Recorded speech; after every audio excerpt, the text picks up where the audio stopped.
إن الله كان عليما حكيما واتبع ما يوحى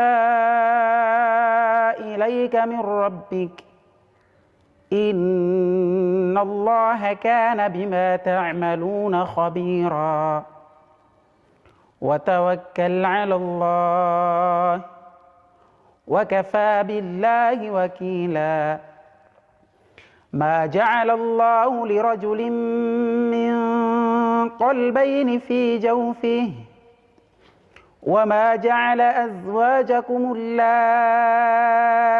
تظاهرون منهن أمهاتكم وما جعل أدعياءكم أبناءكم ذلكم قولكم بأفواهكم والله يقول الحق وهو يهدي السبيل ادعوهم لآبائهم هو أقسط عند الله فإن لم تعلموا آباءهم فإخوانكم في الدين ومواليكم وليس عليكم جناح فيما أخطأتم به ولكن ما تعمدت قلوبكم وكان الله غفورا رحيما النبي أولى بالمؤمنين من أنفسهم وأزواجه أمهاتهم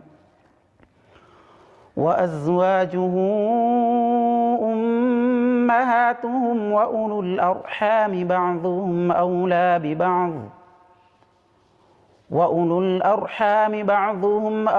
ببعض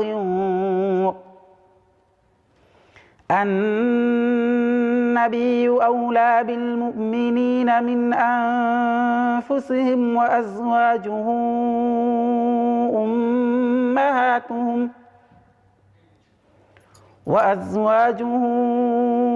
أمهاتهم وأولو الأرحام بعضهم أولى ببعض في كتاب الله من المؤمنين والمهاجرين إلا أن تفعلوا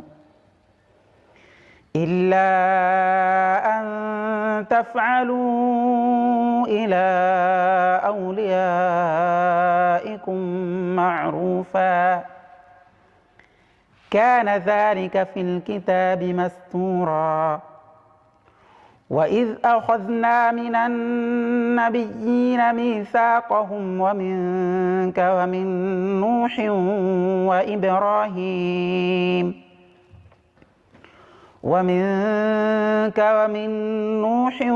وإبراهيم وموسى وعيسى بن مريم وأخذنا منهم ميثاقا غليظا صدق الله العظيم. MashaAllah, Tabarakallah, that was Brother Saif Salim. He is blind and he memorized 15 juz of the Quran. He participated in many Quran competitions in Tanzania.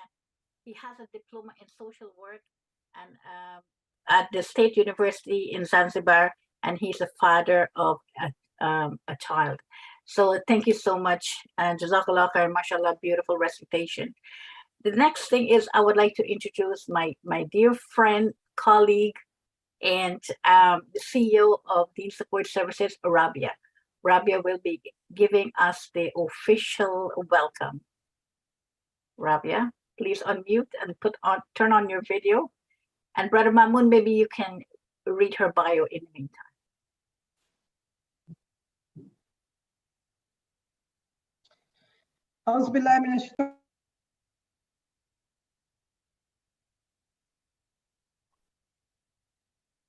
Rabia, you're muted.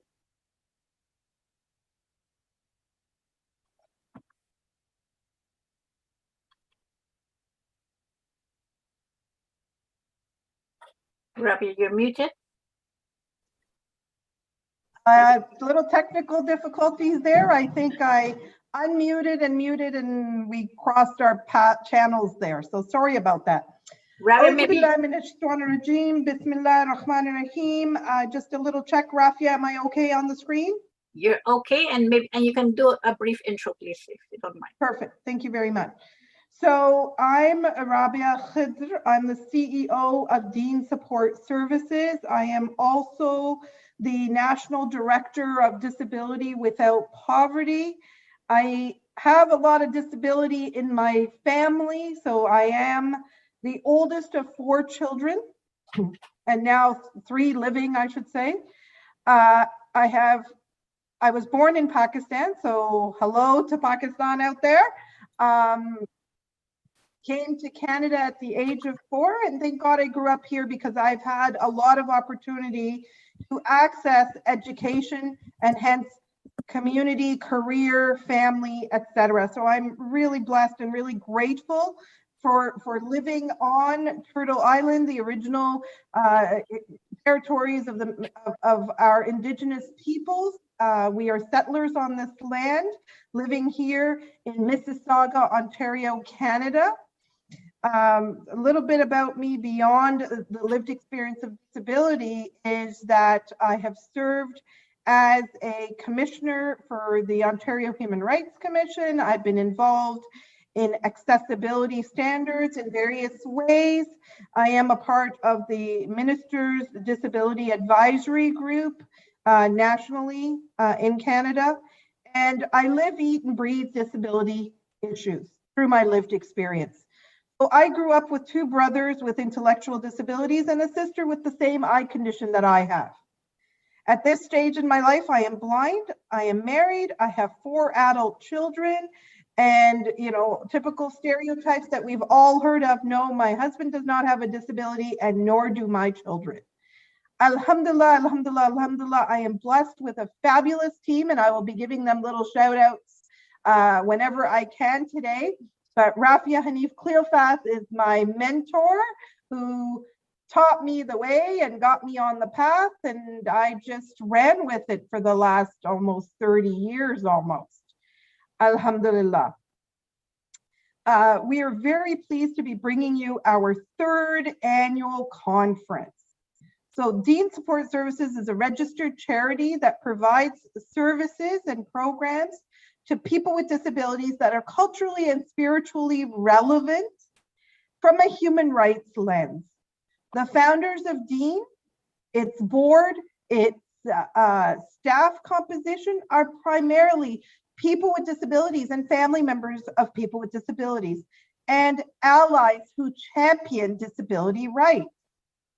We see that there is no line in the sand drawn between Islam and disability and human rights, disability rights. In fact, Islam ameliorates inclusion and inclusive leadership. So we're really looking forward to the conversation today that all our presenters are going to inspire, talking about inclusive leadership. People with disabilities today have claimed their space through the Convention on the Rights of Persons with Disabilities and many, many other national and local rights that have been achieved through the Convention on Cultural, Social, and Economic Rights. We are claiming our space. We are shouting out loud that there's nothing about us without us. And this is a message that we are bringing forward as Muslims with disabilities to Muslim countries, Muslim majority countries, and countries in which Muslims are minorities. Hello world, we exist as disabled people and we are Muslim too. And we have the right to be included and to thrive in our communities. So Dean Support Services was founded originally by those of us who established Canadian Association of Muslims with Disabilities and ultimately established Muslims with Disabilities International. I'd like you to stay tuned to our social media, to our websites, Muslims with Disabilities and Dean Support Services, to learn more about the work that we do. We will be launching our global journal on disability and Islam. We've had some glitches due to the pandemic and limited resources, but we will be launching it. Our initial ideal was to produce a formal academic journal.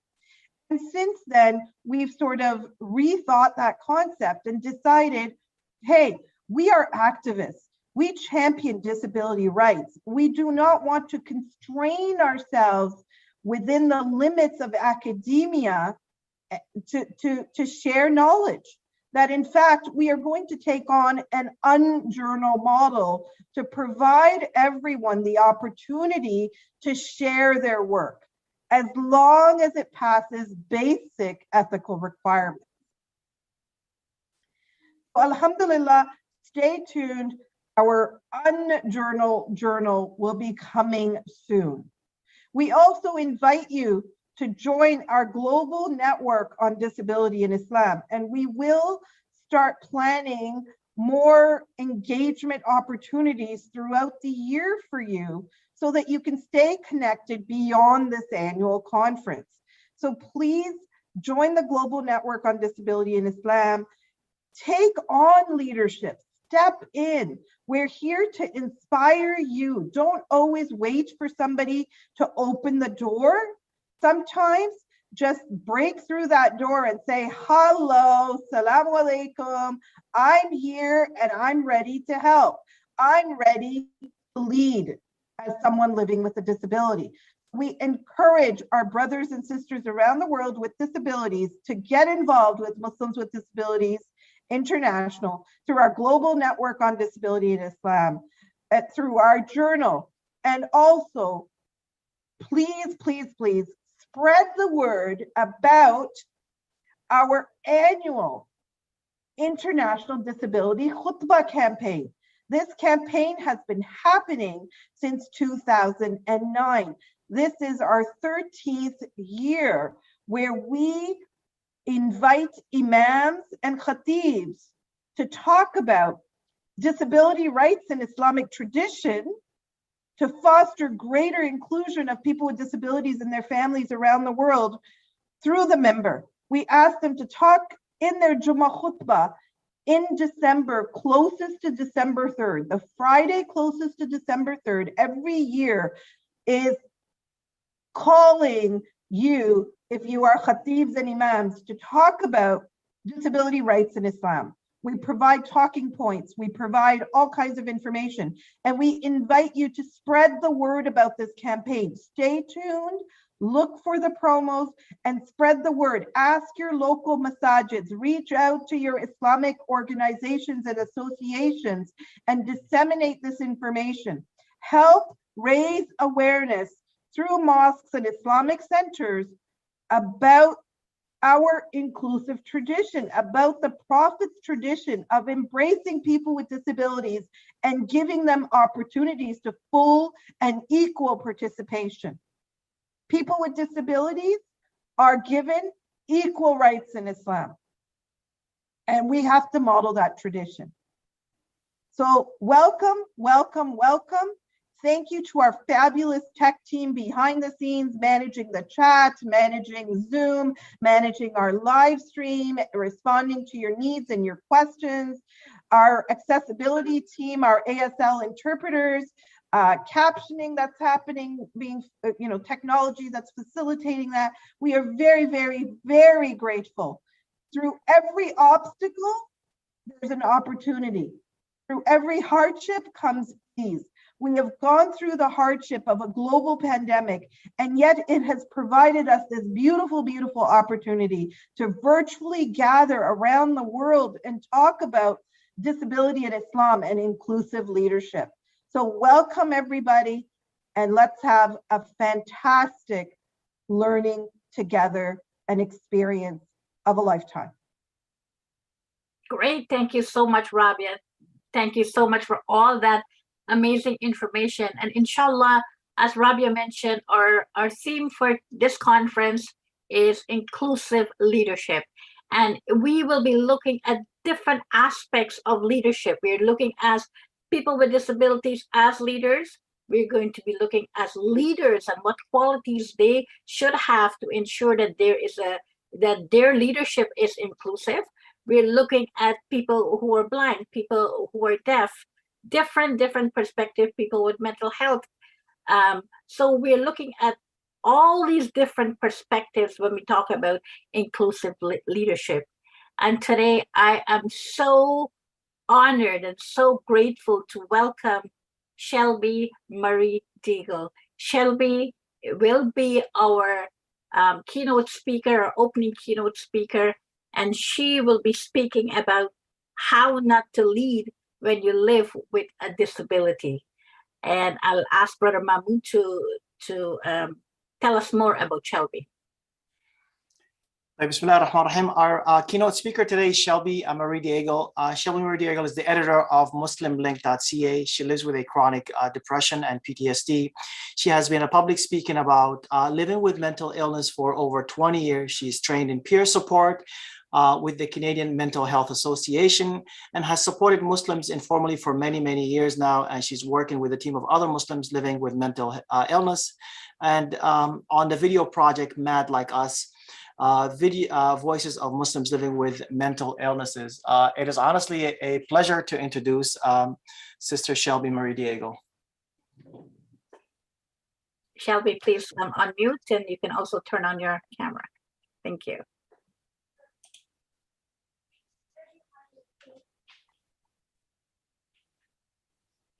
Assalamu alaikum. Can everyone hear me? Yes, we can hear you. Everyone who can hear me? Yes, we and can. Can everyone see? So, assalamu alaikum. I am Shelby Marie Deagle. I live in Ottawa, Canada. And today I'm going to talk to you about how not to lead when you live with a disability. So I live with a mental illness. So I find that sometimes there's a reluctance to actually use that word illness. So people will be like, people with mental health. Well, we all have mental health, just like we all have physical health.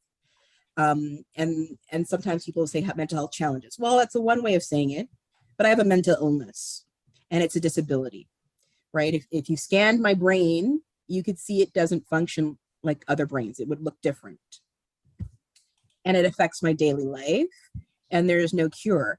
And because of it, I can't work at the same level. So unfortunately, because of my mental illness, I also live in poverty. And I live, I'm supported by the Ontario Disability Support Program. So that's a pension you get when you live with a disability here in Ontario.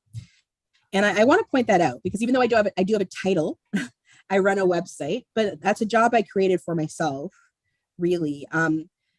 And it pays me a certain amount, but it's something more I do almost, a bit more like a volunteer. I enjoy doing it because I created my own job, but it's something I do and it doesn't have the same pressures as a regular job because everything I do, I can do at my own pace. And why am I pointing that out? Well, because sometimes I think those of us who live with disabilities, we spend a lot of time talking about our achievements, right? Because we're trying to convince people that we're worth something, right? If we live with disabilities, whatever they are, whether they're physical, whether they're mental, whether they're a learning disability, people often think we're not valuable. So we often think we have to get education, credentials, jobs, degrees, positions to prove we're worth something. And as somebody who lives with my particular mental illness, I do live with a lot of feelings of insecurity and feelings of not being worth very much.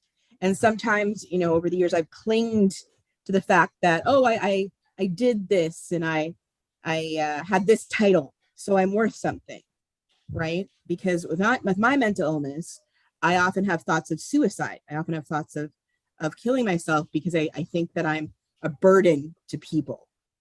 So I have to try to convince myself I'm worth something. But I've realized over the years that those things don't make me worth anything. I don't really like the word leader or leadership. I don't, you have to understand, I'm a convert to Islam. I converted to Islam about 20 years ago. And I grew up in Canada my whole life. My mother's French Canadian. I never grew up with this idea of a community leader. It's not something that's actually really normal as a term within the majority society in Canada. It's something that seems to be used a lot, again, within religious communities and within minority communities. You have to understand, I'm a convert to Islam. I converted to Islam. So when I came into the Muslim community, I grew up. I'm seeing. Is there some sort of delay, or is there a problem? I can hear an echo in your presentation. It seems to be okay now, right, Brother I can hear Mahmoud? you fine. You should be fine. Yes. Okay, thank you. So what I've discovered, when I came into the Muslim community, I kept being told certain people were my leaders. And I'm like, who are these people? I don't know them. What do you mean they're my leaders? How can somebody lead me and I don't even know them? How can somebody lead me and they've never even asked me what I need? It was a very foreign idea to me. And you have to understand, it's a foreign idea to a lot of people. This idea that there's these people who don't even know you, who lead you.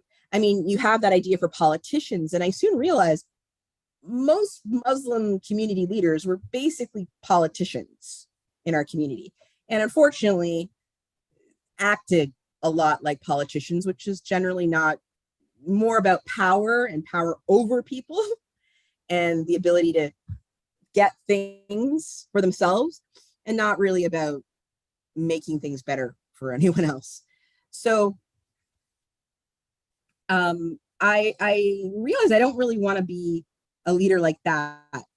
But at first I thought, well, maybe if I got into their spaces and I sat on their committees and on their boards and I joined their groups, I could tell them how to be more inclusive of younger people or of Black people or of poor people or of people who live with mental illness.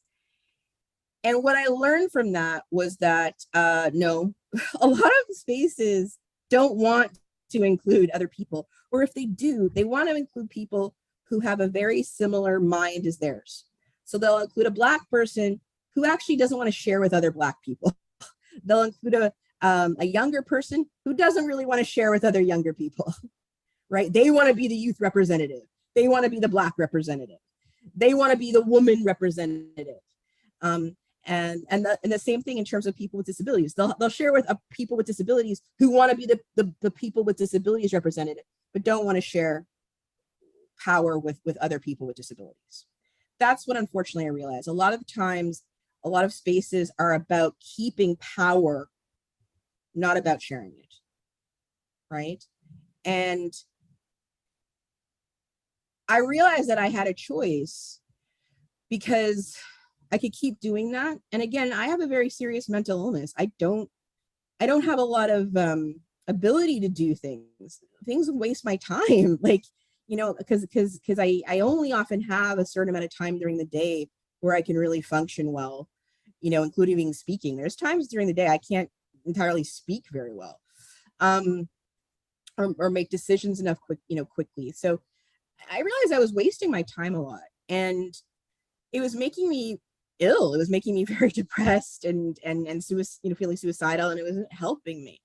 And I wasn't really helping anyone else either, because the truth is these spaces didn't really want to change. They wanted to include people to say they included people, right? Or sometimes to get money. Because here in Canada, you have to understand that, say, for example, you have some Black people involved, then you can get money to do stuff with Black people from the government. Or you have some people with disabilities involved, well, then you can get some money to do things with people with disabilities. And they have to understand that there will be people from your own community who will be happy to be part of that game, right? Even though in the end, it's not helping the wider community. So you have to choose whether you are going to be the kind of person who benefits from a game like that, or whether you're going to be the kind of person who walks away and says, you know what, I don't need to do things this way. I can just do something else.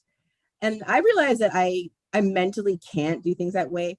it doesn't sit well with me as somebody who survived abuse. My mental illness is the result of very serious childhood abuse. And so a lot of these situations reminded me a lot of the abuse I experienced, because they're very abusive situations at the end of the day when you're being dishonest, right? I learned, again, a lot of people say that they care about human rights. They don't care about human rights. They care about the rights of humans exactly like them, right? And sadly, that also exists in a variety of Muslim services, right? You'll have Muslims will say they want to do things for Muslims with mental illness. And then what you'll find out is that, well, actually, I only want to do things for Muslims with mental illness who wear hijab and pray 5 times a day and, and never sinned, and also are only Sunni. And these group of Muslims are not even Muslims, so I don't even call them Muslims, even though they look exactly like me. I realize there's a lot of prejudice in our communities, but we'll say we're doing things for human rights, right? And it's very important. People forget sometimes. I have to remind them. I'm like, I'm a convert, and I spend half my time with Muslims and the other half of my time with non-Muslims. And I'm Black, and I'm very active in Black and African communities. And there is every type of Muslim, right, in Black communities, and there's every type of Christian that you can think of, and they're my people. So be very careful if you want to come to me and say anything negative about a group of Muslims. Be very, very careful, because maybe in your country you don't accept them as Muslims, but here, if I see another Nigerian woman wearing hijab, I don't really care what branch of Islam she's from. I'm just really happy to see another Nigerian wearing hijab. Okay, and I have to, and I've realized that, again, I don't like the word leadership, but I realize that you have to stand up for people. You have to stand up for what you believe in, right? And people can call that leadership. I don't really know if I want to call that leadership, though, because people do that every day. You stand up for yourself, you stand up for others. People do that every day. They don't get to be called leaders. Oftentimes people do that because they have a sense of integrity. Oftentimes people do that because they know they will die someday, and there will be consequences to what they did and what they didn't do. And there are many times when I was in these leadership positions or leadership spaces where I was so afraid of losing my position or of being attacked by these people, and I understood the power they had, that I was silent when they were being so discriminatory against other vulnerable people. But I wanted to protect myself. I wasn't a leader then. It's not being a leader. So if I learned anything, it's you have to be brave enough to take a risk. But the truth is, sometimes you can't always afford it. So if anything, I've learned that all I want to do is create a situation where I can afford to not stand silent when people do and say terrible things. That's all I can try to do. And I have also realized I need to do that because mentally I can't handle it. It reminds me too much of my childhood. It reminds me too much of bad things that happened. So it means that honestly, I don't spend a lot of time in leadership spaces in the Muslim community. I honestly have to be very careful about what time I spend in Muslim spaces. I spend a lot of time with Muslims, but again, the majority of Muslims aren't in Muslim spaces. The majority of Muslims are not leaders in the community. They're not allowed to be. They don't want to be like it, those spaces. So I don't do a lot of things in the Muslim community in that way. I run a website. I know a lot. If you ask me, I can help you, connect you to things, and I enjoy that. But so I found a position that I can help my community, but I don't engage in those spaces. And though I understand why there's this need to say go and join those spaces, I have to be honest with you. Sometimes those spaces are not safe. And sometimes those spaces will use you. And what's worse is sometimes you will want to be so much in those spaces that you'll end up using other people. And you have to understand, if we are Muslims, that there are consequences to that. So ultimately, I think as people who live with disabilities, we need to remember we're Muslims first. And we have a duty. We have a duty to ourselves, and we have a duty to others. And we have a duty to the truth and what's just. And so leadership for me, and again, I don't like that word, is doing. It's doing something and it's doing the right thing. But sometimes it's also realizing you can create and do things sometimes outside of those established circles and spaces. I did Bell because I created my own job and I created something that has worked and helped the community. And again, the majority of the community, which is people who are non-leaders, in a great way. And you might find what works best for you is creating something else and something outside, and not spending so much time or wasting a lot of energy trying to convince people who at the end of the day want to keep power to share it. So ultimately, I think it's important that as people with disabilities, we recognize our insecurities. We recognize our need to feel that we're worth something. But we recognize that that sometimes can mean that we put ourselves in positions where we're compromising our duty and our dean. We're compromising our faith, and we're compromising our duty to protect others like ourselves. No matter what their religion is, no matter how they practice their religion, no matter what their race is, no matter how much money they make, no matter whether they come from an important family or not, all those things. We need to not compromise that. So yes, have confidence in ourselves. Let's stand up, but you can do so outside of a lot of the official spaces, and sometimes you need to. Sometimes that is where the leadership comes, when you realize, actually, I can just think, I don't need to follow you. I don't need to be in this space. And also you realize you can be a leader differently. I don't call myself a leader. I don't like that term. I like to explain to people what I do. I run a website. I put information on it. And ultimately, I think everyone who is a leader needs to actually explain things based on what they do, right? What do? I do this and I do this and I do this. Can people say that you did that? Because again, it's the thing too. It's like, I'm a leader. Who says that? It's very strange, right? People in Britain might recognize there's a comedy, and there's a man from South Asia, and he's like, I am the Muslim community leader. No one says who saying that. It's very strange, right? If other people think that I did well, that's great, But for me to say I did well, I don't know. I'll only know after I die what I did wrong and what I did right a lot of the times. So, but what I want to do is I want to spend my time doing something I do think helps. But that comes from me trying to be a better person and realizing that there's going to be consequences to the bad things I do in these spaces. If I do bad things in these spaces, I do bad things in a leadership space, particularly when you have power over other people, there are very serious consequences to that. So even if I might think it's good because I'm representing something, it's not. I'm actually making it easier for these people to exploit others. So it's not worth it for me. So again, that's I think that's what I want to say. But it's important we recognize we're vulnerable, because the world has told us we're not worth very much. And if we have certain illnesses, there's voices in our brain telling us we're not worth very much. So we might run and try to achieve things because we want to prove things. But we have to let that go. We have to let that go. And we have to realize that Allah is going to judge it, right? So ultimately, I think the big thing to focus on is not a title and someone calling you a leader. It's to focus on what you can do and what you can do best. I like collecting information and sharing it. And I created a job that doesn't pay me very much, but it pays me a little bit. And I get to help people that way. That's what I do. That's all I do. And that's all I want to do, really. So I think it's important. And moving forward, also, I guess one last thing I would say is it's important for us to be honest. Again, you can't share all information. If somebody lives with a mental illness, I can't share all the information about myself because I can face prejudice. So be careful how much you share about yourself, because sometimes you want to feel that you want to represent everything, but there are consequences to that. You have to think about that firsthand too. So I guess that's kind of what I want to share. I was asked to be the keynote speaker, but I didn't really want to be, but I couldn't really turn it down. I was asked in an interesting way.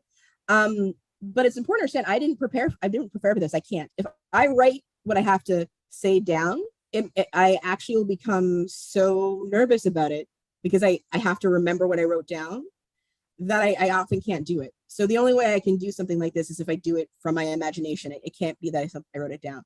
So it makes it sometimes difficult for me to organize my thoughts, but that's just the nature of my disability, because a mental illness doesn't just affect your mood, it also affects your cognitive ability, how you think, make decisions, how you process language. So that's another example too. People think, oh, again, I'm sure some of you thought this speech was very bad, which is fine. That's okay. But if those of you who were impressed and thought it was good, I didn't prepare for it. I had to pull it out of my brain. And that's the only reason why it was good. So ultimately, that's important too. Sometimes it's important to look behind the curtain and be honest about all the work it took to do what we do. Because sometimes other people with disabilities will look at us and be like, why can't I be like that person? I'm a failure. You have no idea what my house looks like. You have no idea how dirty my house is. You have no idea how other issues I have in my life. So don't look at another person with a disability and think they're better off than you, because you don't know everything else. And when you represent yourself as a person with disability, also be honest about the things that help you present yourself that day, so that other people don't feel like failures when they're compared to you. Okay, thank you. Thank you so much, Shelby. Thank you so much. You spoke from the heart. You share with authenticity and being vulnerable. And that is what, that is the diversity in the disability community that we have. And we're honored. We're honored to have you here and to share that perspective. So thank you so much. And your key takeaways for me is to have confidence in yourself. And we all have responsibilities, and we need to focus, not focus on a title, but focus on what we can do, because we're doers. So thank you so much, Shelby. We will be hearing later on from Shelby in the panel discussion, inshallah. So thank you so much. All right, next we will be having a poll question. So Samina, can you put out a poll? We want to make this interactive. So everyone, please participate. We will be putting up a question, a poll question. Please participate, and we will, yes, we want to engage everyone.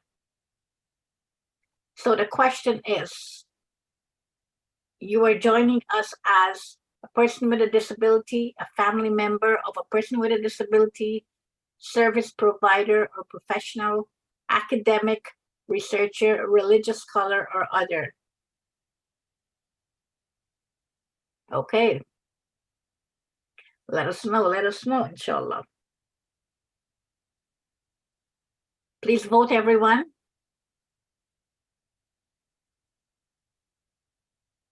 And I just want to remind everyone, if you require closed captioning, please enable it by selecting the show subtitles. Our two interpreters for today are Nahid and Balbina. All right. How many minutes more do we have for the poll?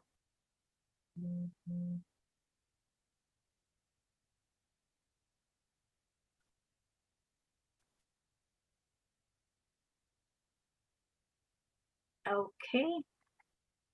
Is the poll ready, or we have more minutes? Oh, it's ready? Okay. So we have 35% of people with disabilities in the conference. We have 23% of family member, 16% of service provider professional, 23% of academics. Religious scholar is 0. So we need to work on that, and 3% other. So thank you so much for participating. We really appreciate that. Allah bless you, Sister Rafia. So just if I may interrupt, I Yes. do see here that there are 31 answers, and yet there's over 60 people who are actually in attendance at this point here. So these polls are quite important for us to engage and for us to see what you're thinking as well.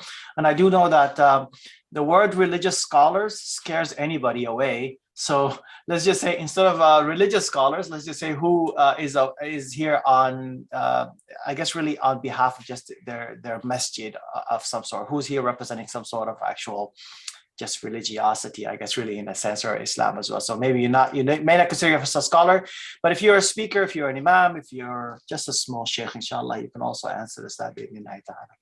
I do want to make a quick reminder, if you don't mind, Sister Rafa, sorry. Right. We are streaming on Facebook, on YouTube, and on our Twitter.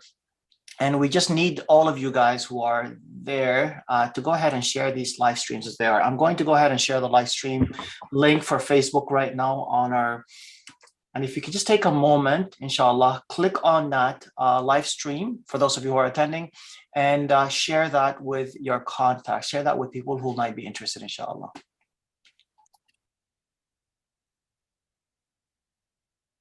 The live stream link for Facebook right now on our, and if you could just take a moment, inshallah, click on inshallah.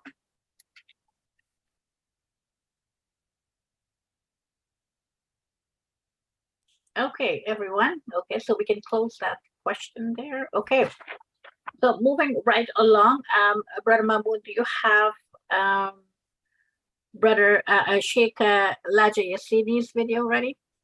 Yes, we do, inshallah.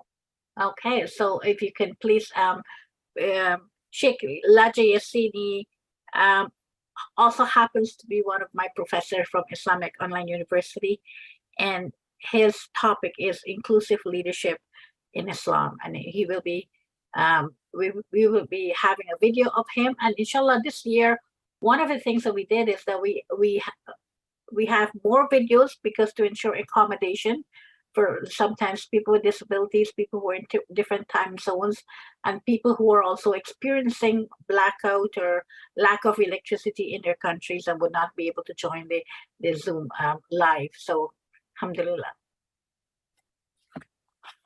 Please go So ahead.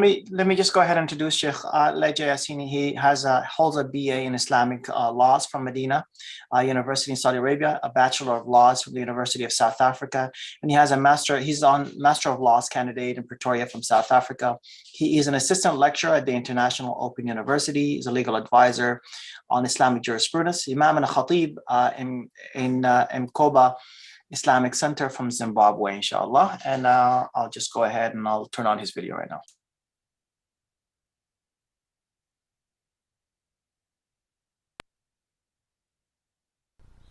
بسم الله الرحمن الرحيم الحمد لله وحده والصلاة والسلام على من لا نبي بعده وبعد فالسلام عليكم ورحمة الله وبركاته. First and foremost, I would like to thank Allah subhanahu wa ta'ala and praise Him, for He is the one who has created me, created us, and blessed us with the gift of life. He has also blessed us with the gift of Iman. Falhamdulillah. Secondly, I would like to thank the organizers of this event for giving me a platform and an opportunity to come and share knowledge, to share information, to share about Islam. I have been asked to talk about leadership in Islam. Before I touch on the main issues, and inshallah, I'm going to talk about three main points. I want us to go back to the life of the Prophet sallallahu alaihi wasallam and his advices and his nasiha that he gave to Abu Dhar. Abu Dhar reports and narrates that he asked the Prophet ﷺ to appoint him and give him a leadership role. He then says that the Prophet ﷺ told him that, "O Abu Dhar, you are weak, and this position that you are asking for is a trust. Because it is a trust, on the day of Qiyamah, it is going to be a cause of disgrace, except for those who take this trust with a sense of responsibility." Like always, there are a lot of lessons from the hadith of the Prophet ﷺ. From this particular hadith, we learn about the issues of leadership, and that there are certain things that are required before a person can take the role of leadership. The unfortunate part for most of us, if not all of us as Muslims, is that we see the benefits that are associated with leadership roles, the so-called packages. And because of that, we are then attracted to those leadership roles. And we do not appreciate what it means to be a leader. And from that, I want to focus on three main points. The first is understanding what it means to be a leader and understanding the leadership roles. And this requires us to learn what leaders do, to learn about the sacrifices that are linked to being a leader. So it is not about the benefits that you get, it is about the benefits that you then bring to the community, the people around you, the people you lead, and the people you wish to then lead. And sometimes we are leaders without even knowing that we're leaders. So we need to really understand what it means to be a leader, what is involved in the role of a leader and in the leadership role.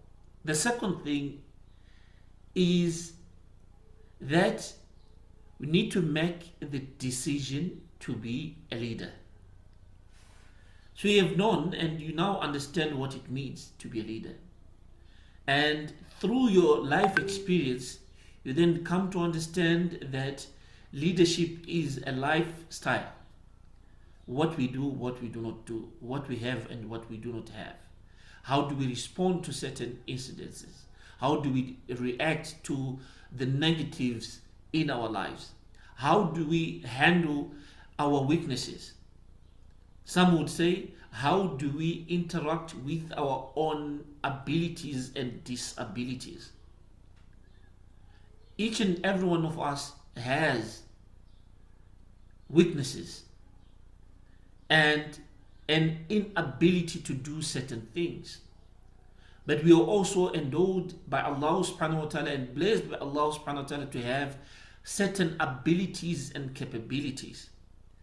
Leadership requires creating and having a balance between what we have and what we do not have, what we can do and what we cannot do, our abilities as well as our disabilities.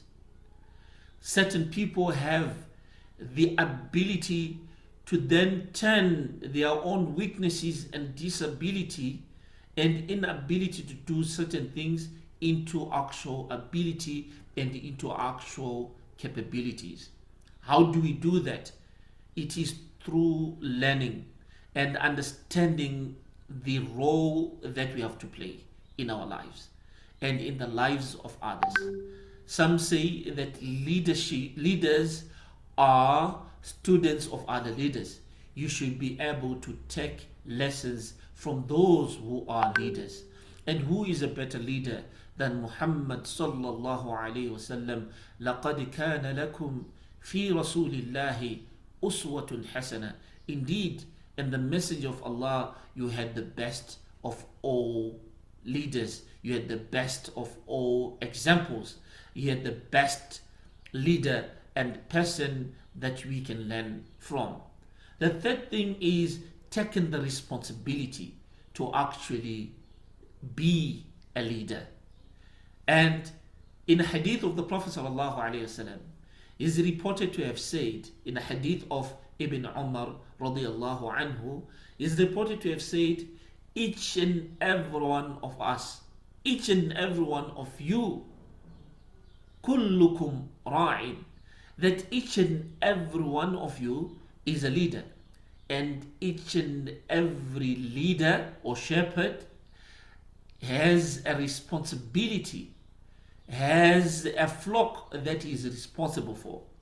So the leader of the community has got a responsibility towards his community.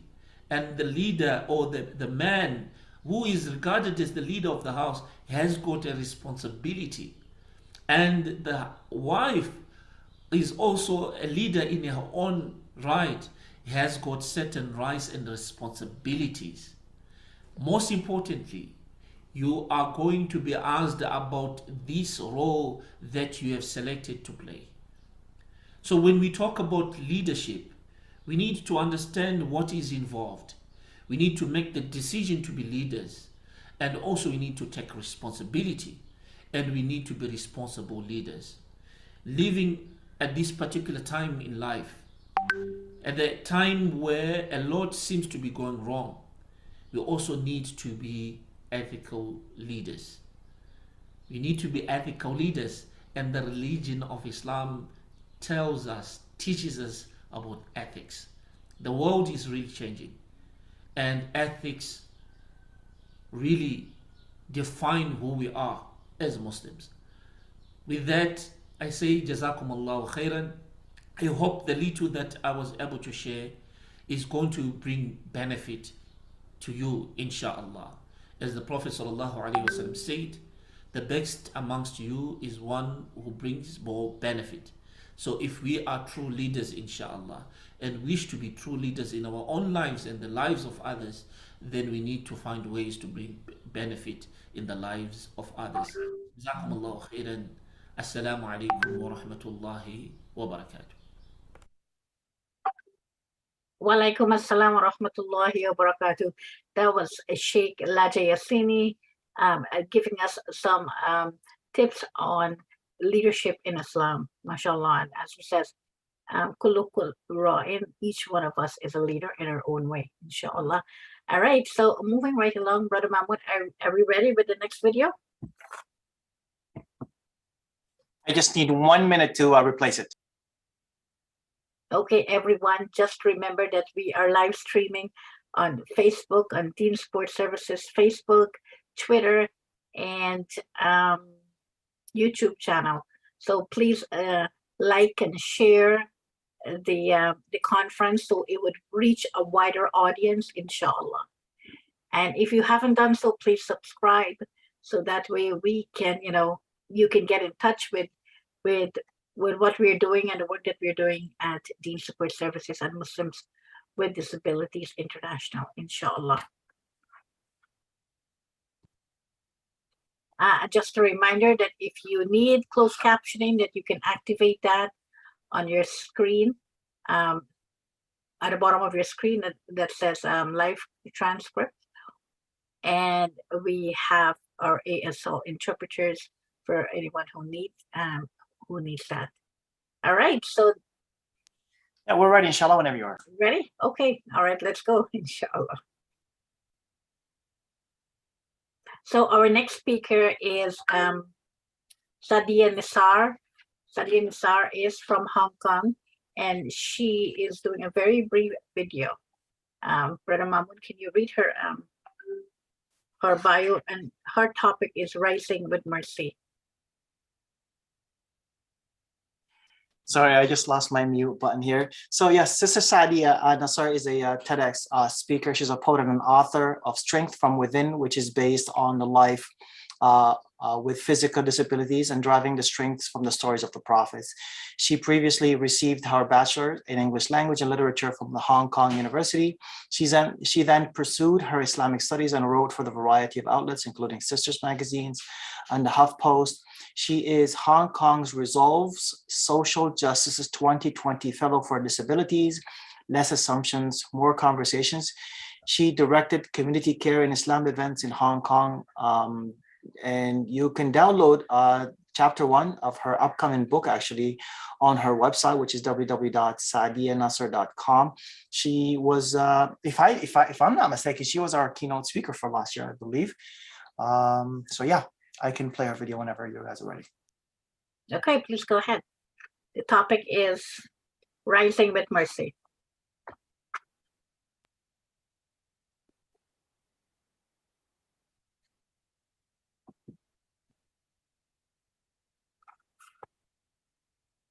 Assalamualaikum warahmatullahi wabarakatuh.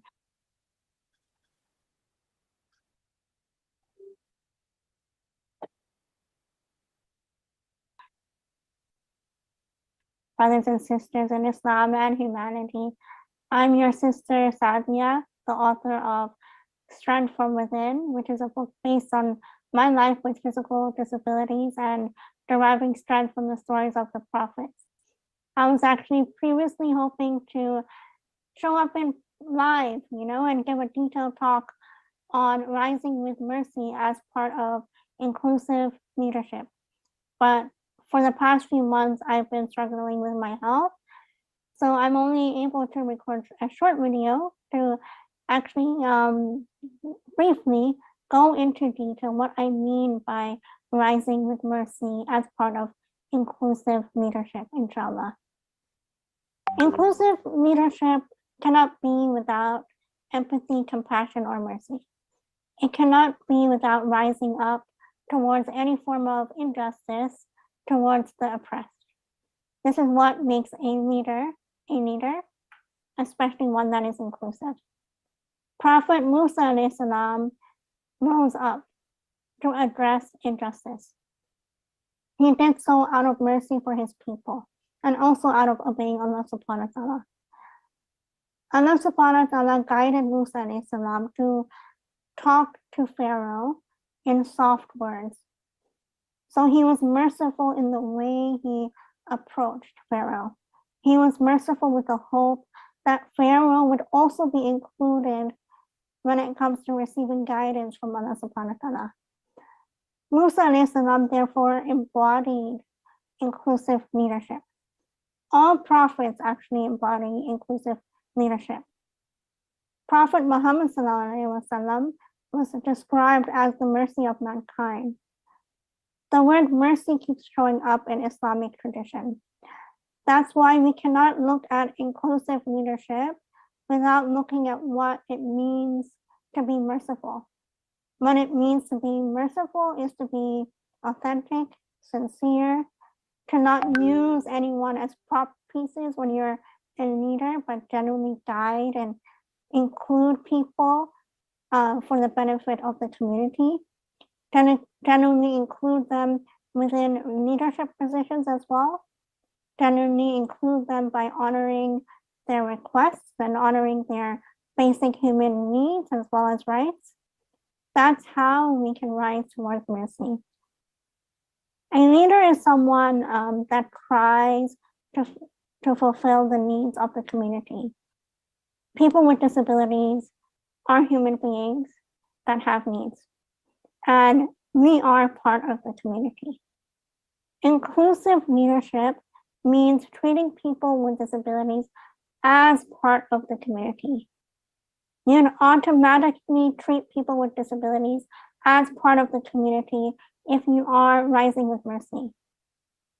If you're not treating people with disabilities as prop pieces, but rather authentically including them, it means following the way of the prophets when you do that.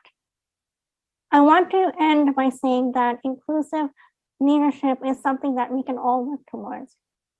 It doesn't mean we be in a leadership position per se. We can all rise with mercy. We can all rise with kindness. We can all rise with softness when addressing injustice. We can all choose to not overlook the reality on the ground. Because the reality is a lot of people with disabilities are not included within the community. We can all try to follow the way of the prophets. Rather, this is all that we're meant to do. We're meant to do this as Muslims. Sometimes our health may not be good. So sometimes we feel like we can't do or we're not meant to do. But we are meant to do. And we are at least meant to hope and work towards inclusive leadership by at least praying or by being kind or addressing what you observe or what you see, by choosing to be caring. Ayub alayhi salam was ostracized. He had health limitations as well. but he still raised his hands in prayer and he called on to Allah subhanahu wa ta'ala as the most merciful of the merciful. Even though Prophet Ayyub was ostracized and he had only one person by his side, he still knew that there were people of mercy out there and even at home because of how Allah subhanahu wa ta'ala is and was in that situation the most merciful. He is the most merciful of the most merciful. So it is our duty to work towards inclusive leadership by remembering what it means to be merciful and kind towards fellow human beings. I pray that Allah subhanahu wa ta'ala, out of his mercy, strengthens us to rise with mercy, inshallah. Please do remember me and my family in your du'as. And don't hesitate to contact me if needed, inshallah. You may download my book on my website, inshallah. And I didn't share this anywhere else, but it will be out in February of 2024, inshallah. So please do remember me in your du'as. And thank you for having me. Jazakallah khairan, Sadia. MashaAllah, MashaAllah. And we got the news first. Yes, her book is going to be out soon, inshallah. So, and the points that she made was very, very important that, you know, as leaders, we need to rise with kindness and softness and mercy to address injustices in our society. So, mashallah, thank you so much, Sadia, joining us all the way from Hong Kong. Thank you. All right, moving right along, we will have our next presenter. Inshallah, we will be getting a break soon. We're getting a break soon. So inshallah, after this presentation, we will have a very short break. The next presentation is by Muhammad Anshari from Indonesia. And he will be speaking about Islamic boarding schools and Muslim students with disabilities in Indonesia. Muhammad, you will be presenting in Arabic, correct? Yes. Okay, just 1 second, and I'll have Brother Mahmoud introduce you properly, and then he will also be translating from Arabic. Inshallah. Okay. Shukran. Brother Mahmoud, please go ahead.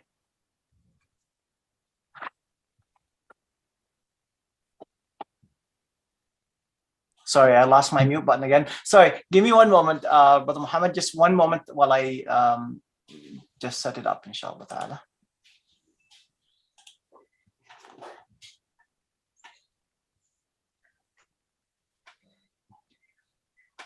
Very good. So I'll introduce Brother Muhammad Ansari, inshallah. Muhammad Ansari, comes from Indonesia. He is a person with cognitive physical disabilities since birth. He is currently the chairman of the Indonesian Association of Persons with Disabilities in South.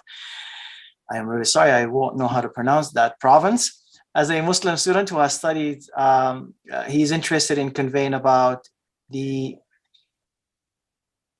Centran model in Indonesia for persons with disabilities. Indonesia, as a country with a majority Muslim population, has 8,343 Muslim students through Indonesia, but only a few accepted students with disabilities. So I'll go ahead and I'll translate, inshallah, for you as you speak. Tafadhal, Sheikh. Bismillahirrahmanirrahim. Assalamualaikum warahmatullahi wabarakatuh. Alhamdulillah rabbil alamin. Wassalatu wassalamu ala asrafil anbiya'i wal mursalin sayyidina wa nabiyina Muhammadin wa ala alihi wa sahbihi ajma'in. Amma ba'd. Al-Qurama yani Ra'isatul Lajnah wa Jami'ul Muqaddimin wa Muqaddiman fi hadzal mu'tamar. Ismahu li sa'ulqiyakum bil lughatil arabiyyah تحت العنوان يعني المعهد الإسلامي ذوي الاحتياج الخاص بالإندونيسية. وكما علمنا أن إندونيسيا هو بلاد أكثرهم المسلمون فيها. وكما أشارت بجمهورية وزارة الدينية الإندونيسية يقال أن في إندونيسيا هناك 2009 2006 مدرسة أو معهد إسلامية وهناك أيضا مليان طلاب في معهد الإسلام ولكن وبعد قليل وقد علمنا أن إندونيسيا من أكثر المسلمون في بلادهم ولكن في معهد الإسلام قليل من معهد الإسلام يقابل التلميذات أو الطالبات ذوي الإعاقة في المعهد الإسلامي. Okay, let's translate. So let me just translate, inshallah ta'ala. Brother Muhammad Ansari has started by saying, Bismillah ar-Rahman ar-Rahim, salatu wassalamu ala Rasulillah. He is thanking the actual event coordinators and those who are holding on to the organizing the actual event itself. It is certainly an honor, and I'll just respond to you. It's an honor to actually have you, inshallah. And he's speaking about the existence of hundreds, rather thousands of schools in Indonesia that are Islamic schools, and Indonesia being one of the largest countries in terms of the number of Muslims in it. However, many of those schools do not have the ability to actually teach those with intellectual disabilities. طيب شكرا وأستمر وفي هناك بإندونيسيا انقسم المعهد الإسلامي يقابل التلميذات ذوي الاحتياج الخاص يعني إلى 3 أقسام. أولا المعهد الإسلامي مع قبول الثقافي، والثاني المعاهد الإسلامية خاصة ذوي الاحتياج الخاص، والثالث المعاهد الإسلامية الشاملة أي inclusive education. الشيخ النوع الأول يا شيخ؟ النوع الأول المعاهد الإسلامية قبول الطلاب ذوي الاحتياج الخاص ثقافيا culturally. ثقافية. اوكي خير ان شاء الله. So the Sheikh, okay, perfect. The Sheikh says that the actual types of ma'ahid or types of actual academic school religious academics in Indonesia itself have been broken up into 3 different types. The first type is ones that are considered cultural in the way that they are. النوع الثاني شيخ؟ النوع الثاني المعاهد الإسلامية يقابل خاصة التلميذ ذوي الإعاقة. And the second one are those that are able to actually manage those with disabilities. والنوع الثالث شيخ؟ والثالث المعاهد الإسلامية الشاملة Islamic education, inclusive Islamic education. No.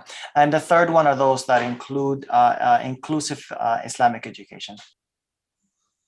طيب أنا سأبين الأول يعني المعاهد الإسلامية مع قبول الطلاب ذوي الإعاقة ثقافيا.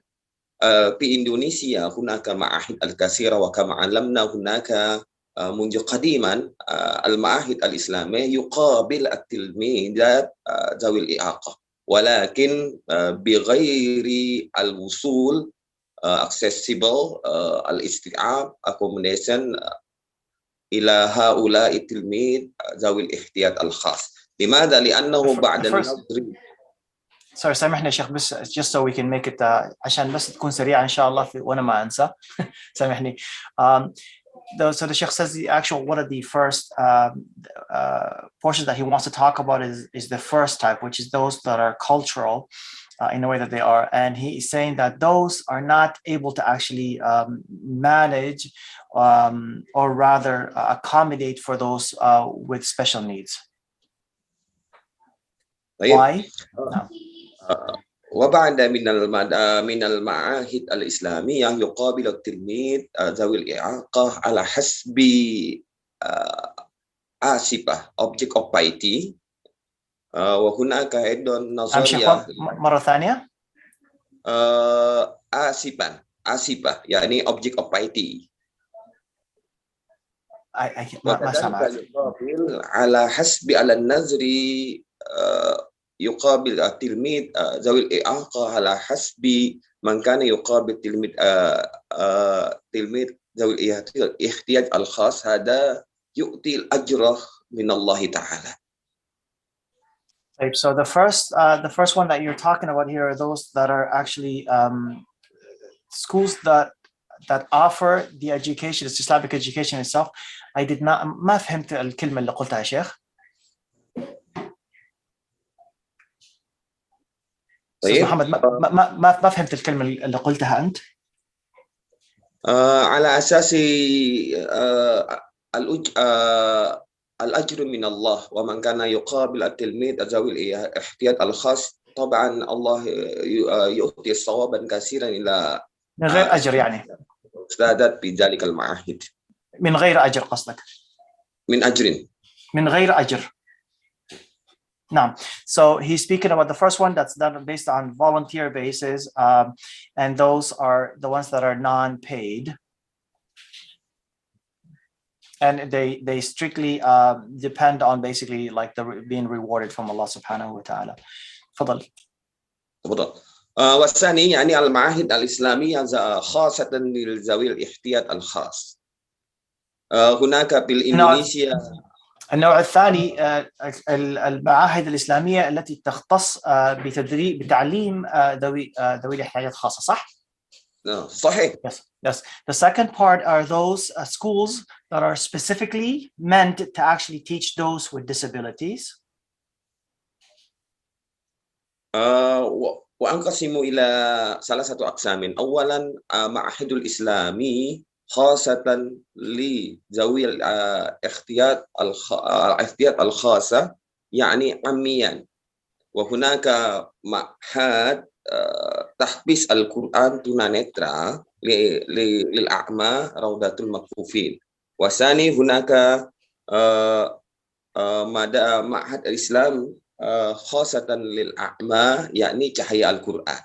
والثاني يعني المعهد الإسلام خاصة يقابل التلميذ ذوي الإعاقة السمعية.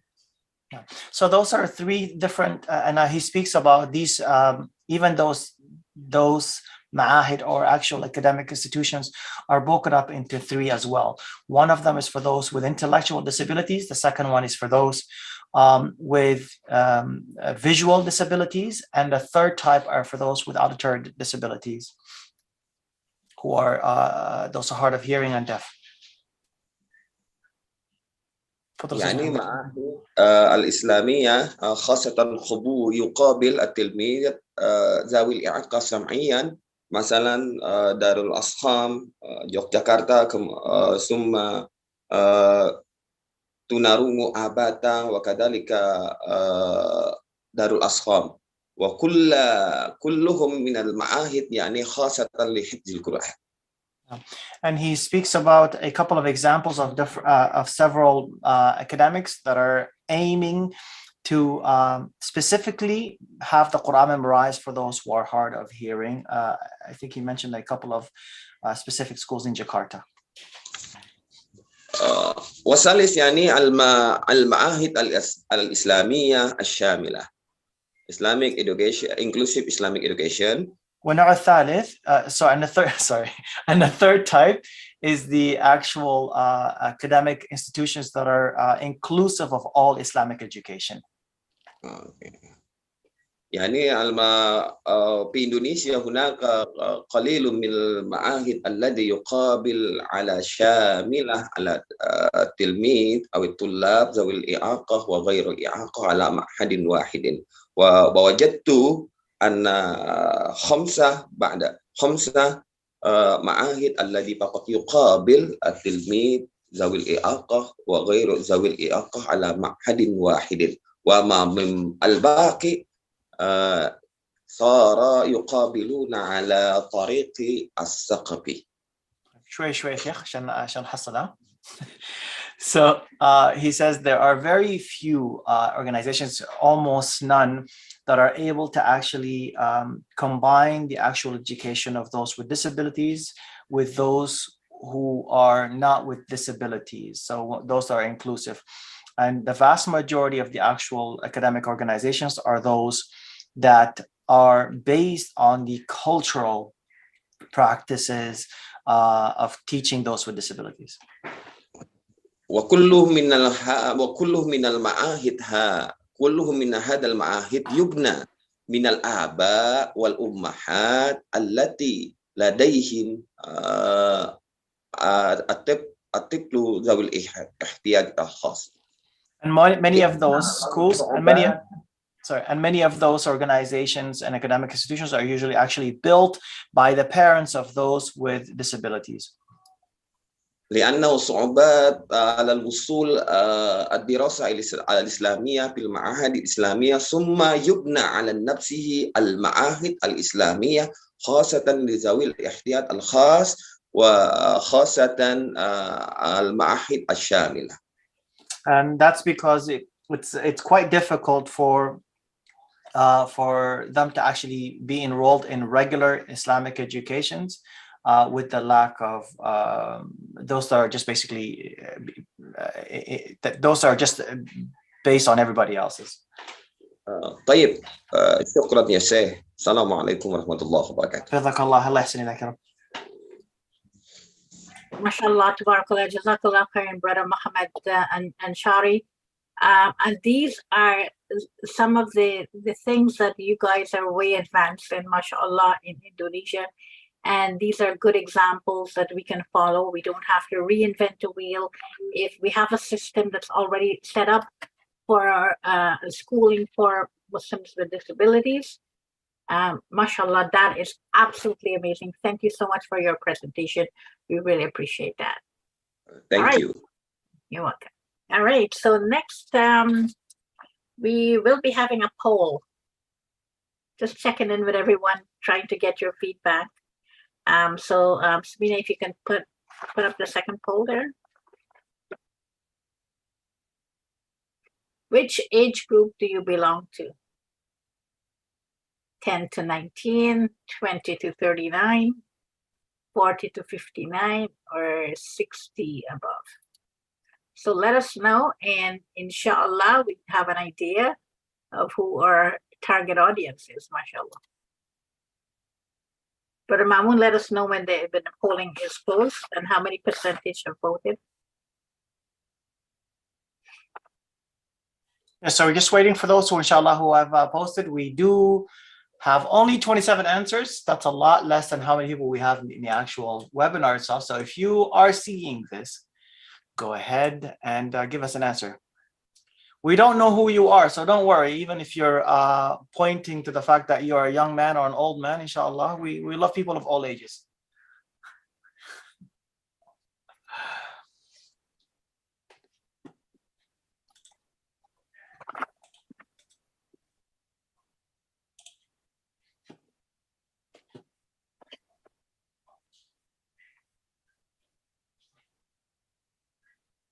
And we have about a time, inshallah, for it.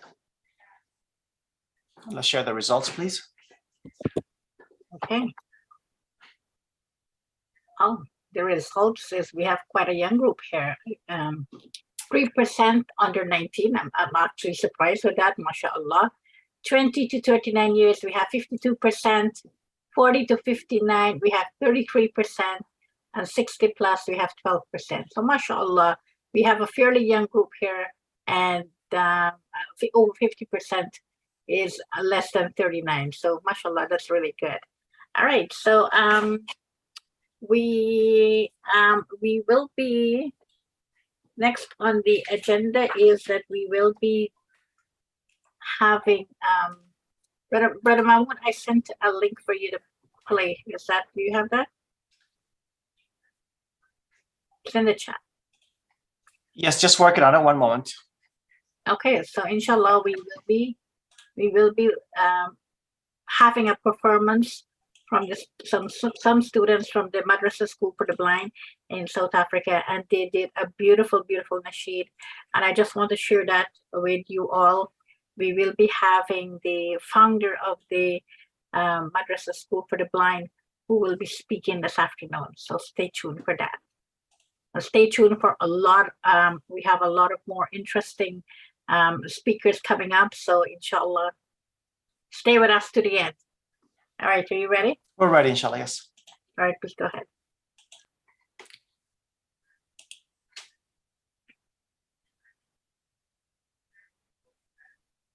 الصبح بدا من طلعته والليل دجى من وفرته الصبح بدا من طلعته والليل دجى من وفرته الله الله الله الله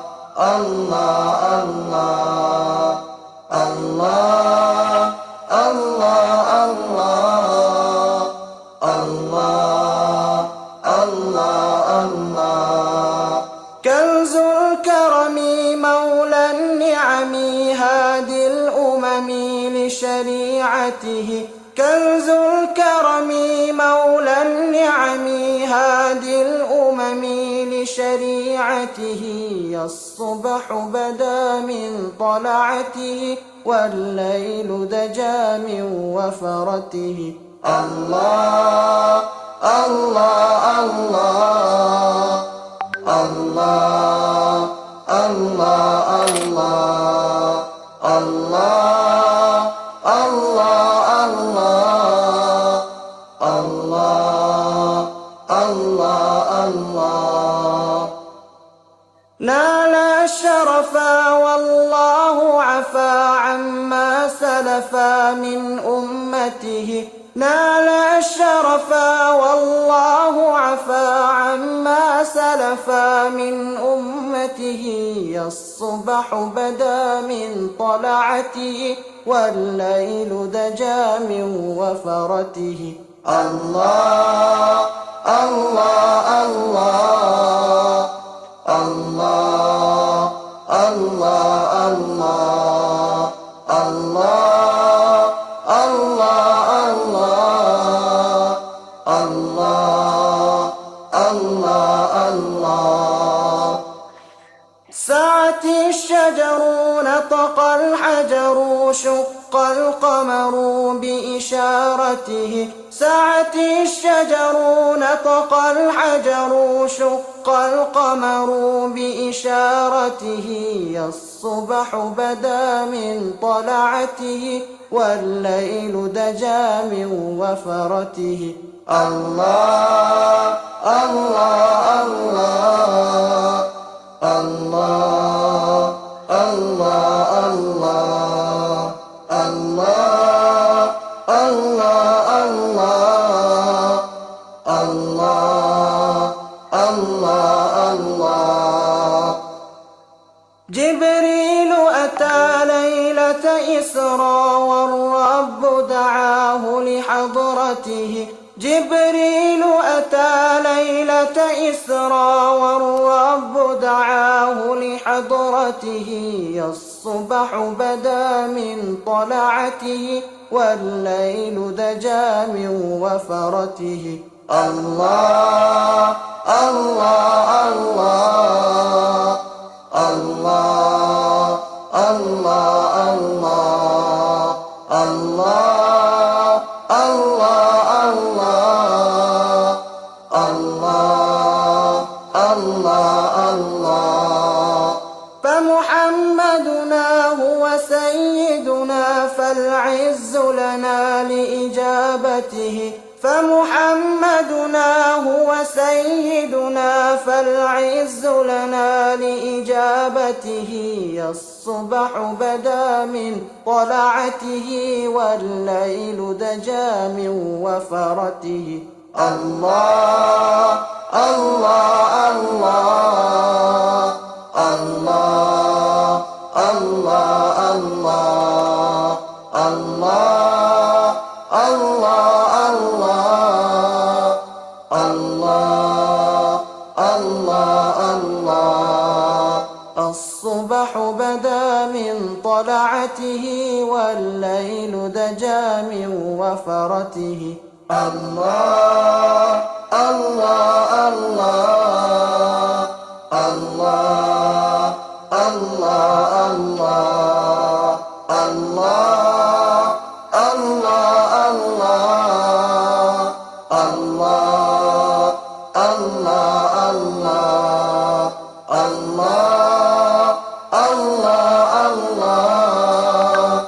الله الله الله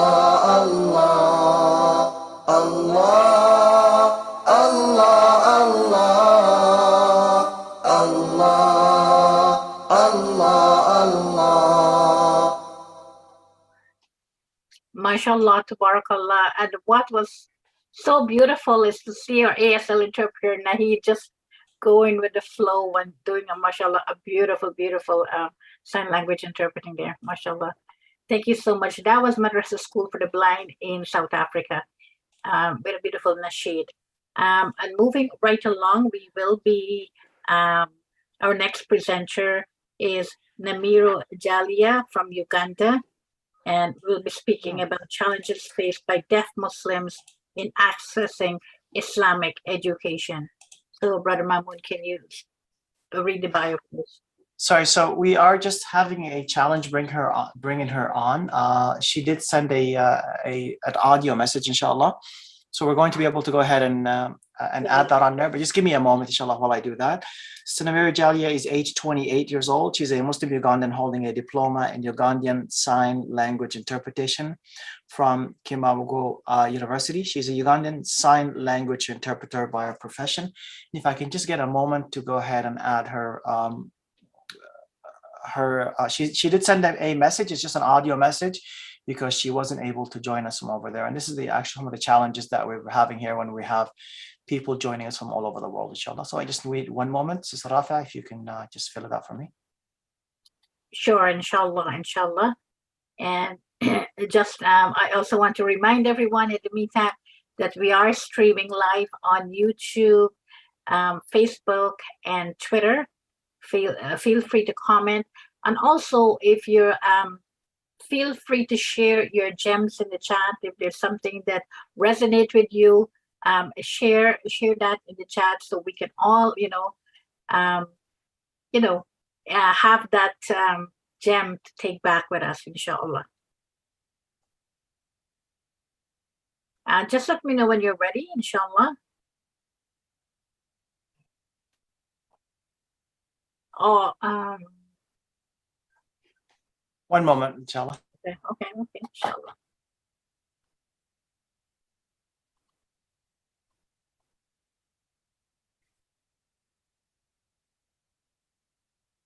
Share your thoughts, your insights of the conference, and use the different hashtags that we have. Yeah, so we actually do have Sister Namiro here, and we're just not able to get a response from her.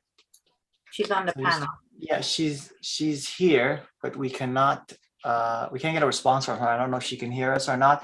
If you can hear Sister Namiro, go ahead and just type something. Oh, you can hear us, and we can hear you. Perfect. Please go ahead with your presentation. You can unmute and you can unmute yourself, and please go ahead and use the video. Your video too, yeah.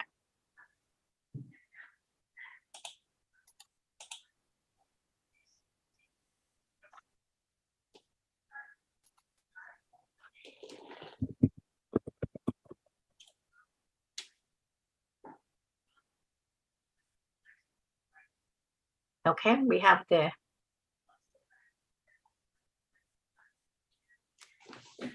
PowerPoint on the screen.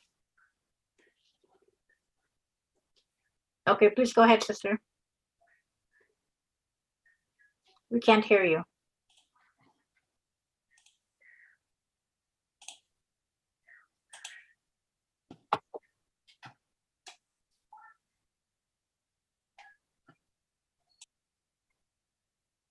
Okay.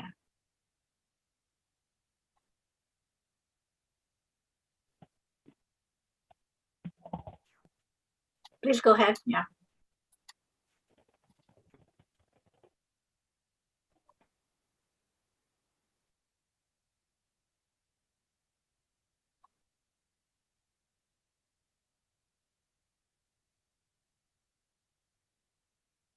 Okay, we lost the presentation. Well, what's the PowerPoint presentation? Just one moment, inshallah, we'll try to bring her back. Just give us 1 second, please. Okay. Everyone, thank you for joining us. We are excited to have you here today. Alhamdulillah, we have over 10 countries participating on the panel, and mashallah, over 15 presenters. So alhamdulillah, we still have a lot more to come. So stay with us, inshallah. I know it's late in the Asian countries, but alhamdulillah.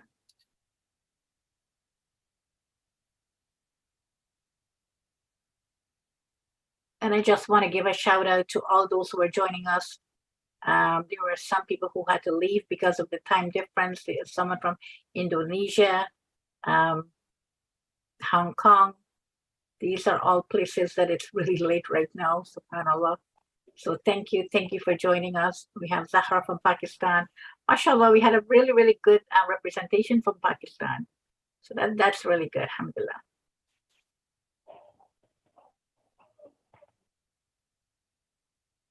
Okay, so I think we don't have her, but we do have an audio file that she sent out just in case we weren't able to actually get in. So I'll go ahead and I'll play the audio file, inshallah, and I'll get the ASL interpreter to go ahead and to interpret for us. Just one moment, please.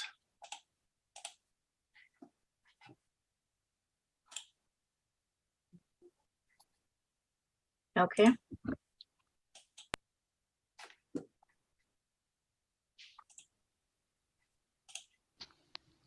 Assalamu alaikum wa rahmatullahi wa barakatuh.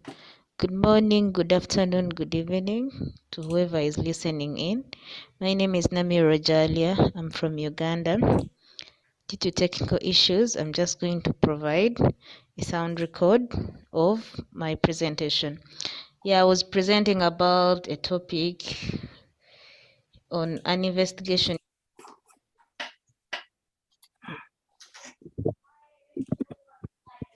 Assalamu alaikum wa rahmatullahi wa barakatuh. Good morning,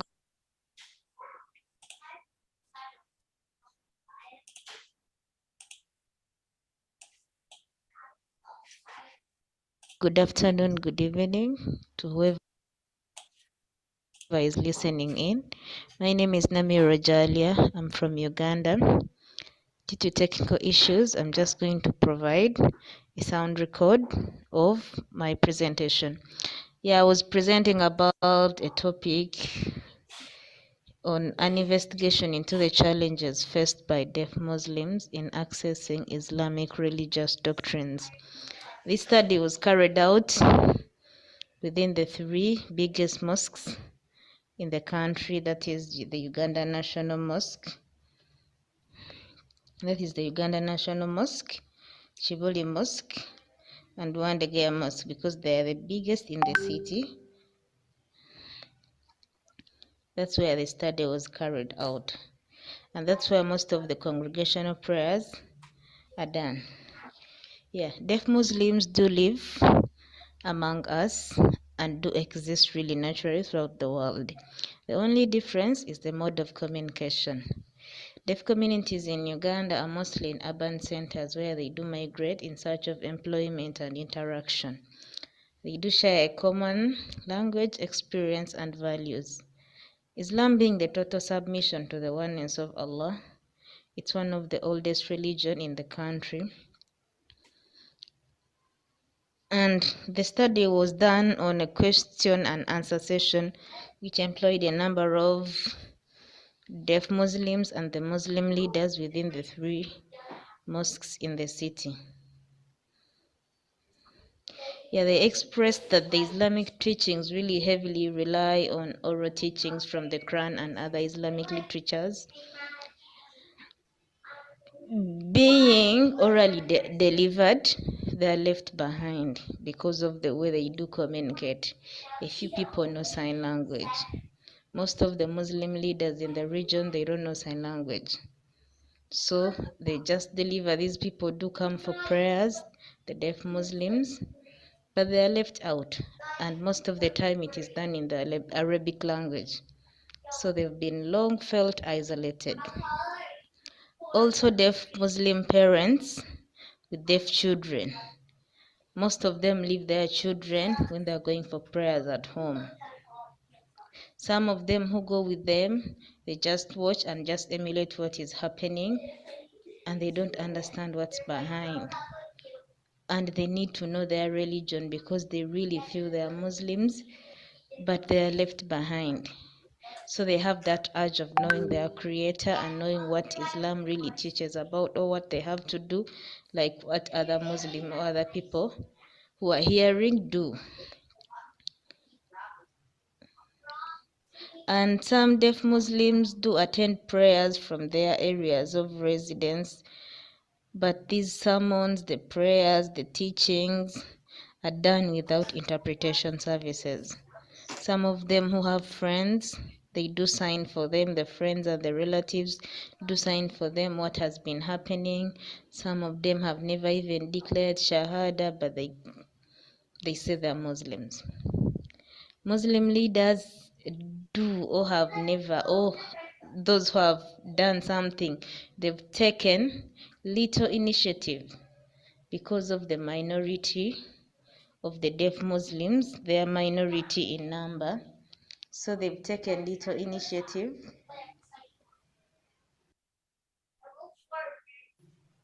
They've taken little initiative in doing some research on how to deliver Islam to the deaf community, to the Muslim deaf community. Also the schools, the Muslim schools, they don't have the curriculum.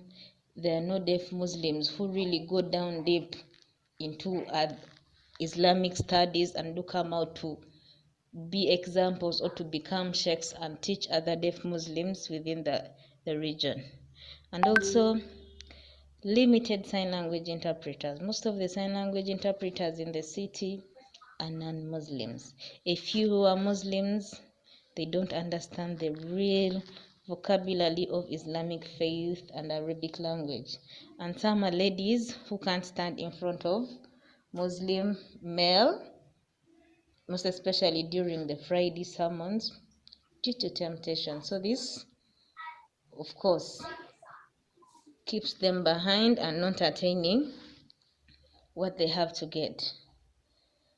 Yeah, there is some research whereby two people, Bazna and Hatab, 2005, evaluated the position of the Quran and Hadith on disability and concluded that disability is considered to be neutral. It's neither a punishment nor a blessing from Allah and doesn't reflect any spiritual deformity. A human worth in the sight of God depends on spiritual development rather than any physical or material attributes. One of the sayings of Prophet Muhammad sallallahu alaihi wasallam recorded that Allah does not look on your bodies nor your face, but created mankind and genie only to worship him. So either deaf, hearing, or we all have to worship the Almighty because we are going to be questioned about our actions on the day of judgment. Deaf Muslims, because it was like, how do they perform prayers? They do copy from what others are doing in the mosque, at home with their families, what they do, but they don't understand what is really behind. They just copy some people doing prostrations. They follow the time using their watches because they've been growing up in their families and they see they pray morning, afternoon, evening, and in the night. So that's how they do perform prayers.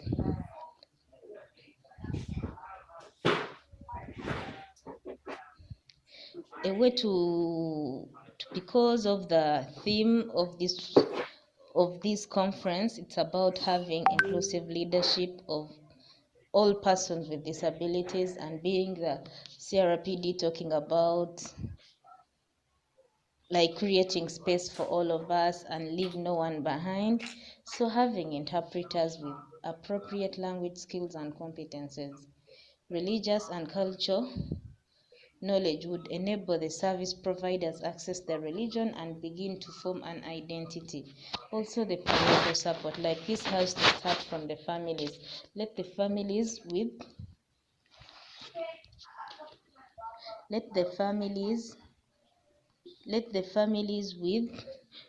Muslim deaf children teach them Islam, and it starts with the language.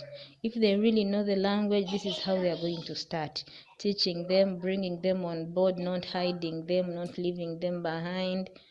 So this is one way of even the family accepting their own children, bringing them on board, support them to understand the Almighty. It is going to be helping them to be included in the society.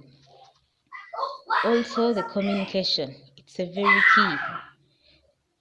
If we really need to bring deaf Muslims on board, let's all of us learn sign language. It's just a call.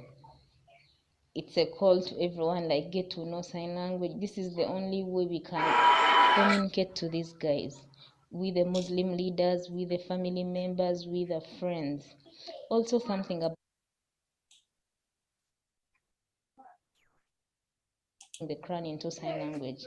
This could be in either Ugandan sign language, because the other people do translating the Bible into sign language.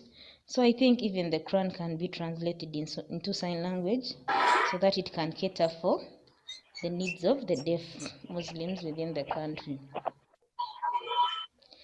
While Muslim leaders in the community arrange for religious classes, lessons, this should be accommodative. It should accommodate the needs of deaf children and deaf adults within the community so that they can learn sign language. A need to create more awareness. This has to be done mostly with the deaf Muslims themselves coming out and asking for their right to understand sign language, to understand Islam. This can be done in reaching out to the Muslim leaders, to those people concerned, airing out our views, our needs, and the support we need so that we can understand Islam. This is the only way people are going to accept us. This is the only way they are going to bring us on board. Also, the translation of the Quran, or coming up with an Arabic dictionary which can be accepted by all deaf Muslims in the country. This could be a very good mode of understanding Arabic, because Islamic religion is delivered mostly in Arabic. So if we get, or we come up with an Arabic dictionary, this is going to help them really learn and understand Islam. Also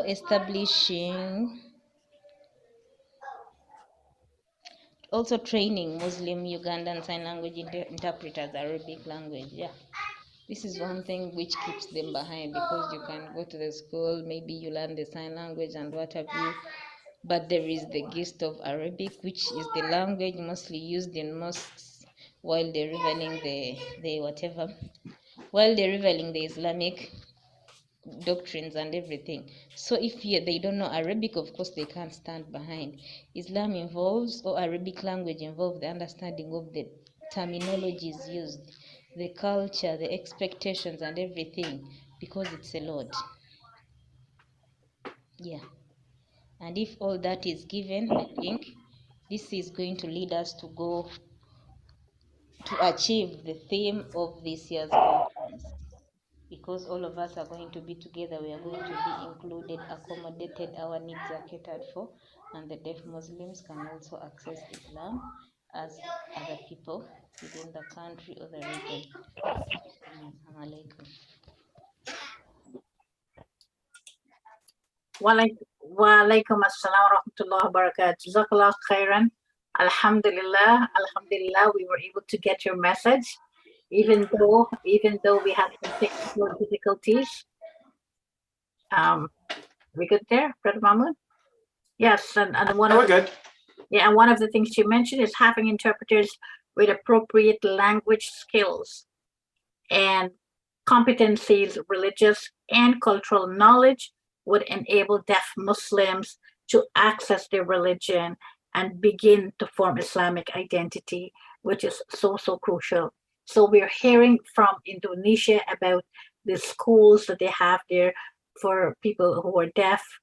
And then we're getting this perspective from Sister Namiro in Uganda about the importance of bringing together sign language interpreters with these competencies to help deaf Muslims to memorize the Quran. MashaAllah, an amazing, amazing presentation. Thank you. Sorry we couldn't have you live, but alhamdulillah, that's good. All right, so inshallah, we will have just one more presentation, and then we will have a 15-minute break, inshallah. So our next presenter will be Mashukura Habibu from Tanzania. And the same theme of Quran recitation, it will be Quran memorization, and Muslims with visual disabilities. And Brother Mahmoud, can you read her bio, please? Mashukura, you can unmute and you can put on your video if you'd like. All the way from Tanzania, mashallah. Yeah, so I'll just wait for Sister Mashkura, inshallah, to just turn on her microphone or audio so I can hear her, inshallah, make sure that she's good. So Mashkura, you're there? Assalamu alaikum. Wa alaikum assalam wa rahmatullah. Sister Mashkura Habibu is a special education teacher with visual impairment from Tanzania.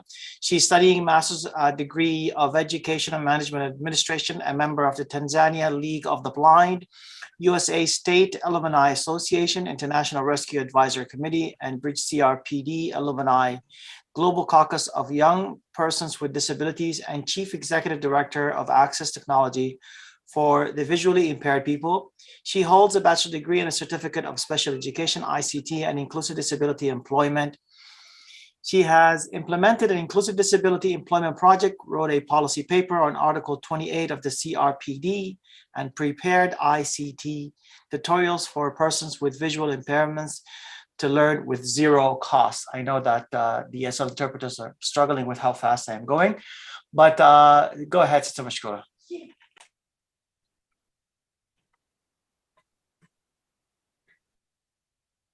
I'm Mashukura from Tanzania, and I'm a blind, presenting the topic which is about Quran memorization for visually people. And the topic will address challenges faced people with visual impairment here in Tanzania, especially for Tanzania mainland. As you know, our country is a union of two countries, Tanzania mainland and Tanzania Zanzibar. So I'm coming from Tanzania mainland, living in Dar es Salaam.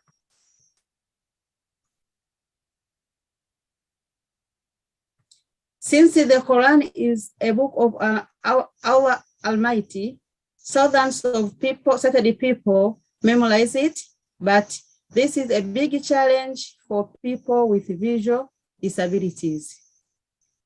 When a person with visual disabilities is alone and wants to recite a part of ayah, but he or she has forgotten it, he or she need to wait for a person, for a Saturday person to help him or her.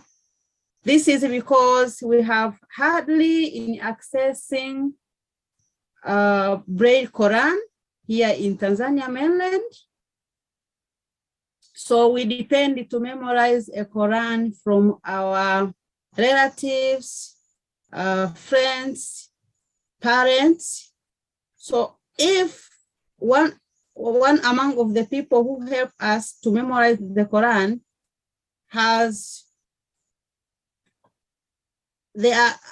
he or she is unfamiliar with Arabic script, it is difficult for us to memorize the Quran because we will memorize what the person know. So if he or she know wrong, and us we will memorize wrong because we cannot access cited Quran.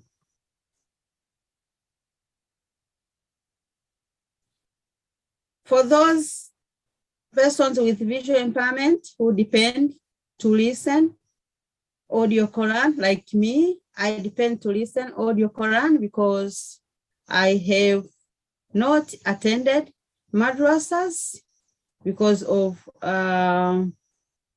negative attitudes of our madrasa leaders. They did not want to train me.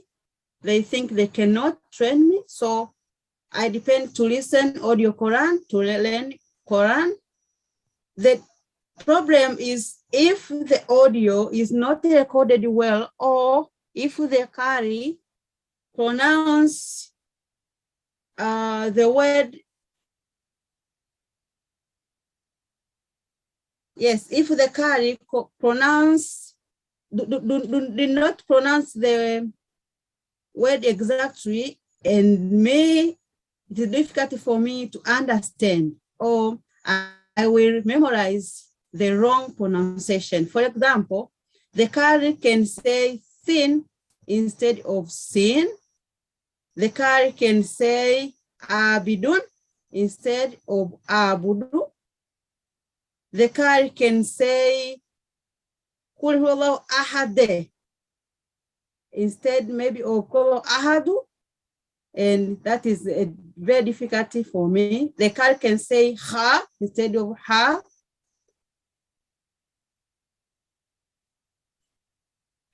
And in our madrasas, we don't have ustad or ustadat who can teach us to memorize a Quran. We depend on our parents, as I said earlier, and other relatives who have at least a little knowledge on Quran.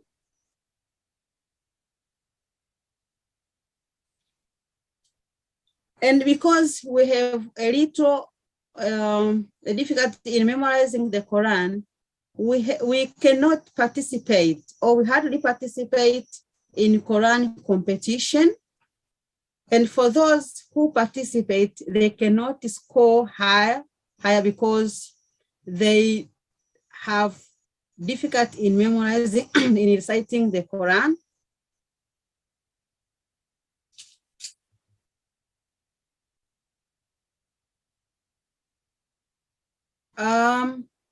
And most of, in our country, all people with, all children with visual impairment, we are studying in boarding schools where there is no any teacher who can teach us Quran knowledge. Here in Tanzania, they are basing on secular education only in schools, but so to learn Quran, it depends on it rely on the community only, not at the school. So if you attended a boarding school, you will get the problem of understanding or learning the Quran. Maybe if maybe when you are in the holiday,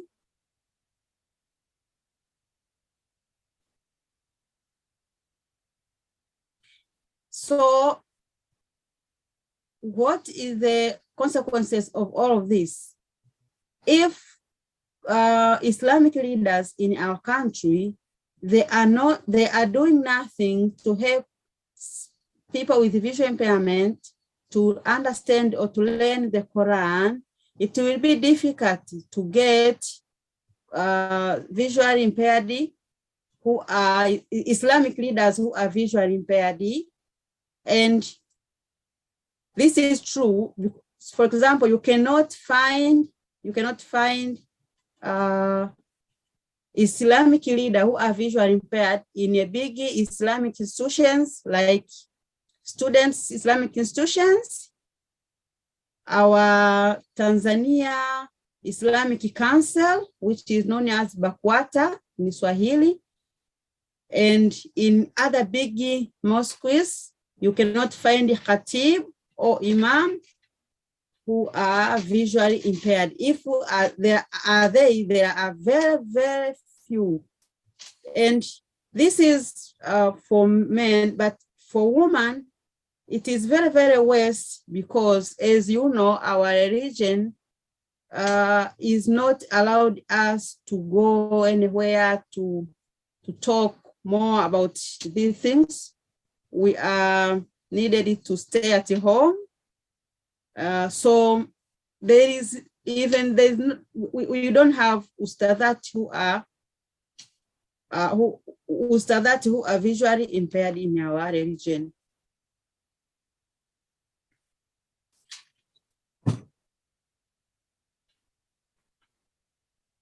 So conclusively, Islamic leaders in our country are needed to be educated on how they can include us in their policies and in their community practices, so we can have a chance of attending Islamic leading chances. For example, now in Tanzania, if you can ask maybe Mufti, our Mufti, how about your plan about Islamic with the disabilities? You know anything about inclusion? He cannot have any answer to give you. Maybe he can ask you, what is Islamic inclusion? So we need activists, we need support for these Islamic leaders to learn, to get education on how they can include people with visual impairment. Thank you. This is Mashkura from Tanzania, Dar es Salaam. Assalamu alaikum. Walaikum assalam. Thank you, Mashkura. Mashallah. It is so important to hear what are the issues and challenges that people with disabilities are facing around the world, and what you described to us in happening in Tanzania and the mainland. Yes, we don't see a lot of women who are ustadats, and that is something we need to work on, inshallah. We need to see the example, so that we can have more women reciters, memorizers of the Quran, inshallah. All right, so thank you so much for that presentation. Inshallah, we will be going on a 15-minute break, and then we will, please, for those of you who are who would like to remain in the Zoom meeting, feel free to stay and connect with other people through the chat, and you can have that conversation. And Brother Mamoon will put on a timer. The break is only for 15 minutes. I know it's a long day. We all need a little break. So inshallah, enjoy your break, and we will be back inshallah in 15 minutes. Thank you so much, and see you in 15 minutes. Thank you. Assalamu alaikum.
Okay, everyone, that was a very fast 15 minutes, subhanAllah. Welcome back from the break. We're glad to have you here again with us. So inshallah, we will continue our conference, Global Conference on Disability and Islam. Welcome back, everyone. We had an amazing presentation. We had a number of presentations this morning from different parts of the country. Alhamdulillah, from different countries. Yes. Okay. So now we will continue, and our next presenter will be Saja Saleh from the USA. And Saja will be talking about building resilience, connections, and responsive leadership for people with disabilities. I'll now turn it over to Brother Mamoon to read her bio before she presents. Please go ahead. And Saja, in the meantime, you can unmute and you can turn on your video, please. Yes. So if I can get Sister Saja to go ahead and just turn it on, inshallah ta'ala. Saja Saleh received her bachelor degree in Quranic Studies and Psychology from the International Islamic University in Malaysia. She obtained her Master's of Education in Special Education from George Mason University in the US, 2007. She has been working as a multiple disabilities teacher at Fairfax County Public Schools in Virginia, USA. She's a writer and a presenter at multiple national and international conferences on topics related to Islam, equity, special education, and mental health issues in homes, classrooms, and communities. Welcome, Sister Saja Saleh. I don't see her on.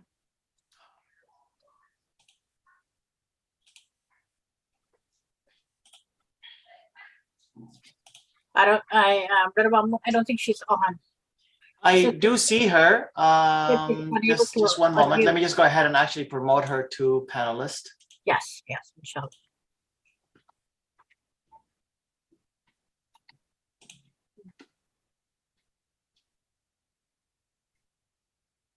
Yeah. Okay, Assalamu alaikum, everyone. Thank you so much. Jazakallah khair. Thank you for joining us. Thank you so much. Give me a second, please, so I can pull my presentation. Okay, inshallah. I'm unable to share my screen, so. Okay, we'll give you access in a minute. No worries. Thank you. Inshallah. Okay, now it's working. Perfect. Thank you so much. Jazakumullah kulla khair. Okay, are you able to see the presentation? Yes, we are. That's good. Okay.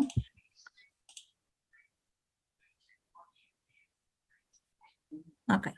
So, Assalamu alaikum wa rahmatullahi wa barakatuh. My name is Saja Saleh, and I will be talking to you about building resilience, connections, and responsive leadership for people with disabilities. It has been really my pleasure to be a teacher of students with multiple disabilities over the last few years.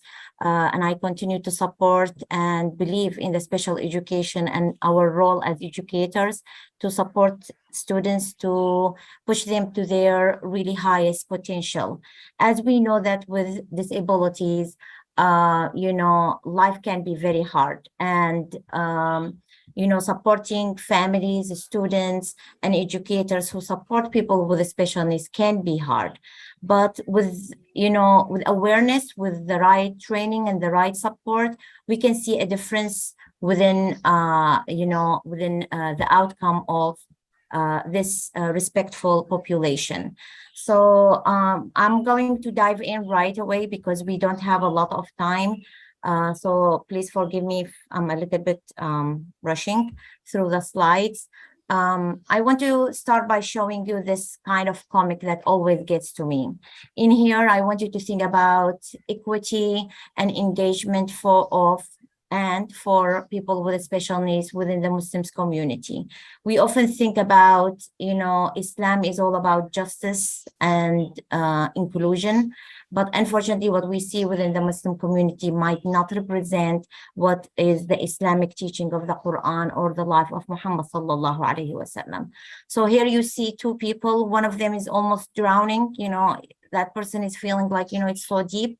And then the other person looking on is like, what, it's not really, not a big deal. And this is kind of like, where we deal with people who have different point of view.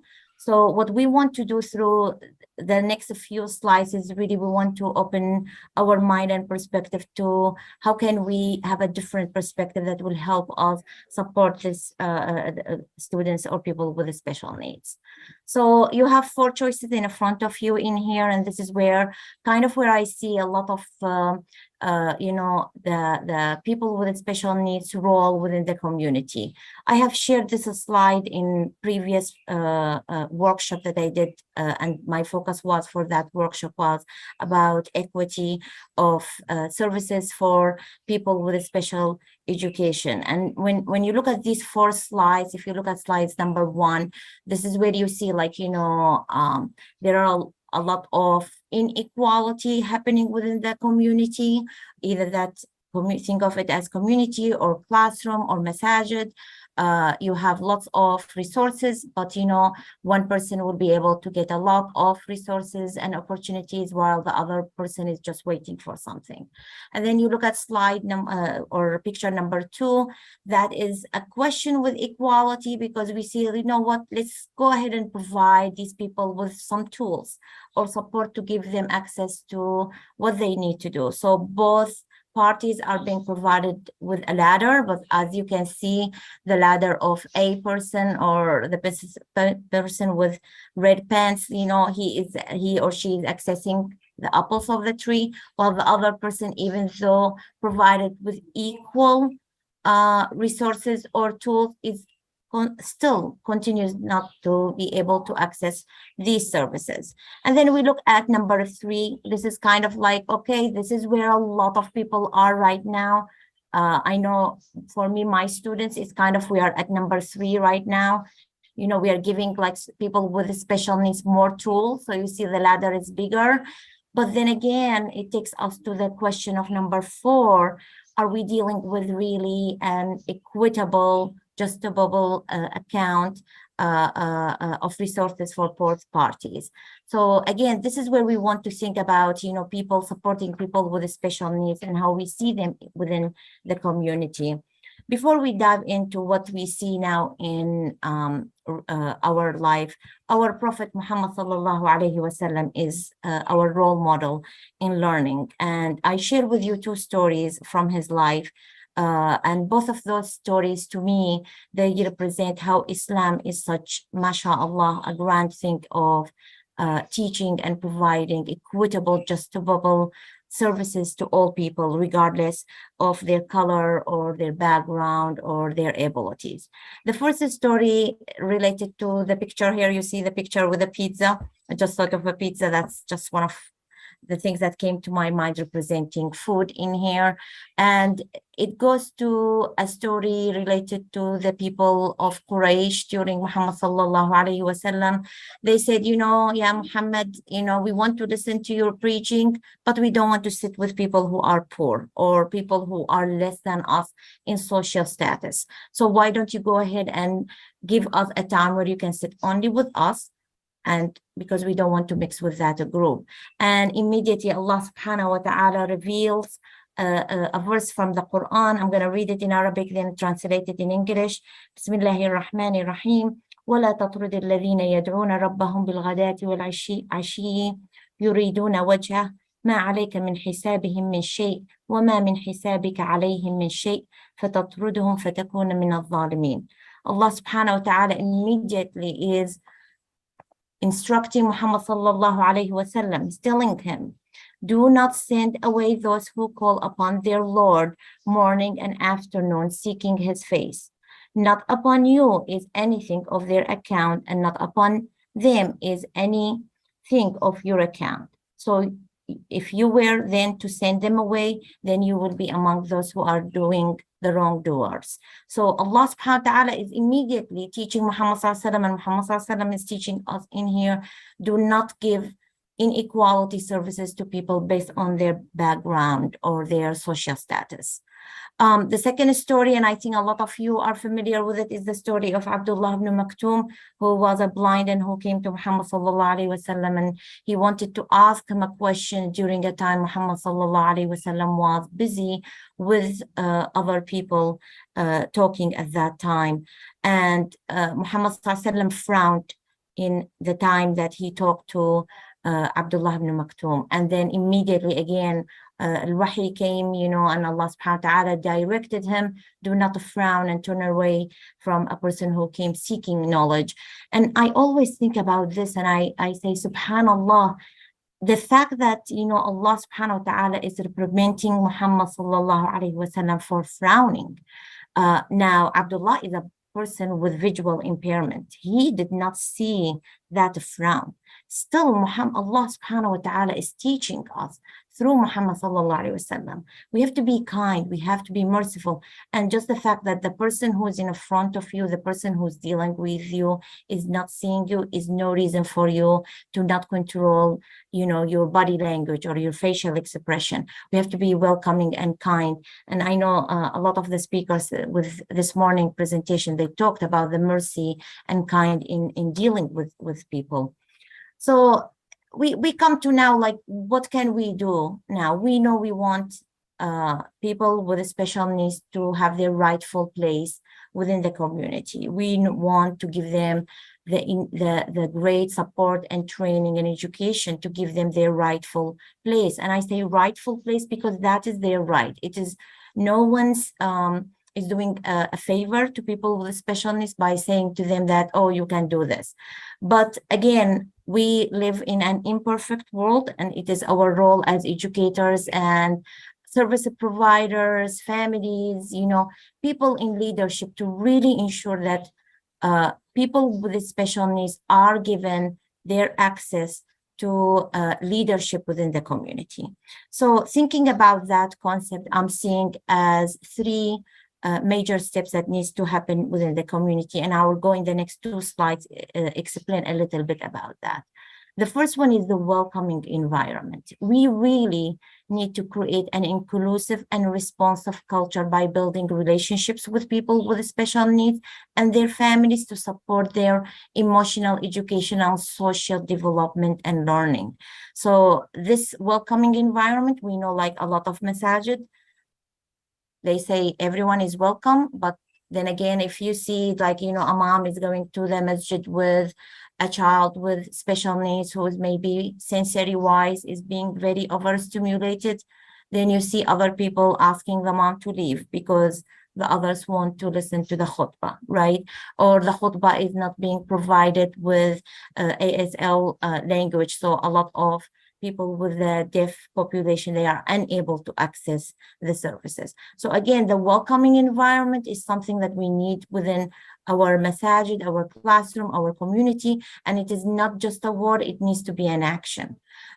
This takes us to the community integration, and I think that so often we talk about, providing more programs that are intentionally designed for people with special needs. But in my mind, this is not going to be enough until we integrate the typical and atypical learners within these groups. So it's not enough to say that, let me provide the services for people with this kind of population. You really need to bring the other people so they will be part of it. And that is how we will make a cohesive community that support each other. The third step is access and opportunity. We talked about Abdullah ibn Maktoum, the story goes about after Allah subhanahu wa ta'ala reprimanded Muhammad sallallahu alaihi wasallam with the way he frowned with Abdullah. Muhammad sallallahu alaihi wasallam was always welcoming Abdullah. By the way, a fact that I didn't learn until recently, I found it very interesting. Abdullah ibn Maktoum was Khadija's cousin. And I thought this was very interesting for me because it is something that, there is that background in the treatment of like sometimes with our cousins or our family members, we are more at ease. But still, Allah subhanahu wa ta'ala asked Muhammad sallallahu alaihi wasallam to give the knowledge and the access and the opportunity for Abdullah to learn just like everyone else. And because Muhammad sallallahu alaihi wasallam followed on that, Abdullah ibn Maktoum was given more leadership skills later on. He was twice, Muhammad sallallahu alaihi wasallam kind of let him to be kind of like his Khalifa when he was out of the city. He was Mu'adhin among with Bilal. He continued to fight with the Muslims until he died a martyr, yarhamuhullah. So again, that access and opportunity for people with special needs is something very crucial. We have to give opportunities and also engagements. And we have to think about the multiple layers of needs, and I will go over that in the next slide, inshallah. Community leaders and people in the decision making, they need to come and ensure this high level of rigor. You know, sometimes we can just say that, you know what, we are providing you with this little access, or we are doing this. So again, we have to have this rigor a little bit in the collaboration and in the opportunities, and it needs to be something that is ongoing. So again, when we think about these steps, I want us to think about, like, you know, 5 essentials, practices that can enhance the leadership of people with special needs. Number 1, we have to understand their unique needs. We cannot say that what works for people with, you know, a visual or hearing impairment is the same needs as people with physical disabilities, or people with learning disabilities, or intellectual disabilities, or people with, you know, on the autism spectrum. So again, we have to build these opportunities where the community is aware, and again, people in the leadership role aware of the unique needs of each area of needs. And then from that understanding, we are going to be able to come up with the support. You cannot support or love or accept before you understand. So second step is differentiating the resources. Again, based on these notes, the resources needs to be different, right? And based on level of functioning, we know that within each disability, the functioning level is different. Some people with special needs are able to, you know, hold a job and live very close to semi-typical life than others, while others, they are unable. You know, a lot of people with mental health issues. We know with our keynote speaker this morning, and I'm sorry, I can't remember your name at this second, but like she mentioned about the difficulty in holding on a job because of the burden of depression and mental health and its effects on her. So we have to understand these levels, and that not everyone is going to be performing within the same level. And then that resources and that engagement, it needs to be ongoing. We cannot just say that let's do one annual meeting for this population and that's it. We are done. We tick the box. We did our job. We should feel happy with ourselves. So again, and I'm saying we because I'm thinking about people in the leadership roles within the community. It falls upon them to learn that, you know, people with special needs, they have the rights to know their Allah, they have the right to access, you know, all kind of resources within their community, either on the religious aspects of, you know, social aspects or educational aspects. Then we move on to amplifying the access and enriching the opportunities. And I'm saying this, and this is kind of like explaining what I said earlier on about the rigor. It's not enough for us to just say that I am providing opportunity and I'm ongoing, but are you really giving a good rigor? Are you amplifying this access? And then, as always, for anything to be good, we have to do ongoing assessing and modifying and reinforcing success. And you see this when I built this cycle, I put it in an arrow that goes on because it is something, it's an ongoing and it needs to keep going. This is my last slide. So again, with enhancing the leadership, some hands-on ideas that I would love to see more within any community to give the chance for people with special needs really the chance to be leaders within the community. We want to create that support system. And that support system, again, we are talking about multiple layers. Because of the time limit that I was given for this presentation, I kind of tried to shrink everything in. But when you think about support system, we're going to need to think about like educational support, emotional support, social support, economic support. You have to think about the multiple layers that families and people with special needs would need for them to be able to really access their opportunity to take leadership roles within the community. Then there is also the idea of creating role model partnership. We want to pair people with special needs with people who are more typical one. And I often say, not jokingly, they say that it takes a village to raise a child. And I always add my own version. Feel free to use it in the future. And I say, if it takes a village to raise a child, it takes a city to raise a child with special needs. A village is not enough. A city is not enough. We all need to stand together and create that partnership to support these students and these people. We want to establish long-term relationship, and this is where the mentorship is coming in. You know, people who are, again, the role model is one thing, and then another thing is, you know, I am going to be your mentor in this kind of a skill. And, you know, as teachers, one of the models I use within my classroom is I do, we do, you do. So I do, I am teaching the lesson, then we do the lesson together, or we solve the problem together. And then the third one is the you do. You do is when you are at the independence levels and you are able to do that. So that mentorship is so much important for our people with special needs, for them to really take their rightful place. We want to identify options and offering choices for engagement. So again, like, you know, people in the leadership role, please give options. We all like choices, you know. Do you want this time or this time? Do you want this topic or this topic? What kind of activities that you feel yourself ready to come in and engage within the community? We want to increase the individual's achievement level. This is the rigor that we talked about it. So again, even the person that, you know, starts like, this is my goal for the first 6 months, my goal for the next 1 year, in 5 years, this is where I see myself being able to achieve, inshallah. We, along all of these things, we have to really teach individuals, you know, how to access, you know, opportunities, problem solve, goal, setting goals and other things. I appreciate the time. Jazakumullah kulla khair. Thank you so much for giving me the opportunity to present today with you. Assalamu alaikum wa rahmatullah.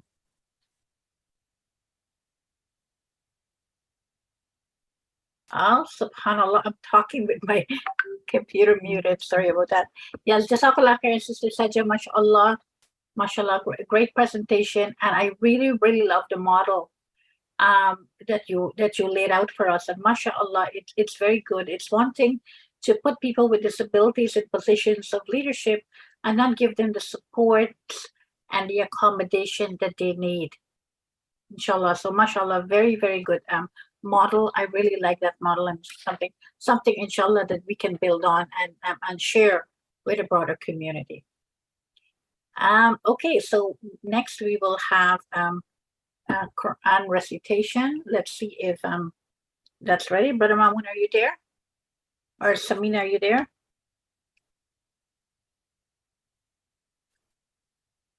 Can you share the just 1 second? Having some technical difficulties. I just want to thank everyone for being here, inshallah. Okay, just 1 second.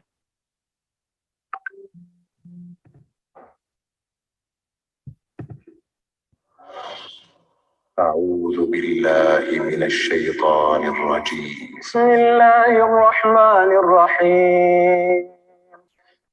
يسبح لله ما في السماوات وما في الأرض له الملك وله الحمد وهو على كل شيء قدير. هو الذي خلقكم فمنكم كافر ومنكم مؤمن والله بما تعملون بصير خلق السماوات والأرض بالحق وصوركم فأحسن صوركم وإليه المصير يعلم ما في السماوات والأرض ويعلم ما تسرون وما تعلنون والله عليم بذات الصدور ألم يأتكم نبأ الذين كفروا من قبل فذاقوا وبال أمرهم ولهم عذاب أليم ذلك بأنه كانت تأتيهم رسلهم بالبينات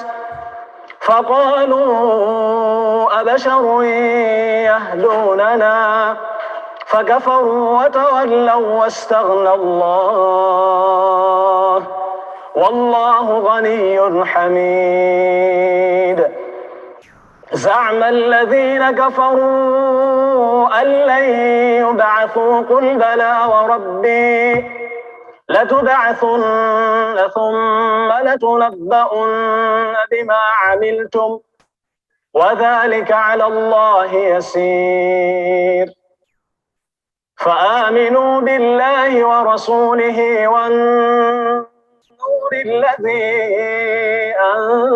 أنزلنا والله بما تعملون خبير يوم يجمعكم ليوم الجمع ذلك يوم التغابن ومن يؤمن بالله ويعمل صالحا يكفر عنه سيئاته ويدخله جنات تجري من تحتها الأنهار خالدين فيها أبدا ذلك الفوز العظيم والذين كفروا وكذبوا بآياتنا أولئك أصحاب النار خالدين فيها وبئس المصير ما أصاب من مصيبة إلا بإذن الله ومن يؤمن بالله يهد قلبه والله بكل شيء عليم وأطيعوا الله وأطيعوا الرسول فإن توليتم فإنما على رسولنا البلاغ المبين الله لا إله إلا هو وعلى الله فليتوكل المؤمنون يا أيها الذين آمنوا إن من أزواجكم وأولادكم عدوا لكم فاحذروهم وإن تعفوا وتصفحوا وتغفروا فإن الله غفور رحيم إنما أموالكم وأولادكم فتنة والله عنده أجر عظيم صدق الله العظيم MashaAllah, Tabarakallah, Jazakallah khairan. That was Brother Abu Bakr, a blind brother from Tanzania, reciting Surah Taghabun. MashaAllah, Tabarakallah. Beautiful recitation. All right, inshallah, now we'll be moving on to our next presenter, who is Maria Bangesh, and she will be talking about addressing the need for a culturally responsive service delivery in all spaces. And I'll now turn it over to Brother Mamoon. Are you there?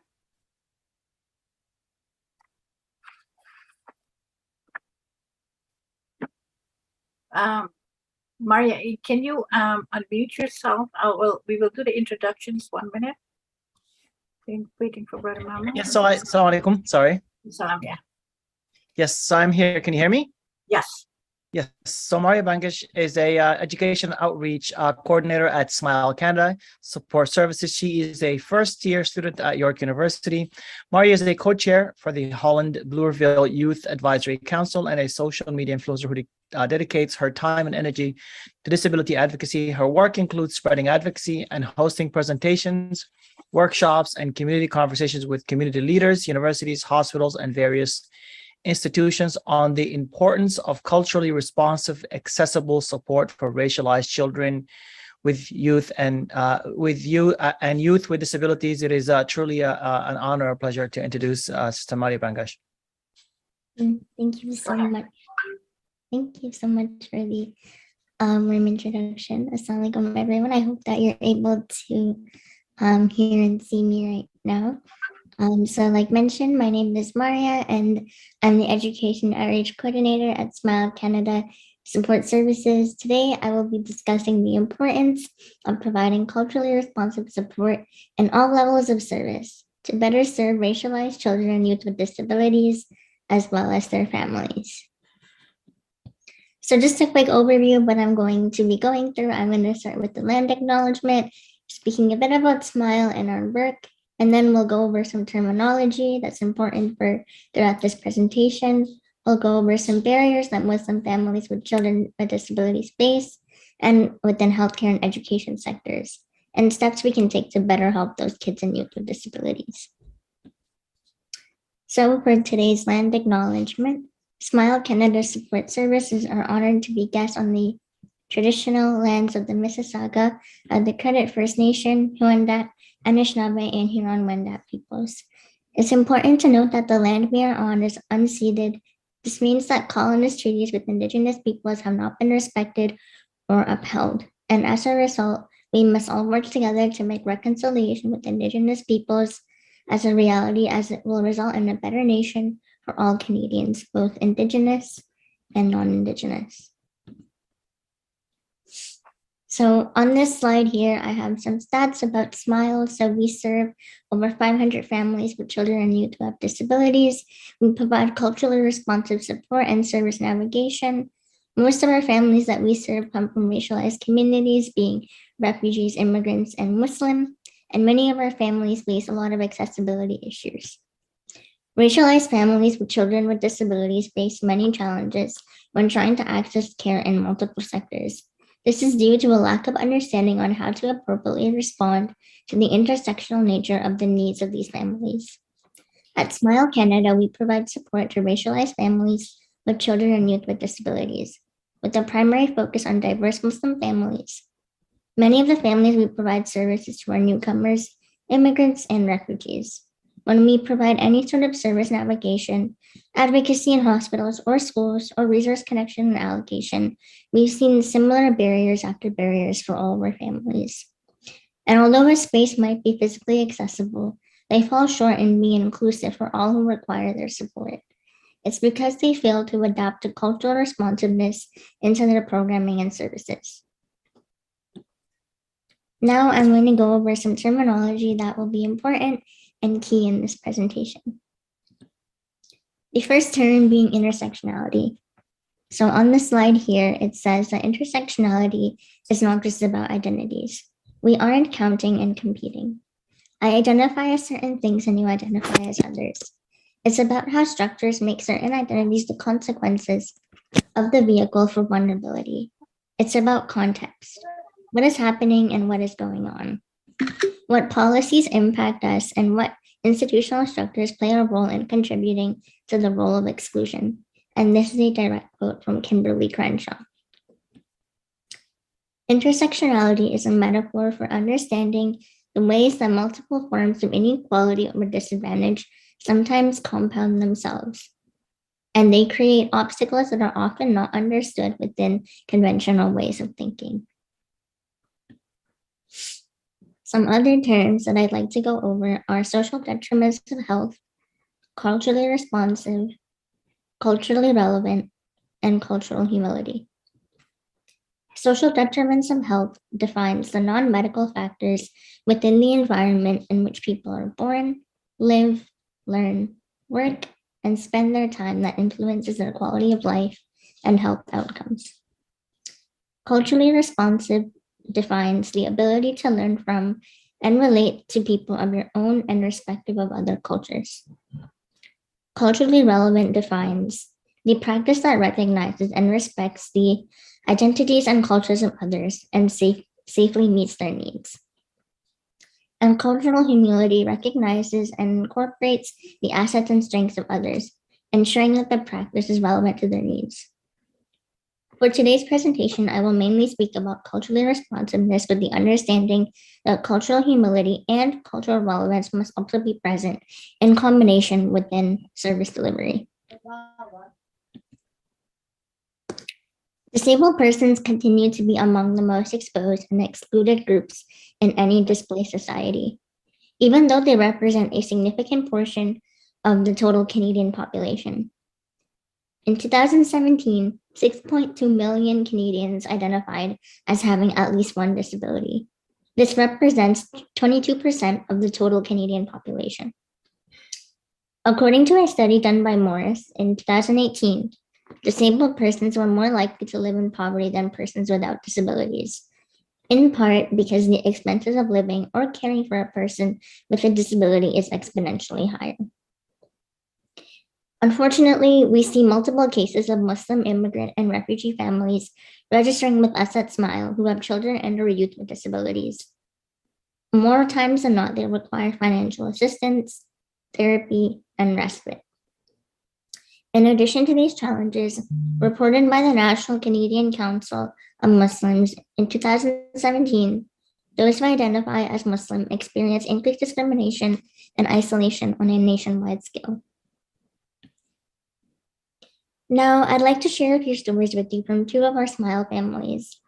While Smile serves over 500 plus families across the GTA and a few in different provinces, this is a small snapshot of some of the barriers that they constantly face. Following the hiring of a new principal, a 5-year-old child's one-to-one support in the classroom was removed, citing the school did not have enough funds to continue the support. When the child's father tried to discuss the matter with the principal stated he was too aggressive and could not speak to him unless a witness was present. The father felt that both himself and the child were discriminated against. The second story is, while her son was in hospital due to a surgery, hospital staff would talk to the mother in simple terms. When her husband, who was Caucasian, would enter the room, they would direct all communication to him and ignore the mother. The mother expressed to staff and nurses that she is the primary caregiver and knows the most about her child's situation. The staff continued to be negligent and nothing improved even after they complained about this. So why is it that we need culturally responsive care in our healthcare systems and all systems? Multiple research studies have shown that within both school and hospital settings, when teachers and or healthcare practitioners practice culturally responsive care and instruction, children and patients have more positive outcomes. Arguably, the social determinants of health, which impact the health outcomes of an individual, are heavily influenced by the availability of culturally appropriate mental health and quality of life services within communities. For racialized community members, not having culturally relevant services can ultimately lead to poor mental health and poor quality of life. Our findings also suggest that barriers to fair and inclusive education for children and youth with disabilities include ineffective communication to parents and students about their accommodation rights, negative attitudes and stereotypes held by staff and students, inadequate training for providers, and lack of culturally responsive care. As you can see from both stories that I've told you today, many Muslim families have faced and continue to face barriers in access to care. In hospital settings, research has shown that mistrust between patients and clinicians further complicate the communication between clinicians and their patients, resulting in less families accessing healthcare when they need. Smile families often report seldom seeking help and assistance from healthcare and educational providers, as their lived experiences are discounted and their identities and oppressions are overpowered.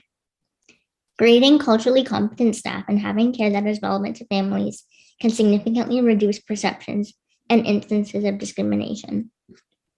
Research has also shown that it can have a profoundly deep impact in instruction and student learning within school settings and lessen oppression and marginalization. So when we looked at the data, both on the research side and our own experiences at Smile, culturally appropriate care has been long regarded as a primary strategy for decreasing health disparities in care and improving relations and outcomes for all involved. When we think about moving forward and implementing actionable steps, it's first important for service providers to look into their own implicit bias and the privilege that they hold. It's important to look into possible barriers, whether they be physical, communicational, organizational, or attitudinal, and see what policies and practices are put in place that could potentially be harmful to racialized families with children or youth with disabilities. Studies have shown that being mindful of factors such as setting adaptations or primary caregiver roles, for example, can help combat the stigma that a family from a specific cultural background might experience while trying to receive services. This might be something as simple as changing the location of services in order to make the program more culturally appropriate, or being mindful that an older sibling or extended family member may be primary and instrumental in a child's life. In addition to their parents, nurses who scored higher on culturally competency skills were better able to listen to their patients, anticipate their needs, and communicate in a way that the patient could better understand. As families struggle to navigate through various sectors in society, research has shown that it is common for racialized parents to switch between cultural spaces and social situations in order to try to make others feel more comfortable while denying their own culture and history. Having culturally responsive programming and support in place within all aspects of service delivery is thus crucial for racialized families, so that they are able to receive the care they need without suppressing their own identities. So how do we advocate for the real change? Current service delivery fails to take into account the intersectional needs of racialized Muslim families, many who are fleeing trauma and abuse, who are facing job loss, food insecurity, and homelessness. Although at Smile, we pride ourselves on providing culturally responsive care to families, working to break down communication and language barriers, and advocate for safe practices in hospitals and school settings, we hope that all models of social service delivery will eventually be able to adopt this framework and lens, so that racialized Muslim families are able to feel safe in seeking help wherever they need it and wherever they go. Culturally responsive service delivery means more better health outcomes for Muslim families with children and youth with disabilities. Better health outcomes for these families means safer and healthier communities across Canada. Thank you so much today for giving me the opportunity to speak. If there are any questions or comments, I will watch the chat for that. And for more information on Smile Canada and the amazing work we do, all of our contacts are up on the screen. Our website is smilecan.org if you'd like to check us out. Thank you so much, and Jazakallah khair for all your time. Walaikum assalam. Jazakallah khair. MashaAllah. Thank you for your presentation. Maria, MashaAllah, MashaAllah. The amazing work that you do and the work that you guys do at Smile, MashaAllah, very, very important, because ensuring that people with disabilities and children with disabilities in particular have culturally responsible programming helps them to receive care they need without suppressing their own identity. That just came out. That was just a key for us, and so important in providing culturally appropriate services. Thank you so much. Okay, we have We have our student from Madrasa Al Noor Blind. Oh, okay, alhamdulillah. We have, I'm reading in the chat here that we have a student from Madrasa School for the Blind to read Quran. Can you identify the name, please? Is Sheikh Hassan here right now?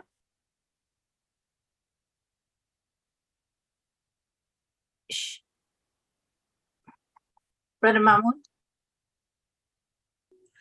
Dr. Masoudin.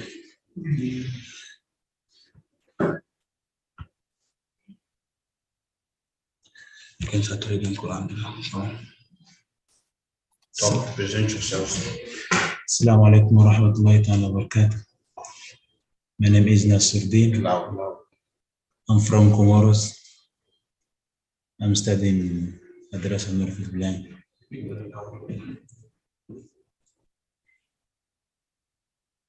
أعوذ بالله من الشيطان الرجيم. بسم الله الرحمن الرحيم.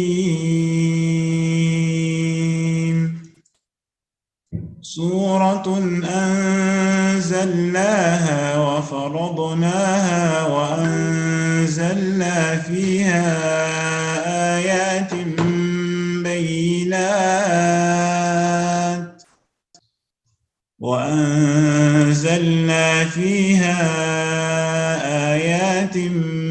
بينات لعلكم تذكرون. الزانية والزاني فاجلدوا كل واحد منهما 100 جلدة ولا تأخذكم بهما رأفة في دين الله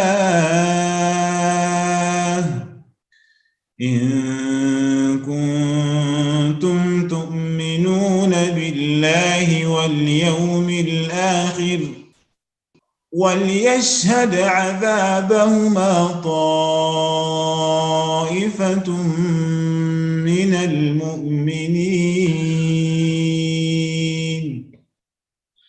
الزاني لا ينكح إلا زانية أو مشركة والزانية لا ينكحها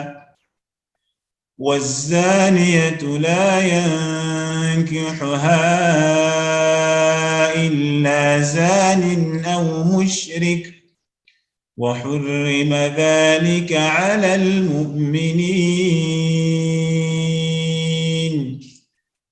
والذين يرمون المحصنات ثم لم يأتوا ب4 شهداء فاجلدوهم 80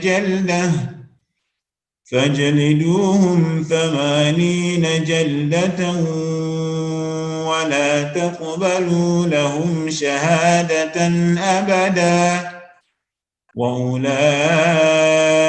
هم الفاسقون.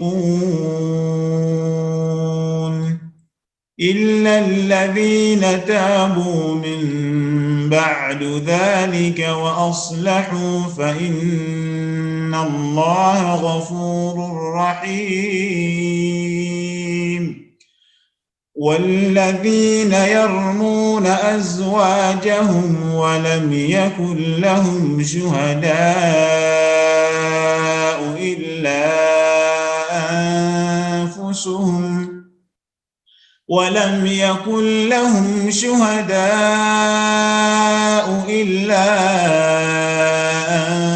أنفسهم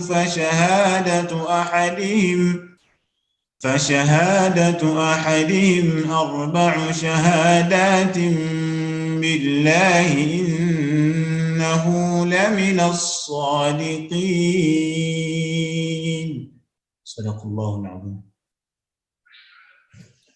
Jazakallah khairan. Brother, mashallah, such a beautiful, beautiful recitation of Surah Al-Nur, mashallah. Is Sheikh Hassan there?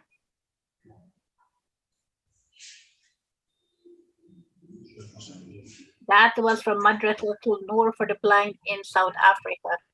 MashaAllah, one of your students. All right, is Sheikh Hassan Murji there?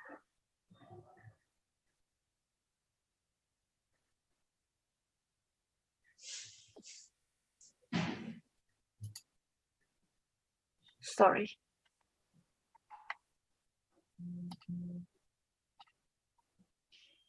Okay, we're just waiting to see if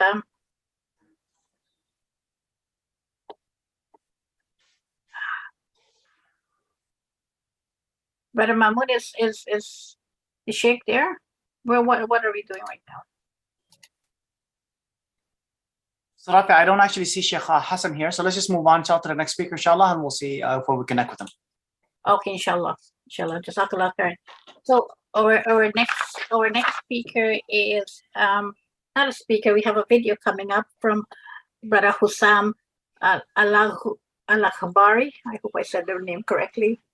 Inshallah. And feel free, Hussam, if you would like to say a few words before we play the video. But before we do all of that, let's ask Brother Mamun to introduce you properly. Let's go ahead. Yes, so let me actually go ahead and introduce my friend. Actually, I want to refer to him as Hussam Al-Akhbari. He's a director of photography, he's an editor and a photographer who brings visuals to life. He's known for his powerful storytelling methods. Hussam has the ability to engage with viewers and leave them with a strong visual message. Hussam began his career by shooting and editing music videos, short documentaries, and commercials.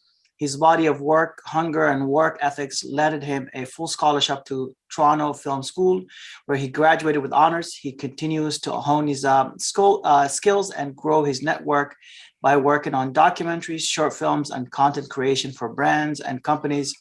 On his days off, he creates YouTube videos to engage with the audiences. Pretty much, he doesn't have days off, is what he's saying here to you. Let me just go ahead and start this video, inshallah, for him. Just before you start the video, Brother Mahmoud, why don't we welcome Brother Hussam, if you want to say a few words to introduce the video, maybe.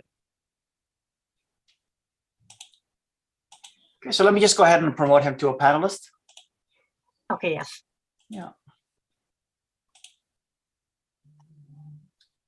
Assalamu alaikum, everybody. I hope you guys are doing well. First and foremost, thank you for having me on here on the conference. I really appreciate it. It's my pleasure and my honor. Today's topic, I'll just share a few words before we begin watching the videos. The topic of leadership is an interesting topic. As we see from the life of Rasul Sallallahu Alaihi Wasallam, he recognized that the individuals around him had different and unique skill set. And him being a leader, he was able to put those specific individuals in roles in order to succeed. Now, how does this relate to disability and things of that nature? Or at least one may say, hey, I don't have, tools, skill sets, or something to give back. And I say, I think if you look deep, you will find something.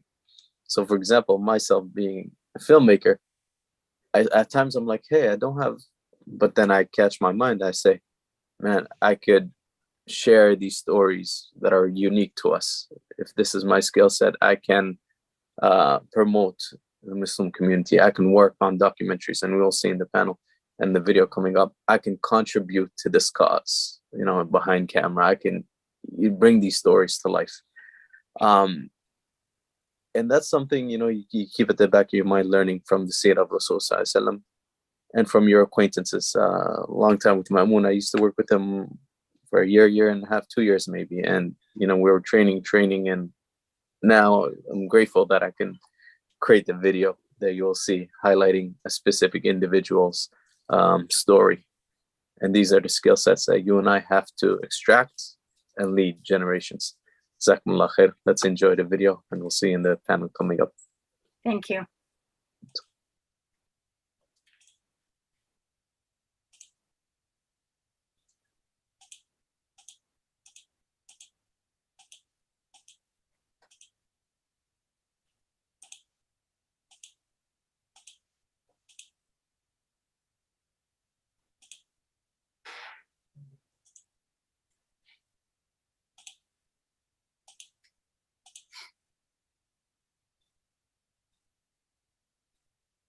My apologies. I'm just having a little bit of difficulty just sharing the video. So give me one moment, please. Okay, no worries. In the meantime, everyone, please feel free to share your insights, your gems, whatever resonate with you, inshallah.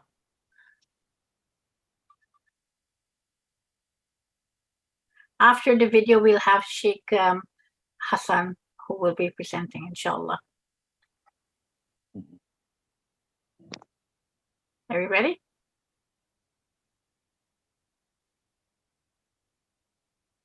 No, it's actually not allowing me to share. So, Samina, do you have this video? Yes, we do. It is on the working document link.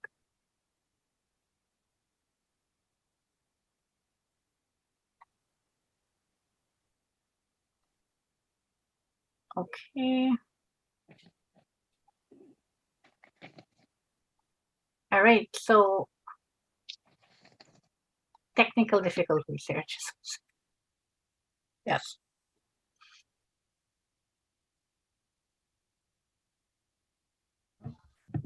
Shy and timid, qualities he possessed growing up. A caterpillar destined to grow tenacious. Joy still lingers in his presence when he is no longer in the spaces. Farewell, farewell. The good old saying, boys will be boys, but what happens when they grow and all of a sudden they are nothing to play with? Enter the complexities and dimensions of the matrix. Welcome to junior high. Both perception and reality intertwine with animosity and hatred. Yup, lands of the identity jungle crisis. Them concrete walls cement catastrophic events in rapid sequences. Pre-teens' dreams are popularities and acceptance, yet bullying starts off with gradual teasing. In them pre-internet days, playgrounds were the platforms where knuckles connected in person, and his wounds cut deeper than deep. Forced metamorphosis for therapy sessions gave him red and blue meds for bipolarism and depression with the diagnosis read. The foundation of his youth ran like a river, streaming his lifetime between hospitals and the clinics, tossing and turning in riverbeds of darkness 20 years and is still ongoing. Coping with mental health and isolation is the hardest. His rock bottom darker than the bottom of any ocean you comprehend and see. To weather the storm he was in, he turned to the Almighty and the PEN. A caterpillar must shed skin to become a butterfly, and as for Bassem, he had to dig deep within. Since words carry weight, he took to writing the purest of poems, turning his shit into sugar and compiled a book called The Solemn Streams, the story of resilience. What a meaningful thing.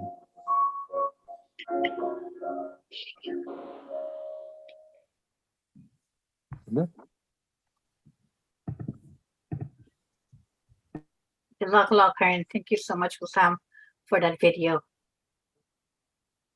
No problem, Jazakumullah khair. It was just a story about mental health, depression, bipolarism, which you will see in the coming panels. Jazakumullah khair. Yes, inshallah. But before we get to the panel, inshallah, we will be getting to Sheikh Hassan Murji from Madrasa School for the Blind. And inshallah, he will be speaking about making the Quran accessible to blind Muslims. But before that, we'll have Brother Mahmoud read your full bio, inshallah. Brother Mahmoud.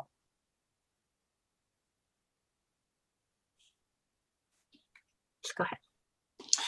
Yes, assalamu alaikum. Sorry here for the delay here. Sheikh Hassan Murji is a South African Islamic scholar. He is the principal and the founder of the Madrasa An-Nur for the Blind, which is a non-profit Islamic institute catering for the needs of the visually impaired internationally. Maulana was born in Durban, South Africa in the 60s, and from a very young age has always wished and asked Allah to give him the opportunity to be of service to the people. By the grace of the Almighty Allah, this was the start for him in assisting the blind. Madrasa An-Nur for the Blind started in 1986 in a small warehouse, very simply with only 2 students. The madrasa has now grown to accommodate students from over 20 countries on campus and has established branches over 20 around the world by the grace of the Almighty. Maulana and his team have established the world's first one-stop Islamic center for the blind in Central South Africa, and travels extensively to assist in the establishment of Islamic educational centers for the blind throughout the world. We were actually honored to have you at our center, Maulana. May Allah subhanahu wa ta'ala bless you and give you Jannah, inshallah, for all the work you've done. Go ahead, inshallah. Assalamu alaikum wa rahmatullahi ta'ala wa barakatuh. Respected panelists, Jazakallah khair for having me on for this conference here. And let me go straight on to the topic itself, making the Quran accessible to blind Muslims. It is a dream of every person basically who is blind, and more especially sometimes the parents and the grandparents and the people closest to a person who is blind, that they wish their child to learn to read the Holy Quran. And Allah subhanahu wa ta'ala has said in the Holy Quran, وَلَقَدْ يَسَّرْنَا الْقُرْآنَ لِلذِّكْرِ فَهَلْ مِن مُدَّكِّرٍ. We have made the Quran easy to learn, so is there anyone to take heed? And it is fascinating, basically it is a miracle to see how easy it is for a blind person to access and to read the Holy Quran as compared to a person who is normal. When I use the word normal here, I mean the person who is not blind, someone who is healthy and who has no disability. So this is very, very fascinating to note, because out of our experience, almost 40 years, we find that a blind person, for him or her to learn to read the Quran is much, much more easier. And when a person, of course, when they cannot see, when you lose your sight and then you use the other senses, and more especially your sense of touch. Now, this is very, very important, because that has to be activated. It has to be trained basically to learn to read Braille. And most of the people who are blind can read Braille. There could be some blind who cannot read Braille. But the fact remains of is that for those who learn to read Braille at the young age of, say, 7 years old, or 8 years, or even 9 years, they start reading Braille, and they're able to actually access reading the Quran firstly by learning the alphabets, alif, ba, ta, tha, and so on, and carry on. And Alhamdulillah, at Madrasa Nur for the blind, we have actually created a manual known as the Nur Quran Primer. And this takes you on a step-by-step manner, basically firstly learning the nuts and bolts, the letters of the alphabet, and then going on to learn the different diacritical marks. Like, for example, you say that the haraka, that means the different sounds, a, e, u, and so on, and then the joining letters, and then those letters which are joined, the initial letters, the medial letters. In Braille, all are the same. What is very beautiful and easy about Braille is that there is no difference between a letter in the middle, like how you and I read, people who are sighted, and we need to know the difference between a beginning letter, a middle letter, and an ending letter. All are same, because Braille is based upon a phonical system. And just for people who don't know about Braille, so the letter L in English is dots 1, 2, 3, and it's the same letter lam in Arabic. And the word, the letter, for example, ba is dot 1, 2. In English, it will be the letter B. So this makes it very, very easy for anyone who wants to, if anyone knows English, then for you to learn Arabic Braille, that becomes very, very easy. Now, coming on to people who wish to learn to read the Holy Quran in Braille, as I explained to you before, that if there are young people, if there are elderly people, it all depends. Firstly, an assessment is done at Madrasa Nur for the blind. We send in an assessment form, and this is for those who like to learn online. We have classes online, inshallah, for those people who wish to learn. And of course, it depends upon the zones and the time differences that we have around the world. And you are most welcome to join us at Madrasa Nur for the blind to learn the Quran online also. One of the challenges a person faces, especially with somebody who is blind, is that you can hear the Quran if you cannot read the Quran by your fingers. But the pleasure, the taste, and the beauty of the Quran is when you can read the Quran yourself. And many a times when a person listens to a certain ayah of the Quran, then there is sometimes a person requires confirmation. Now, is the recitation or the words that I have read, is that in synchronization, or is it exactly what I want to read? For example, the word idh zalamu. Now, is that a dal or is that a dha? And Arabic is very, very precise, and it is absolutely a very sensitive language. If you, for example, use the word qalbun, which means the heart, and if you have to say kalbun, that is a dog. So the meaning changes. So it's very, very important that when a person learns the Arabic language or reads the Arabic language, you have to be absolutely precise and absolutely correct in your pronunciation. When it comes to pronunciation, as you have just heard the Qari reciting, we take a lot of importance in trying to make our students to read the Quran correctly. Now, alhamdulillah, thumma alhamdulillah, in the olden days, there was the situation where if a person was living in a third world country, and if he had wanted to learn to read the Holy Quran by memorization or even by looking inside, then he had to get somebody else to recite the Quran for him 1 time, 2 times, or 10 times. And that became very, very tedious or very tiresome. But now, with the advent of the tape recorder, that made life easy. And today we have the Daisy player, and this is digital access information systems. And actually, you can have a person, what you call, actually focusing upon a certain ayat. You can you can navigate to an exact ayah. You can repeat it. You can get it repeated as many times as you want with no difficulty. You can go to a certain chapter. You can go to a certain line. You can put in your bookmarks. And this has made life very, very easy for the blind. Alhamdulillah, thumma alhamdulillah, we have these programs, or we have these what you call lessons on our portal, and these can be downloaded from our website, inshallah, www.mnblind.org. And this is very, very easy for any person wishing to learn to read the Holy Quran.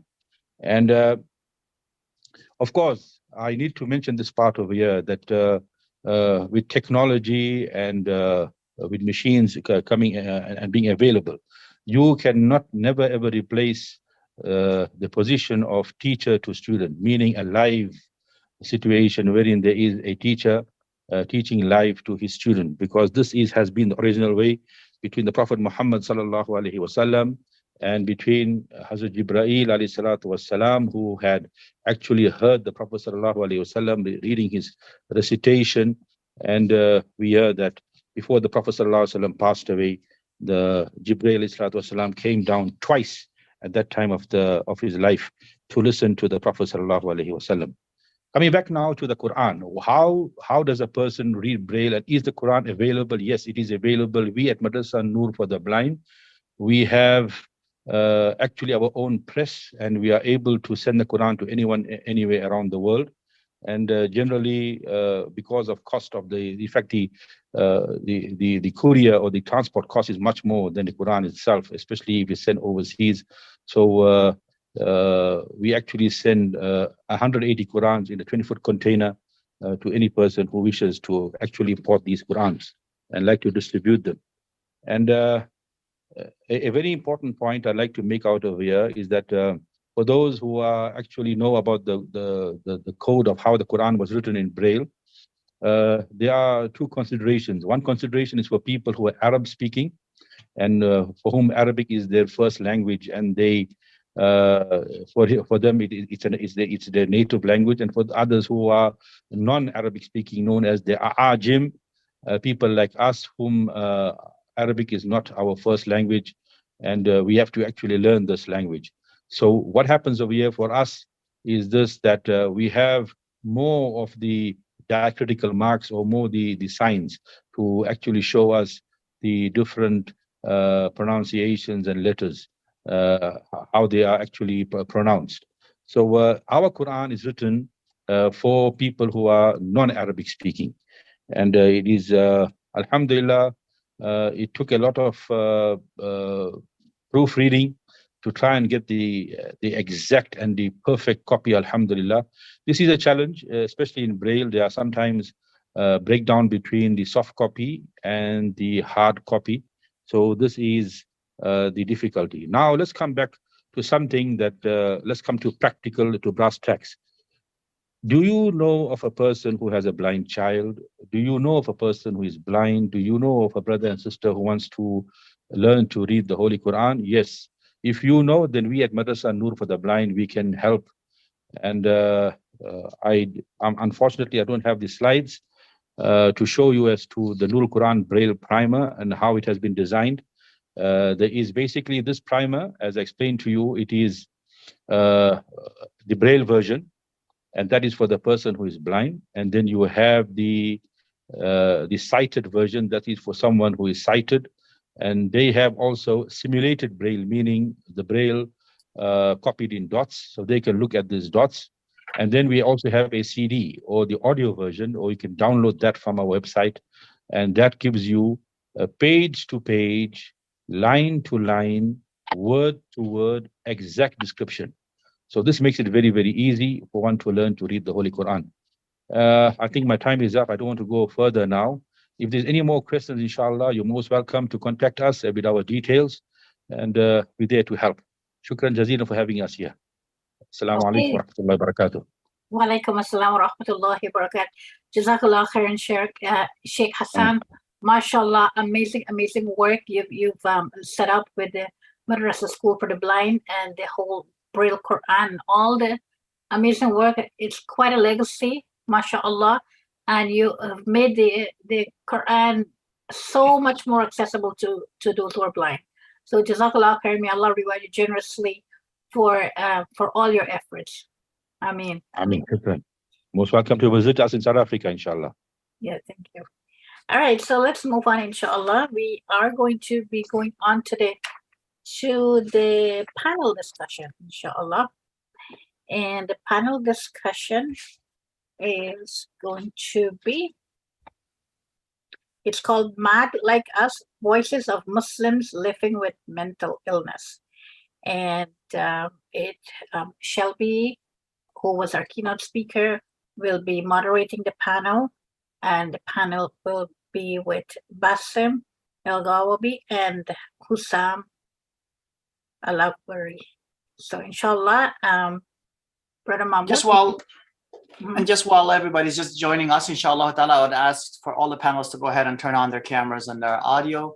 I am going to read the bio for Brother Bassam, because he's the only one who hasn't spoken yet. So I'll go ahead and I'll speak to him. Brother Bassem Gawabi was born in Ottawa as a second-generation Canadian whose parents immigrated from Egypt. He's a creative person and thinker who's taken those traits and incorporated them into entrepreneurship and the world of digital marketing. He strongly believes in making a social impact through sharing stories of our experiences and supporting and empowering those on the front lines of positive action in the world. He is a certified life coach, poet, and mental health advocate, and is grateful for how his Islamic faith has been a foundational force in driving him forward in a positive way. I mean, honestly, I have never heard Sin Al-Gawabi spelt this way, so I'm just going to ask right away, are you related to Sister Amira Al-Gawabi? I thought I might get that question. Yes, I'm proud of my big sister Amira. Oh, Allahu Akbar, mashallah, nice. Oh, so okay, very good. See, she's a good friend of ours, a very good friend of our community, and a huge support of our work. Allah bless you, inshallah. And can I get Sister Shelby? Is she on here? Yes, she is. So I'll go ahead and I'll bring her on. Sister Shelby, can I get you to turn on your camera? Perfect, there. We're good to go. And I'll just remove Sister Rafia from the spotlight. And Sister Shelby, you can go ahead, inshallah. The panel is yours. Great. So I have internet, but for some reason, I guess the Zoom is cutting in and out for me. So even though my internet's fine, there's some issues with the Zoom. So I might go off, but I'll just be sending messages to the WhatsApp group I have with Hussam and Bassem. So they'll still be responding to my questions if for some reason I get cut off. So we're all working together as a team to create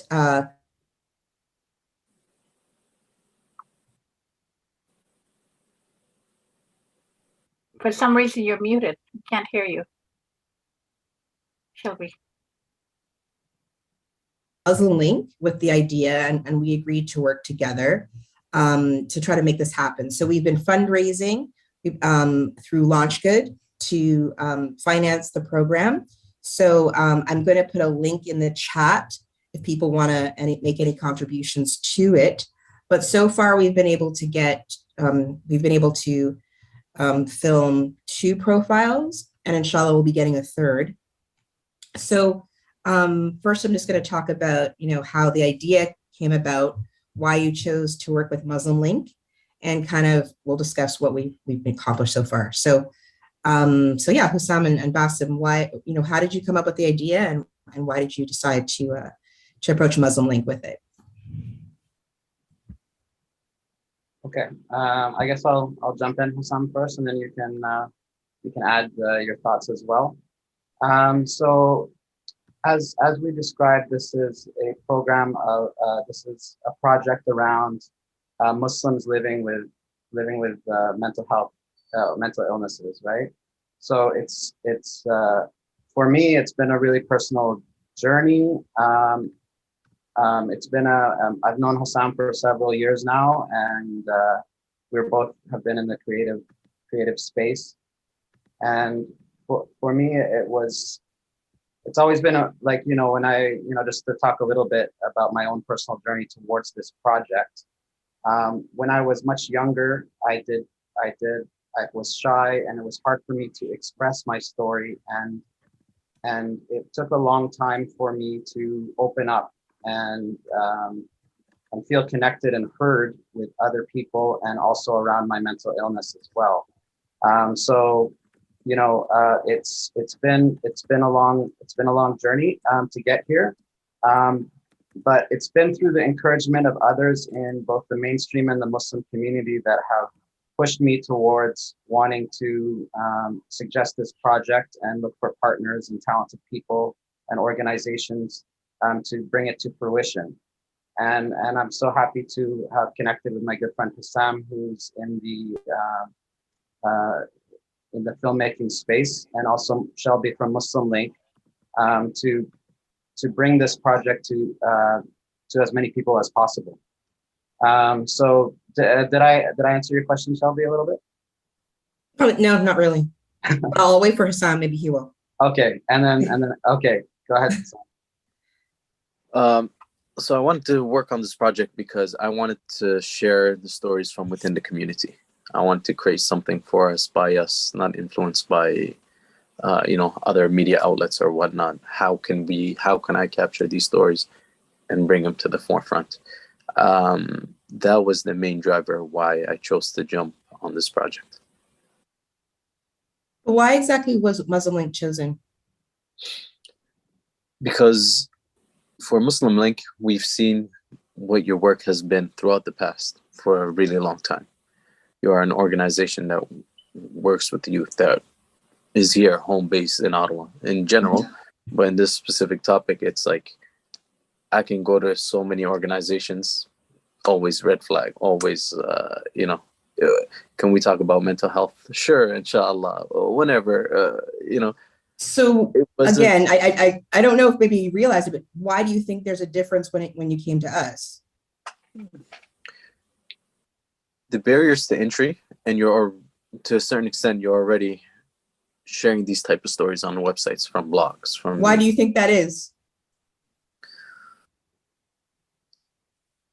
How isn't that the obvious thing? I thought the obvious thing was that you came to us because I live with a mental illness. Yes. I'm in a leadership position. I live with a mental illness. I'm a person with disability. I've been doing advocacy. That hadn't crossed your minds? I was about to jump on that. Just a little bit why, I'm kind of my words are kind of stuttering a little bit. It comes from, we are all people with lived mental illnesses, right? So I have a history of generalized anxiety. So if I come across sometimes not as well polished, it could be coming from that, even though I've come a long way. So yes, definitely Muslim Link, and definitely Shelby's leadership there. And I had a chance to meet Shelby and see her speak at events. So yeah, she's already been sharing stories. She's already been sharing her own story, and it was a perfect fit for us to reach out to her and the Muslim Link. to work on this project, and she's helped shape the title and shape some of the direction. You know, like sometimes, you know, you have an idea and it's a vision, but you need those other talented people, whether it's Shelby from having her lived experience and talking with many people across the community in Ottawa and across Canada and probably the world, and Hassam from his creative filmmaking background. Yeah, it's just kind of captured some synergy and is going in the right direction, I believe. And I'm yeah. Yeah, so I'm can be kind of interesting to work with as people with C, but I do have a pretty good relationship with Bassem and Hussam, and but I also think, you know, I should express gratitude to Mohammed Duru. So Mohammed Duru is a publisher of Muslim Link, so he's the one that built the website and maintains it, and I'm the one that puts the content on. And I think the reality is that I have been able to be myself in working with him because, you know, again, it is just myself and him that run it. And it is kind of a business. I mean, it's more, you know, it pays for itself, but it's kind of a business, but it isn't a more formal Muslim organization that often has a board and has other things. I would not be able to do what I do if it hadn't been for Mohammed Duru and for the fact that he focuses a lot more on, you know, having a website that runs and that people use versus some of the other kind of politics that kind of sometimes comes into our community that creates these situations where, you know, they don't want to just allow everyone in for a variety of reasons, sometimes, you know, legitimate, sometimes not. So I think it's important both to thank him, and I'm very grateful to, you know, have that opportunity, and he's allowed me to create that position and use it and taking very good risks, because again, a lot of times, unfortunately, you know, what I've realized in our community is that, again, certain people allow certain people in, right? And again, our community is huge. You know, we brag about our numbers. There's like 1 million people, but oftentimes we're not necessarily doing a lot of outreach to find other people. So sadly, sometimes what ends up happening is that everyone just family and connections and those things. And so it makes it harder, but I didn't marry into the community and I'm not anyone's family. So I'm very grateful for Mohammed for allowing me to have this opportunity and for protecting me when he got attacked for allowing me to have this opportunity, because that definitely happened and sometimes still happens. So, but I'm glad it's allowed for things like these to happen.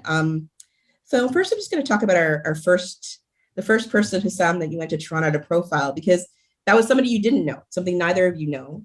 And also she's from the Shia community, because I think that was one of the things I said when you work with me, is that the Muslim community is big, it's diverse. So I wondered how it was for you. You got to meet somebody you didn't already know, and she was also from a different part of the Muslim community. What was that experience like? It was a great experience. It was eye-opening to see that we share like same values, same challenges, same obstacles. It's a wonderful soul. So how do we document her story, right? Mm-hmm. Accurately represent what she's going through. So it was an amazing journey. Mm-hmm. Mm-hmm. And sort of what lessons have you gathered from that as you kind of move forward? Because there's this project, but you know, again, you have ongoing projects. Was there any kind of thing from that, or from meeting different people, or also maybe realizing there's these different parts of the Muslim community that you hope to take with you as you move on? What I hope to take, I genuinely want to share all these stories of individuals who are facing these challenges, these obstacles. What I learned from it can happen to anybody. It happened to me, it happened to us too. It happens to everyone.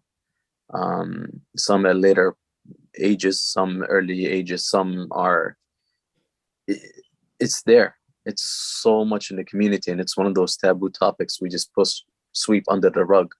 Mm-hmm. And it's like, no, we need to address these mm-hmm. issues head on. Mm-hmm. So I'm grateful that I'm a part of that, right? Addressing it. Now, you're both part of the Arab community. And again, you know, language, ethnicity, histories play a role.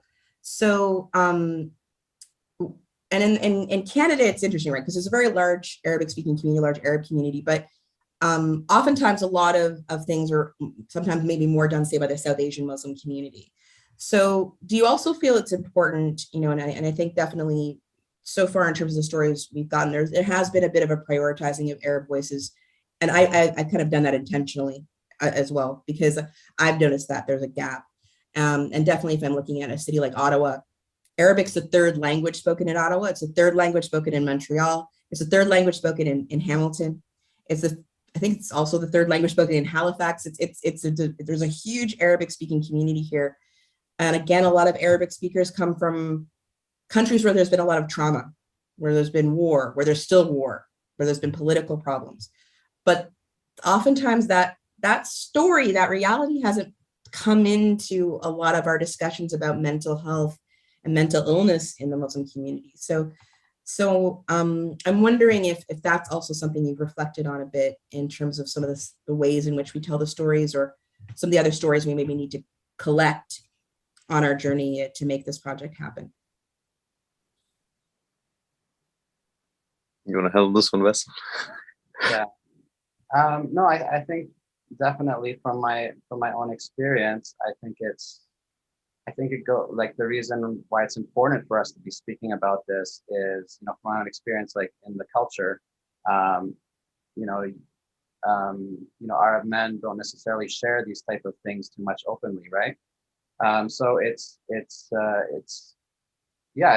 just my own experience has brought me to this place, and I feel a responsibility, and I feel like I don't have a choice but to share my story.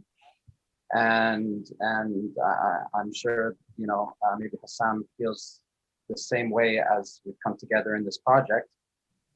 So yeah, it's just naturally come about, and I think, Shelby, you also see the need to share these stories, and just for the very fact that the very fact that you just brought up about there's large communities, and we don't hear enough about it. Hussam. The way this docu-series is coming, it's starting from Bassem's story, my story, Shelby's story, Hanan's story, and as we're sharing these stories, I'm certain and I'm sure we'll be reaching further beyond the Arabic community into other communities, which is something I'm looking forward to, honestly. And I think I really believe it will be successful. It will be eye-opening to other communities to speak up, to share their stories, to say, hey, this happens in the Arabic community, happens with B community, C community. Mm-hmm. And I'm looking forward to bringing that to life. Mm-hmm. But do you think sometimes part of the problem, though, in having these conversations, though, in certain communities has to do with that history of suffering?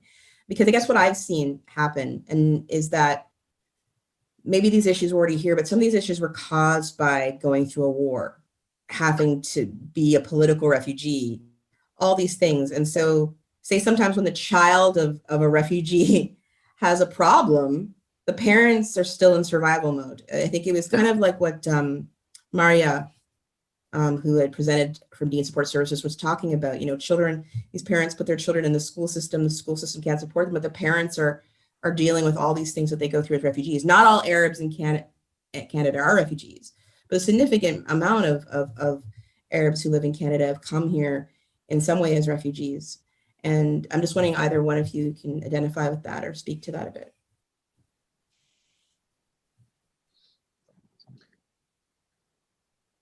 See, coming from overseas and escaping war-torn cities or countries or whatnot back there, it's like you tend to bring a lot of that trauma with you and that pain with you.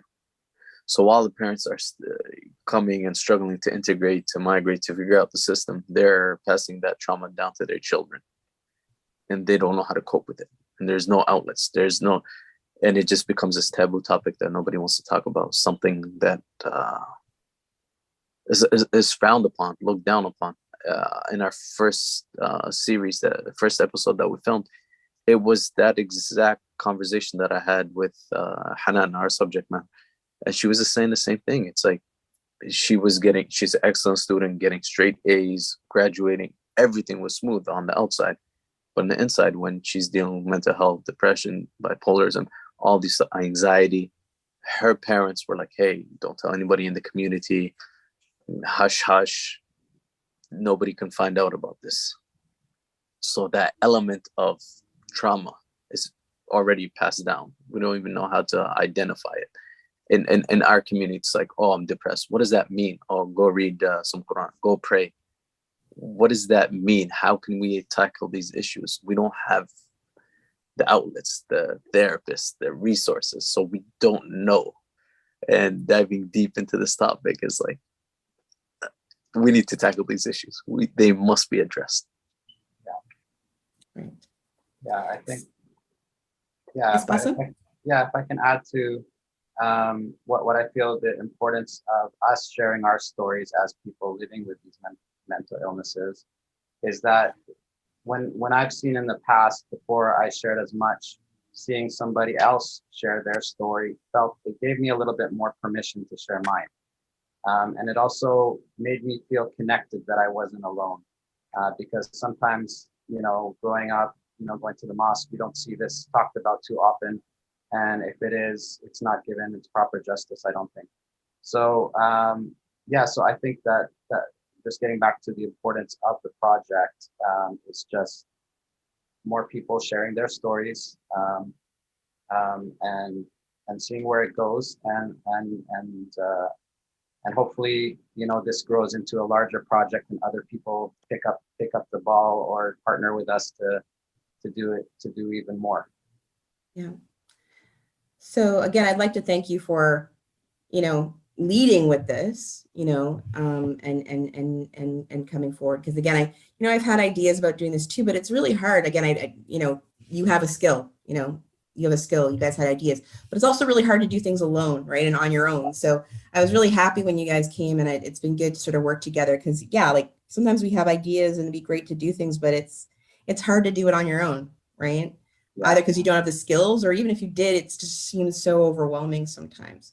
So I think it's been nice working as a team. I can be a bit difficult to work with because of my mental illness, and some of it is just my personality.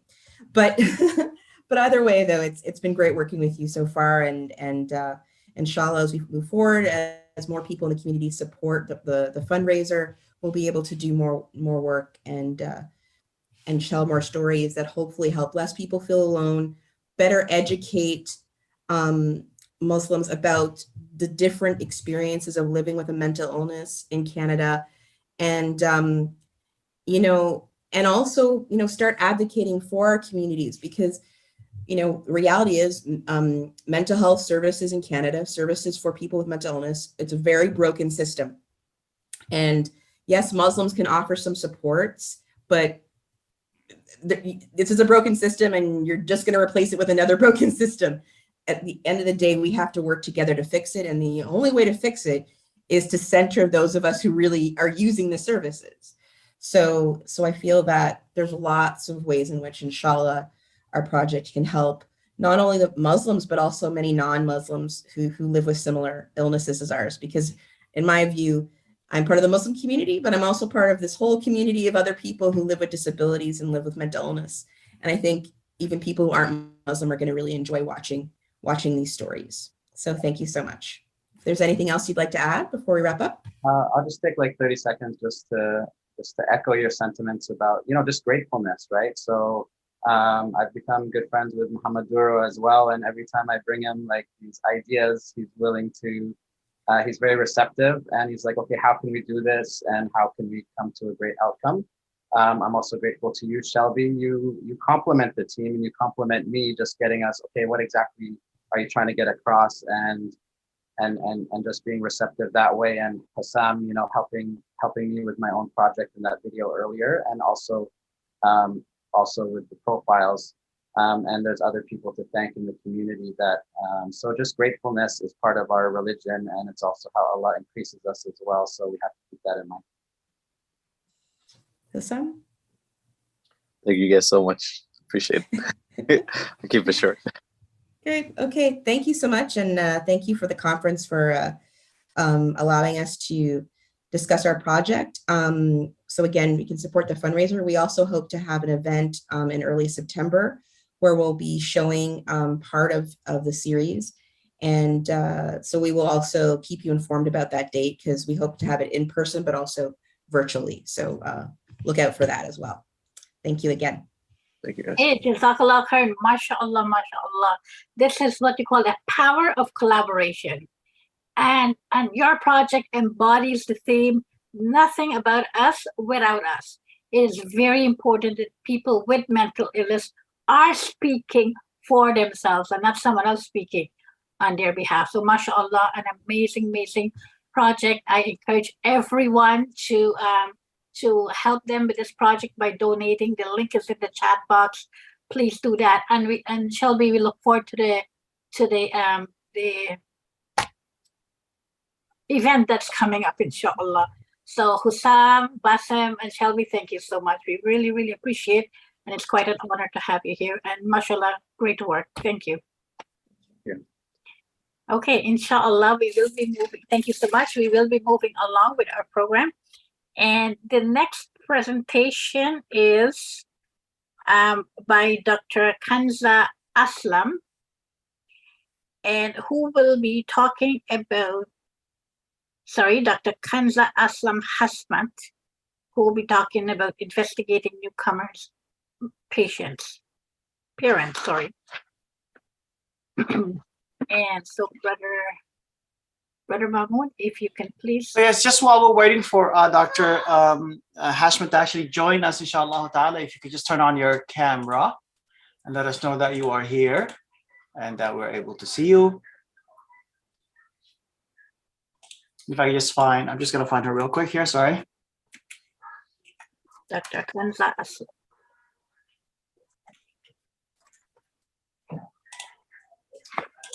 I don't see you. If you are here, put your hand up. Maybe it's a good idea to put your hand up here. If not, maybe we can move on to the next. I do have someone with their hand up, but I'm just I don't know if that's just she's just logged in under a different name or just unmute and find out.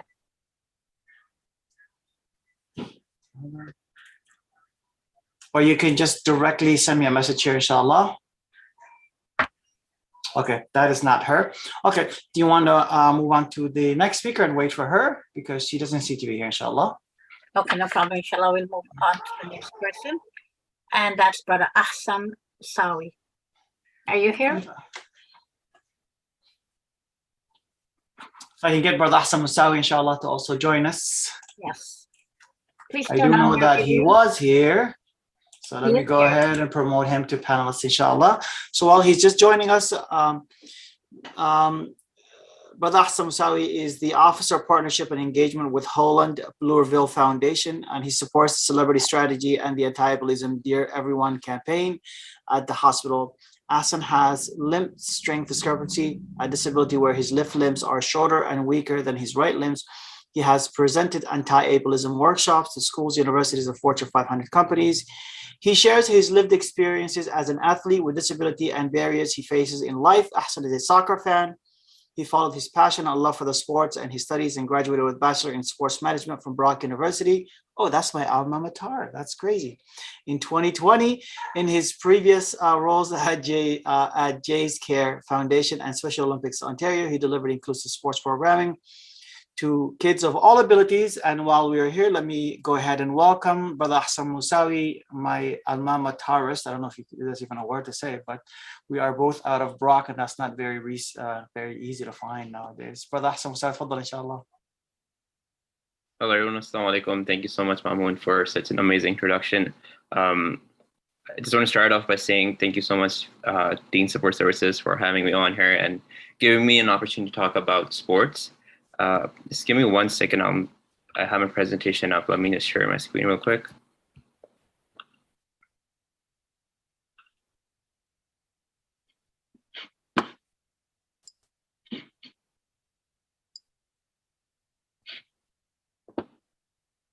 Are you able to see my screen? Yes, we can. Go ahead. Good, perfect. Okay, thank you so much. Assalamu alaikum, everyone. Today I'll be talking about inclusive sports and the importance it has in leadership. So I currently work at Holland Bloorville Kids Rehabilitation Hospital as Officer of Partnership and Engagement. And we are a little bit about Holland Bloorville. We are Canada's largest pediatric hospital. And some of the work we do is our Dear Everybody campaign. The Dear Everybody campaign is a campaign which encourages brands to include disability in their media campaigns. So we work with a lot of media companies, a lot of brands to help them first push to include people with disabilities in their advertisements, but also provide talent with disabilities for them.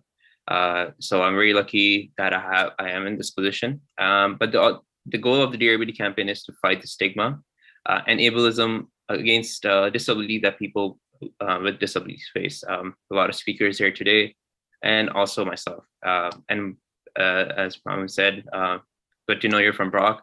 And I'm also a coach. I've coached at Special Olympics Ontario for over 5 years, and the games for them, and also JS Care Foundation. So anyone who's familiar with the Toronto Blue Jays, I worked with them for a year, and now I'm a soccer coach.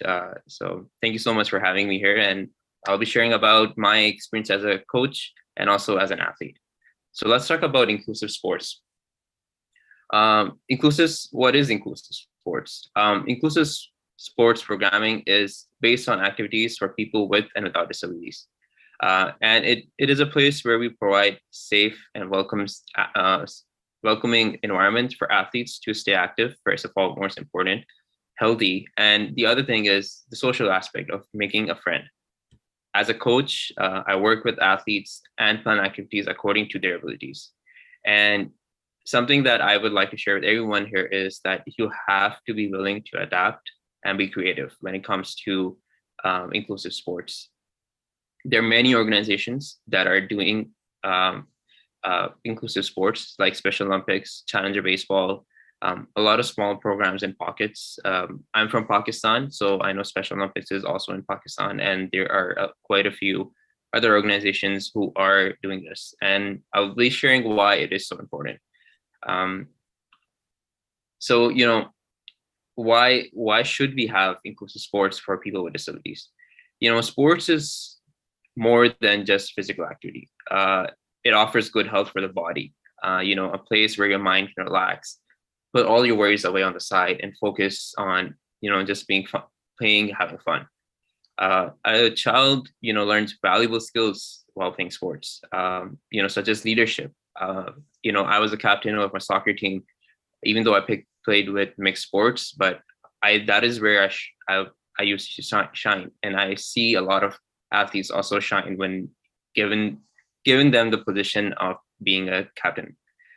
Teamwork. I mean, that's the most important thing that we can ever think of, right? Like, teamwork is so important when it comes to working with everyone, because we work with so many people all the time.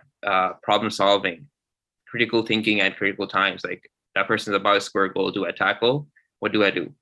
And it's the best part about sports is it puts away everything to the side, your religion, your race, your culture, and it just focuses on sports, where you all come together and play, and make a lifelong connection with people, like I have with my best friends. Like, all of them, believe it or not, I met through sports.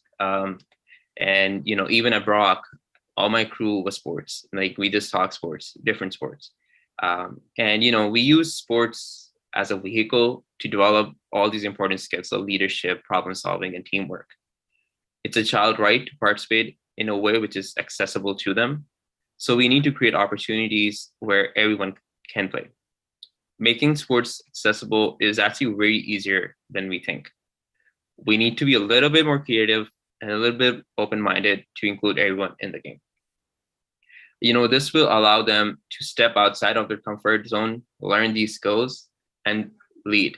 And we saw a lot of leaders right now who have a disability, but have proven that just because you have a disability doesn't mean that you can be in that position. Now we'll focus on why inclusive sports. Like, why is it so important that kids with disabilities or youth with disabilities participate in sports? What the lack of programming has led to, it has increased the social exclusion of people with disabilities. Some stats over here is 56% of youth with disabilities participate in sports and recreation, compared to 87% of those living without a disability. That's a big number. And, this leads to one of the reasons why 53% of youth, so more than half youth, report that they have no friends. I would like to take a moment for everyone to think about your life without having a friend or friends.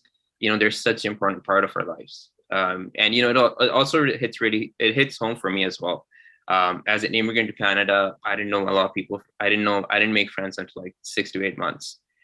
So it's very important that we do make these friends. And then something I do in my workshops where we talk to schools, kids, and educators. And the most common thing I've seen is bullying. Kids with disabilities have a 2 to 3 times more likely chance to be bullied, and have reported bullying from 27 to 64%. They report being avoided and excluded in their schools. And that's why it's really important that we have inclusive sports where everyone is included. And it's whenever I'm doing these workshops or talks with kids, especially in high school or middle school, bullying comes up almost every presentation, where a kid will be like, I'm getting bullied in school. So we really need to change that. And I believe sports has the power to do that. So let's talk about some barriers. I've categorized them into 3, and there are 3 barriers that people with disabilities face, and that we should challenge them to bring them down. First is physical barriers. And it consists of accessible parking, accessible entrance, exit. We're talking, it's Islamic conference, so we're places where we do wudu, are they accessible? Transport, and then most importantly, we're talking about recreation, so accessible play area. These are all important because we need to make sure if someone's coming to the arena or like the mosque or community center, that it's accessible, where they can park, they can participate in namaz, in jamaat, and then outside play. I've seen a lot of imams, which is very good. Like a lot of imams play, have sports programs with kids. We need to make sure kids with disabilities are also included in those programs. Social barriers. I mean, it's no surprise. I don't even know, like, we don't even need to do research on this. It's like people with disabilities are blocked socially, in social events, or being avoided at the masjid or at the mosque. And, also lack of inclusive programming. Maybe, a very small example is like presentations being presented to kids beforehand, so they can actually read through the materials, so it's easier for them. And these are barriers that exclude people with disabilities to participate. And we're a really important part of our community of the Ummah, and all the places that we belong to, our schools, and having these barriers stop us from participating. Then attitudes, that's a really big one, right? Something that's most common is labeling people with disabilities as punishments. We're not a punishment from God. Like, he doesn't hate us. Like, so other things common is like, oh, like sins of my parents. I'm like, how will God punish me for sins of my parents? Like, it doesn't make sense, right? Thinking people with disabilities are inferior, or we are not capable of leading or having knowledge. Or it's unfair advantages given to us. These are all barriers that exclude people from disability to participating. And I encourage all of you to think about those barriers that we talk about today in our society, in our mosque, and how we can overcome them. I have a few tips. How can we overcome these barriers? Number one is the first step is to include people with disabilities at the forefront of the change. Nothing about us without us. We need to be true to that statement. Muslims who have disability, people who have disability need to be have committees in our mosque, in our community centers, where they talk about how accessibility and how this place can be more accessible in terms of attitudes, in terms of social barriers, and also physical barriers. And be in a consultation phase in sports. Then number two is I encourage people with disabilities and everyone actually to speak up about the toxicity and exclusion of people with disabilities in our centers. And making it a priority that accessibility for everyone helps everyone. Like a very small example that always comes to me is in COVID, we're using automatic doors. I'm in Canada, so we have these facilities. A lot of people didn't want to touch those doors, but they would push the button with their elbow to open. So that's how accessibility helps everyone. So speak up when someone is being disrespectful. Speak up when someone is excluding someone or making comments. And then third is creating inclusive programs.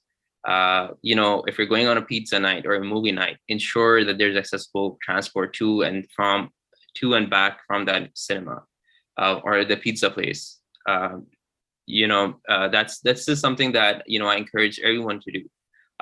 And we need to create an environment where everyone is welcome and tap into everyone's talents and passions. And why do I want to bind all of these, everything in sports?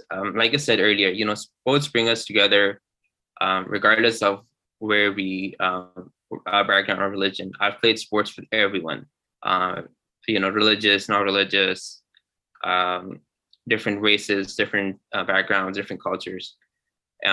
Second, fun. Sports is really fun. I've had a lot of fun throughout my life playing sports. The adrenaline rush, that's something that pushes me. And the third is sports is adaptable. You'll be surprised how adaptive sports can be. We just have to be creative and adapt sports accordingly. Lastly, I want to thank you. I know I'm a bit over time, so I apologize. I want to thank everyone for taking the time to join us today and talk about the importance of inclusive programs in our community. I hope all of you can take something from this and go to your communities and advocate for inclusion of people with disabilities in your communities. And inshallah, one day, with this work we're doing, we'll see more people with disabilities in leadership positions. Thank you so much. MashaAllah, tabarakallah. Thank you so much, Ahsan. Excellent presentation. I haven't thought of so many of the benefits that you mentioned about sports. Like sometimes we just even don't think about it. And it's true. I mean, to deal with issues around bullying, to deal with kids who are lonely and who wants to have friends. So mashallah, thank you for spotlighting these issues, very important issues. And I love the quote that you made, accessibility for one is accessibility for everyone benefits from that. I don't know, I may have messed it up, but mashallah, excellent presentation. Thank you so much for being here with us and for joining us. Thank you. Okay, inshallah. All right, so we are going to move on. Our next presenter is going to be a video, and it will be by Farah Sattar. And I'll just read her bio. Farah Sattar is a self-advocate for people with disabilities since 2018. She was prompted to become an advocate when she was transitioning from youth to adulthood and found out that there was an extreme lack of support from the government and other agencies to support adults with disabilities. She attends town hall with Ontario Disability Coalition and also advocates for the social aspect of adults living with disability.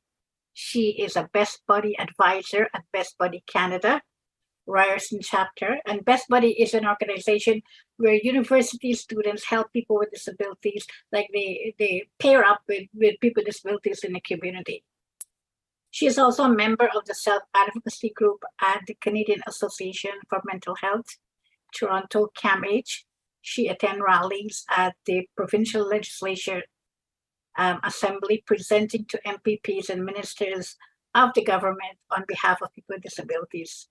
She is also engaged with the Community Living Toronto CLTO in advocating for people with disabilities, and she has been named as an influencer with CLTO. She is also part of the peer support group with Dean Support Services.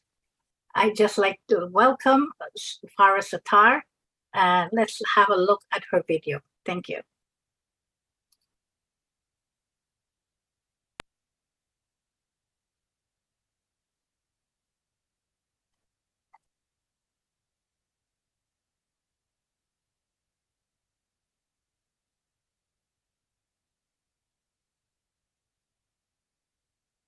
No, we can't hear.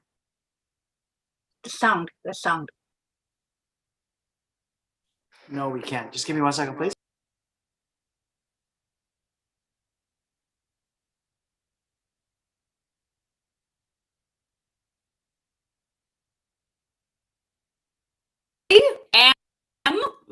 am presenting to you today from Toronto, Canada. As an advocate, I am passionate about improving the lives of people with disabilities, especially those transitioning from youth to adulthood after my personal experience. To me, inclusive leadership means being people who looks like me in leadership roles. This shows me what is possible for me as youth with disabilities. We need mentors who can support us and encourage us, so can build our confidence to take on leadership responsibilities. To many Muslims youth with disabilities struggle for inclusion, especially at the mosque.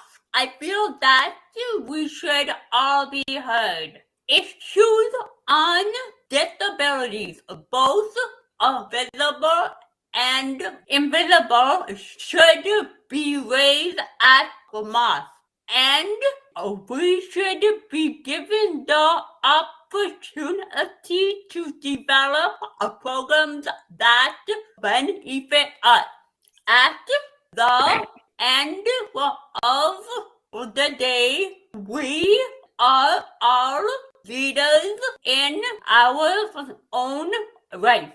Thank you.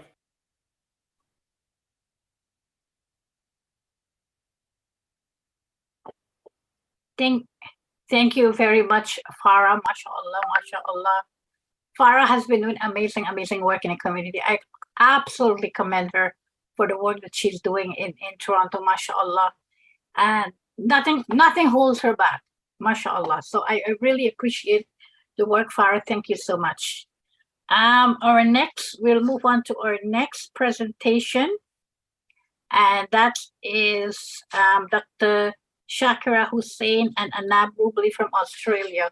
I hope you're on right now, inshallah. Maybe we need to, please raise your hands. Anab is here, okay. And Dr. Shakira is here too. Dr. Shakira. Anab, what time is it in Australia there? Excuse me, it's 4:42 a.m.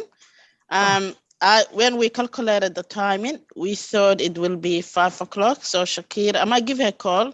Have I got a few minutes? Okay. Sure, inshallah, what I can do is I can actually do the introduction while you're doing that, if you'd like. Or maybe we can play the Quran now of Khamis. Sure. Yeah, absolutely. We can do that as well, inshallah. So you do have a couple minutes to start up. You do have a couple minutes, yes. Thank you.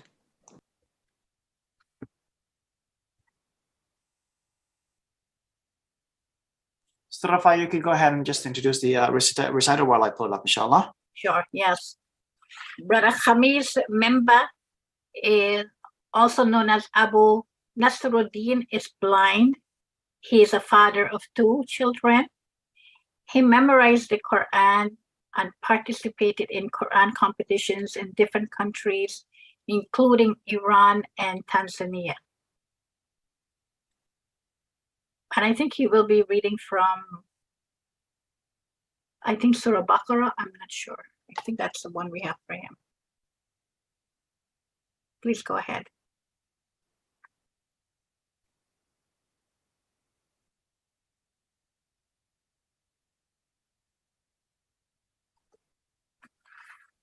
Okay.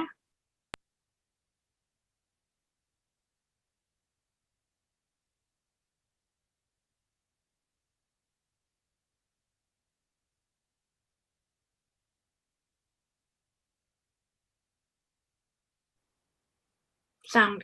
الله من الشيطان الرجيم بسم الله الرحمن الرحيم إن الذين يكتمون ما أنزلنا من البينات والهدى من بعد ما بيناه للناس في الكتاب أولئك يلعنهم الله ويلعنهم اللاعنون إلا الذين تابوا وأصلحوا وبينوا فأولئك أتوب عليهم وأنا التواب الرحيم إن الذين كفروا وماتوا وهم كفار أولئك عليهم لعنة الله أولئك عليهم لعنة الله والملائكة والناس أجمعين خالدين فيها لا يخفف عنهم العذاب ولا هم ينظرون وإلهكم إله واحد لا إله إلا هو الرحمن الرحيم إن في خلق السماوات والأرض واختلاف الليل والنهار والفلك التي تجري في البحر بما ينفع الناس وما أنزل الله من السماء من ماء فأحيا به الأرض بعد موتها وبث فيها من كل دابة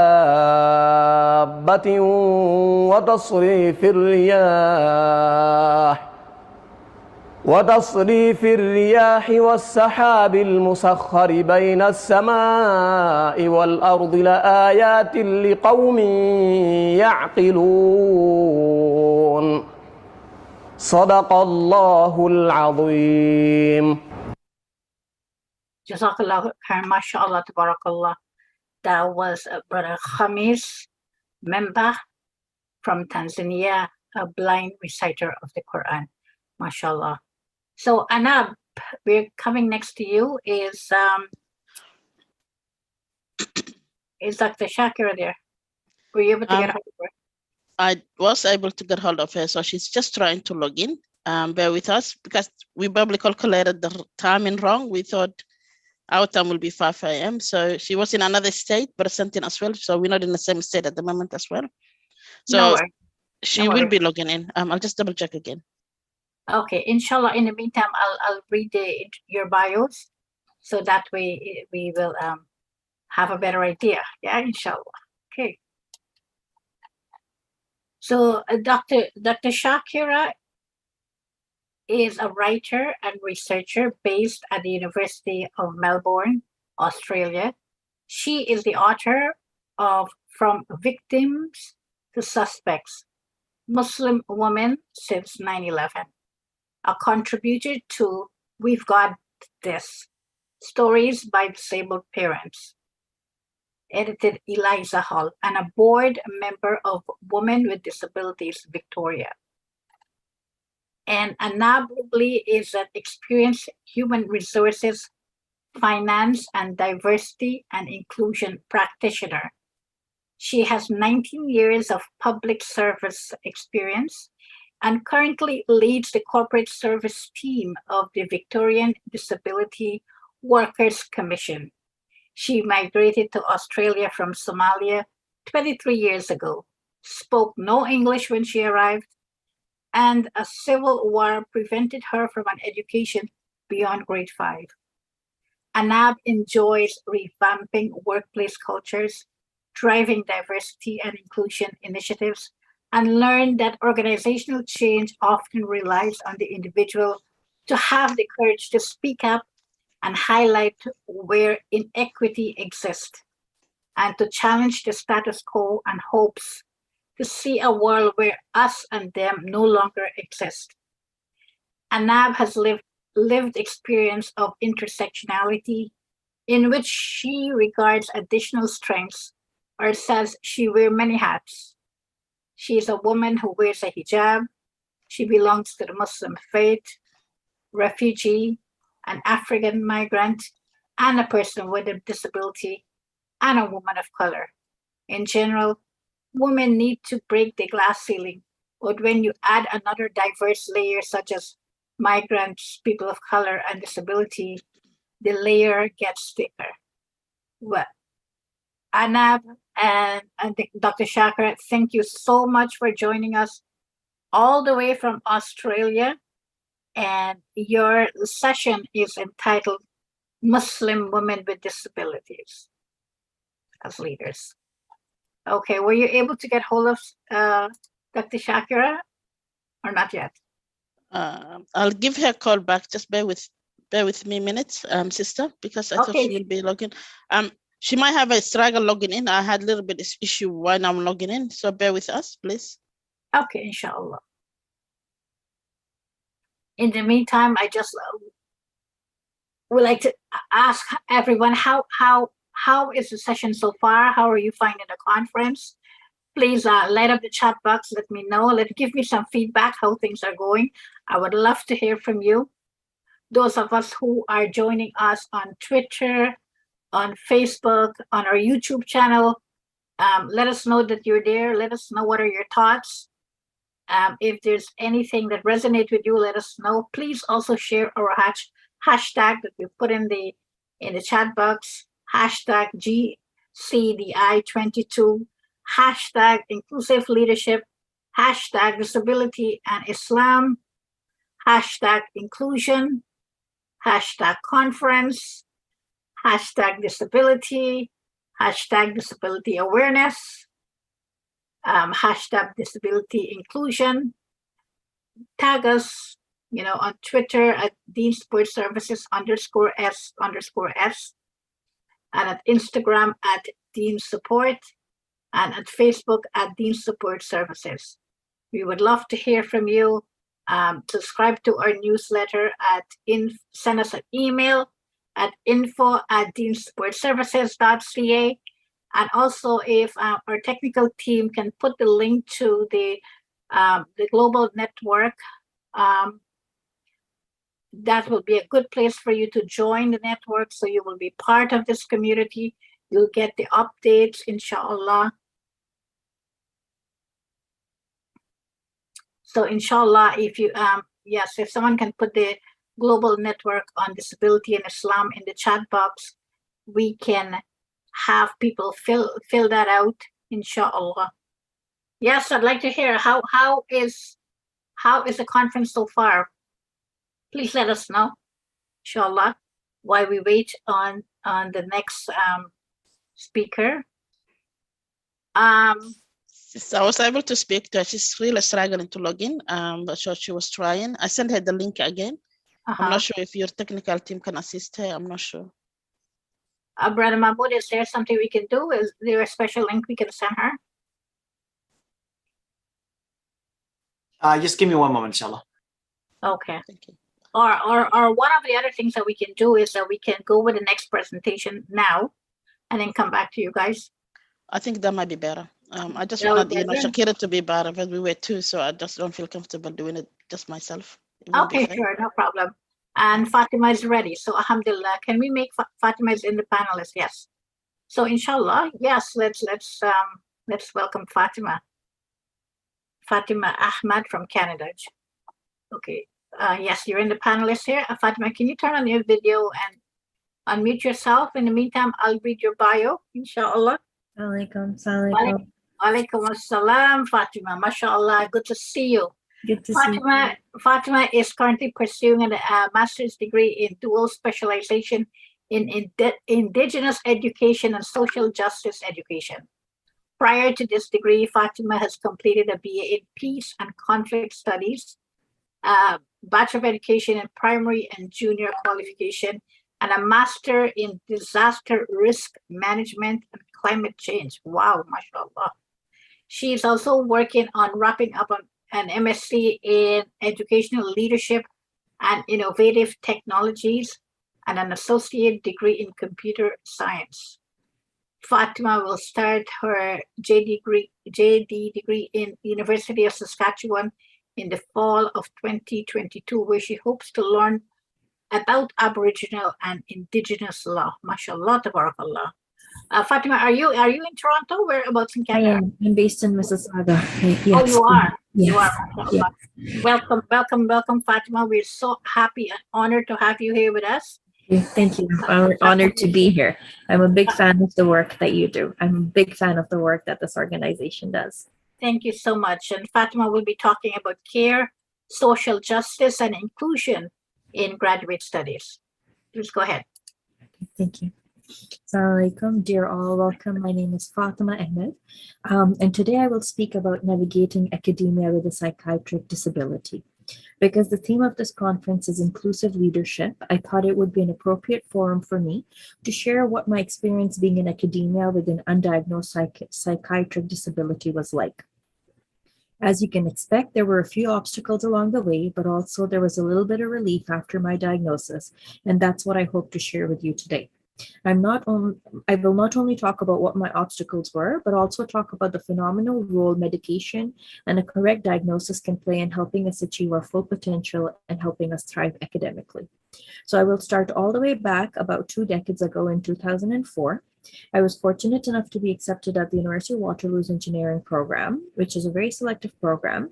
And as new immigrants, my parents were over the moon that I had been chosen and accepted to such a prestigious program and at such a prestigious school.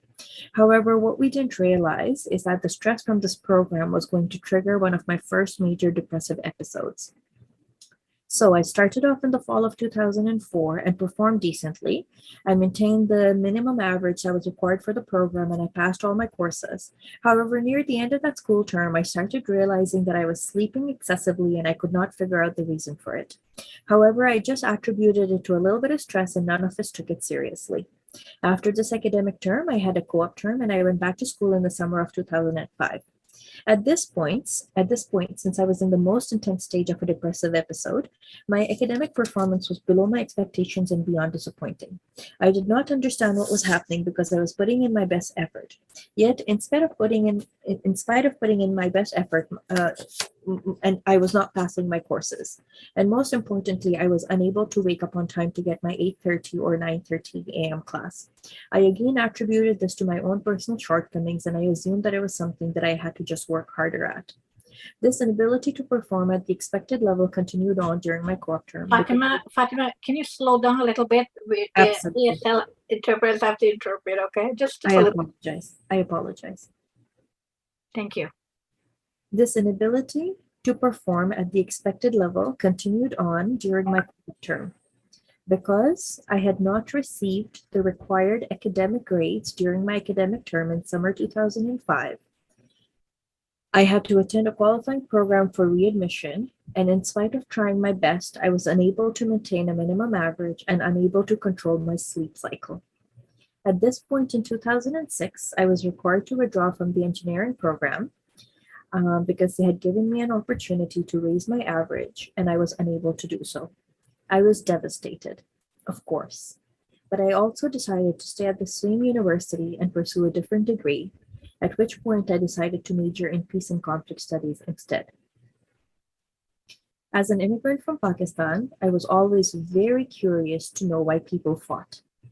I had seen sectarian violence in front of me, especially the Shia-Sunni conflict had just erupted right when I was leaving Pakistan. And I thought this was, God's way of saying, we brought you to this university not so that you could do the engineering program, but rather so that you could discover the peace and conflict studies program. So I believe I had a greater purpose, and that's why I was brought to the university in this major. But what now continues is that from 2007 until 2016, so if we're calculating, that's about 10 years, I tried and I tried and I tried. I enrolled in all the courses. I bought all the course textbooks. I did all the reading. But whenever there was a deadline, I would be unable to meet deadlines. In fact, I would go into a hyper-aroused state such that I was unable to sleep, I was unable to complete academic requirements, and I was unable to relax or enjoy my life. And this happened for 10 years. Around 2011, about 5 years into this, I said, you know, there's something more going on here. This is greater than what I can handle. I'm trying my best. However, I'm still unable to control my sleep schedule. I'm unable to meet my deadlines. So I sought help from the counseling services at the University of Waterloo. I also sought out hypnosis, which was an expensive service. I mentioned in passing to a relative that I was unable to sleep regularly, that there were days that I would go without needing sleep, and then 4 days where I could just not get out of bed. And she said, you know, that's a sign of bipolar disorder. And I remember looking up the diagnosis online, but not thinking too much about it, because up until that point, I had not had a full-blown manic episode.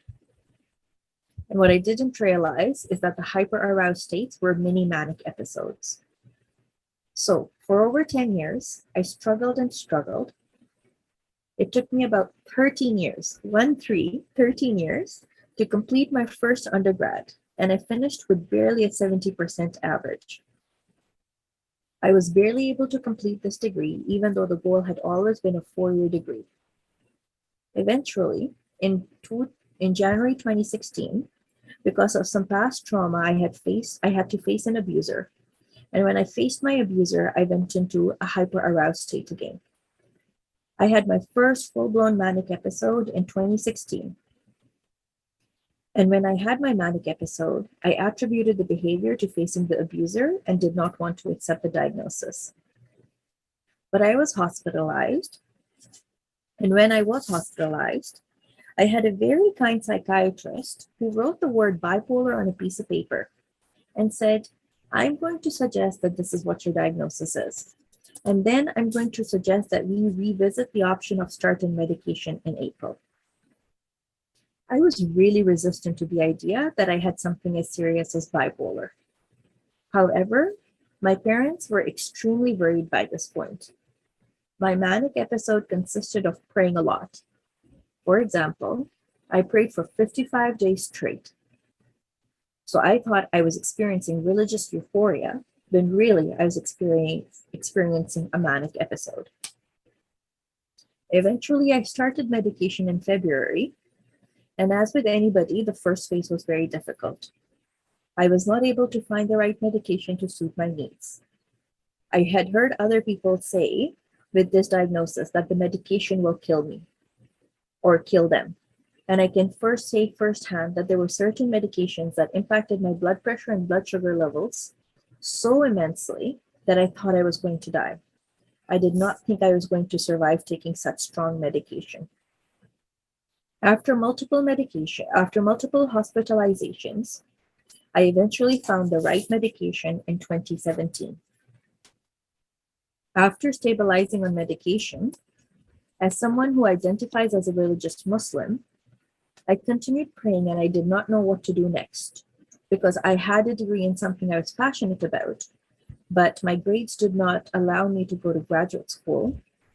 And with this chronic health illness, as a woman of color who wears a headscarf, it was very difficult to find a job in international development or locally. So there were a lot of barriers stacked up against me. I share this next anecdote because I have heard other Indigenous authors talk about similar visions. But when I would pray to God, I had repetitive dreams about somebody getting a degree in education. And at that point, I was so desperate to find a way to make sense of my dreams and to find a way to move forward with my academic and professional life, is that I took the dream and interpreted it to mean that I should apply for Teachers College. I applied for Teachers College. I don't know how, but I got into Lakehead, even though my grades for my undergrad were not that great. So by this time, I was stabilized and on medication. I was taking care of all my other needs. I still had symptoms. I still do have symptoms, but I was trying to manage generally. And I think these symptoms were a lot more under control. So I completed Teachers College from 2018 to 2020. And, my mother says that when I had first applied for this, she wasn't sure if I would be able to manage or cope with the workload, because usually we had about 45 to 50 deadlines during each 9-week academic term. But the good news is that not only did I meet all these deadlines, but I absolutely thrived because I was on the right medication and because I had spent about 2 years going to therapy, doing CBT, EMDR, and other things. I absolutely thrived within the Lakehead University environment. And as somebody who took over a decade to complete their undergraduate degree, this time I completed my second degree on time and received not one, not two, but rather 3 scholarships and awards. I was also offered an admission into the Masters of Education program due to my grades in my Bachelor of Education program.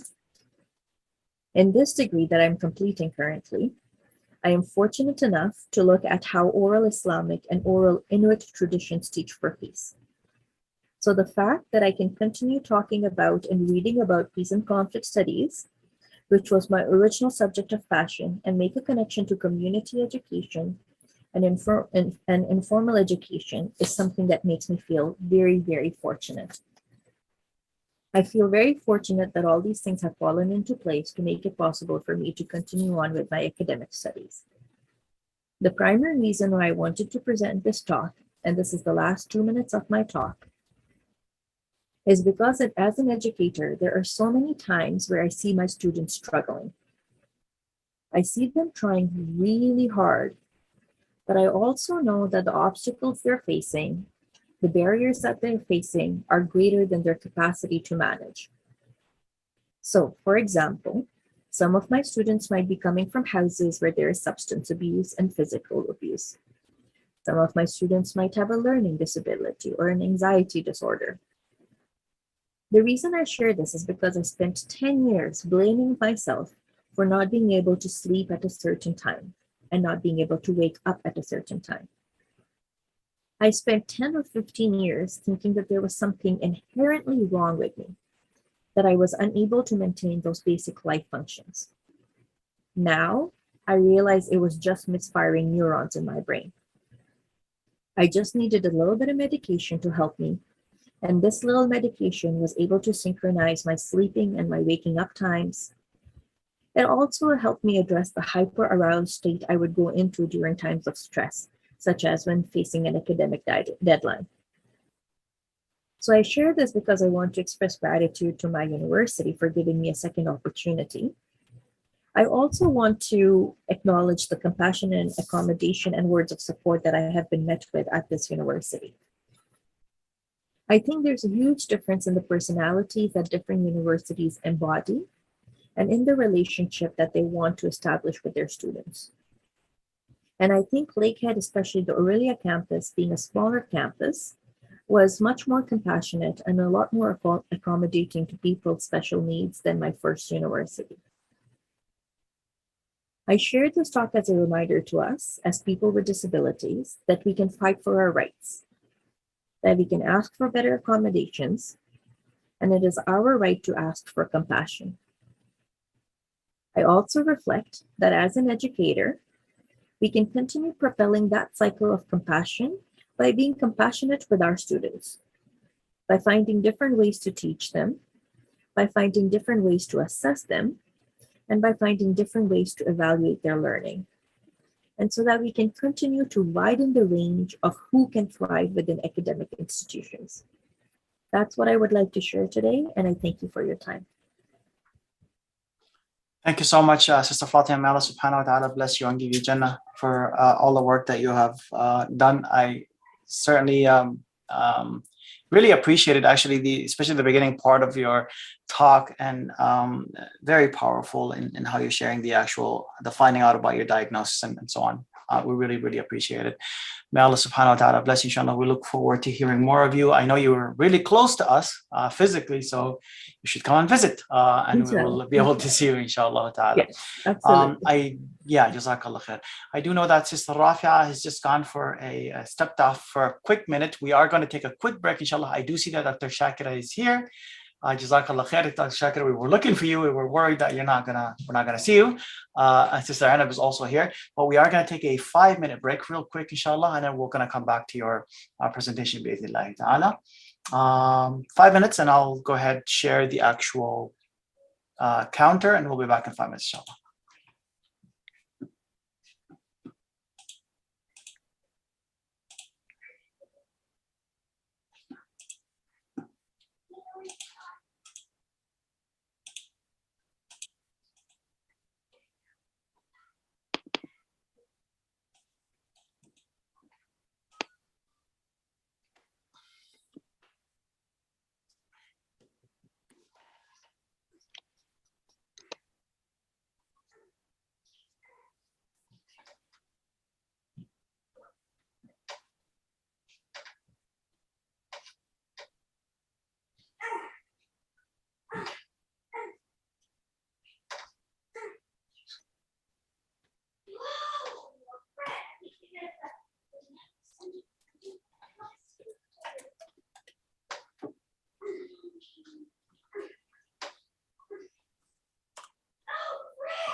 Assalamu alaikum. Can anyone hear me? Yes, yes. Yes, Jazakumullah khair. Thank you for coming back, inshallah. So now we're going to go ahead, inshallah, into the presentation by Ainab and Dr. Shakir, inshallah. If I can just get you to turn on your cameras, bismillah. And let me bring you on to everybody here so we can see you.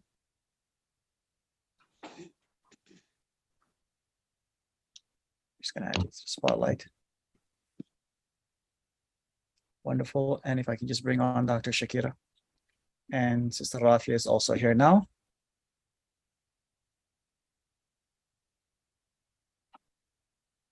Wonderful, inshallah. Sister Rafia, you can go ahead, inshallah.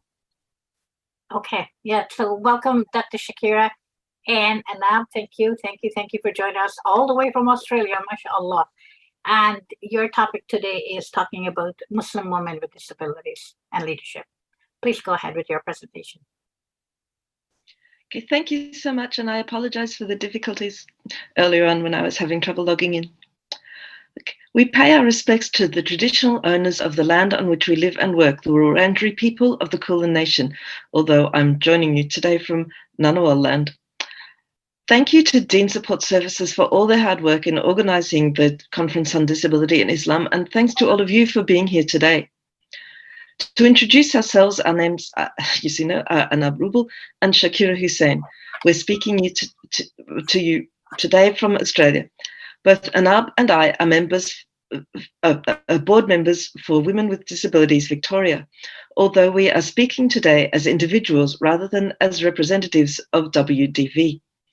Our presentation is both evidence and practice-based, drawing on Anab's extensive workplace experience as a highly skilled human resource, finance, and diversity and inclusion practitioner, as well as my academic research in the fields of Islamophobia, gender studies, and disability studies.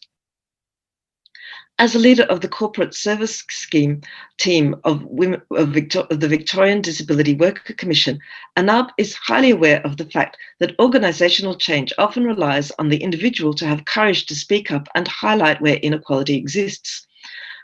I myself established a role as a public intellectual and advocate against racism, gender violence, and ableism after being diagnosed with multiple sclerosis during the course of my PhD in sociology.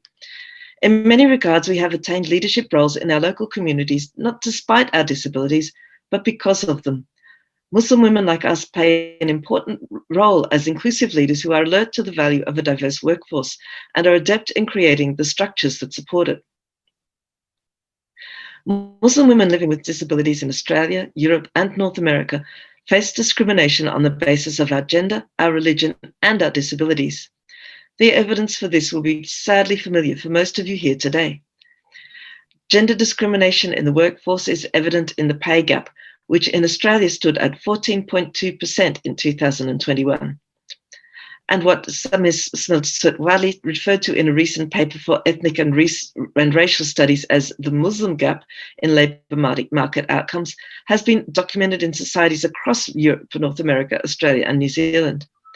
And the Australian Human Rights Commission notes that workforce participation is 30% lower for people with disability than it is for the population as a whole, a figure that has not shifted in 20 years, despite legislation outlawing discrimination and requiring employers to provide reasonable accommodation for disabled staff.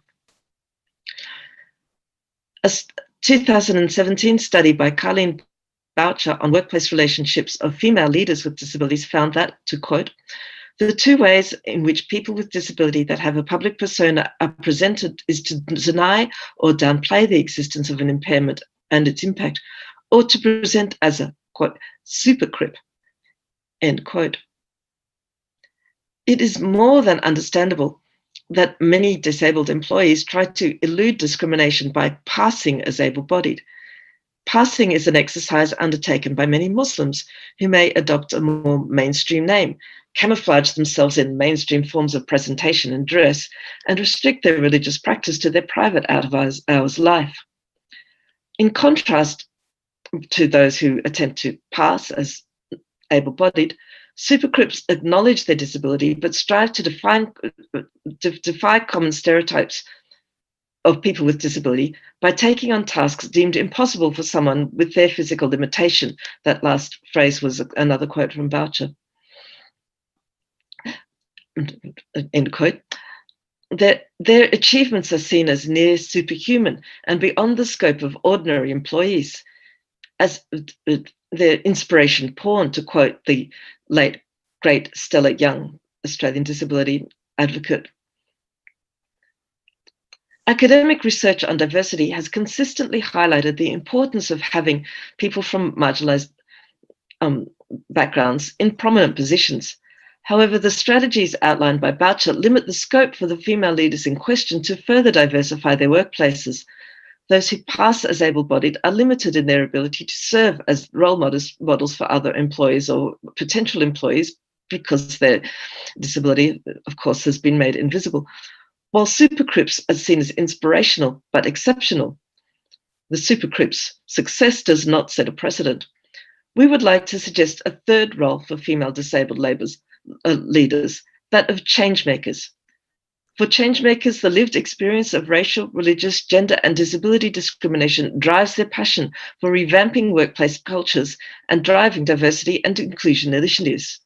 Anab is one such change maker, and she'll now describe how she undertakes this role. Thank you, Anab. Thank you, Shakira. I'd like to share slides. Yes, are you able Anab, guys to see it? Are you able to see Yeah, the we can slides I'm see- sharing? Yes, we can see the slides. Please go ahead. Okay, wonderful. I like to look at it in, since our title is Muslim Women and Leadership, I like to look at it, the leadership challenges faced by Muslim women. Muslim women face many challenges in progressing their career. These are discrimination, bias, Islamophobia, underrepresentation in leadership roles. We all have a role to play in challenging bias, as it can lead to stereotyping and discrimination, which then limits access to opportunities and leading to poorer societal outcomes. It's up to all of us to recognize and challenge our own bias and work together to break it. As the system mentioned, I have physical disability. So the most challenging I face personally is that convincing hiring managers that I can fulfill the role I apply despite my physical disability. I've also have lived experience of intersectionality, which I regard as additional strength, or I call money hats. So the women face challenges, but when you add other layers of refugees, disability, migrant, the layer gets thicker and thicker. So the glass breaking ceiling, we'll have a many layers.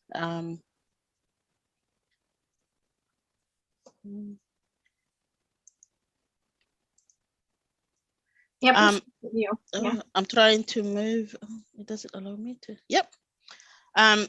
So advice to leaders as to how, as we know, people with lived experience of disability face barriers and bias. We can overcome these barriers and bias by expanding employment opportunities. We cannot have disabled women leaders if we don't have a workplace participation. So what I proposed is that we have expanding employment pathways for people with disabilities through alternative recruitment channels. What I mean about this is that having different employment pathways from graduate to senior leadership roles. It's not brainer that feasibility matters. When I joined in my current organization, I was tasked to deliver a 20% target of disability employment.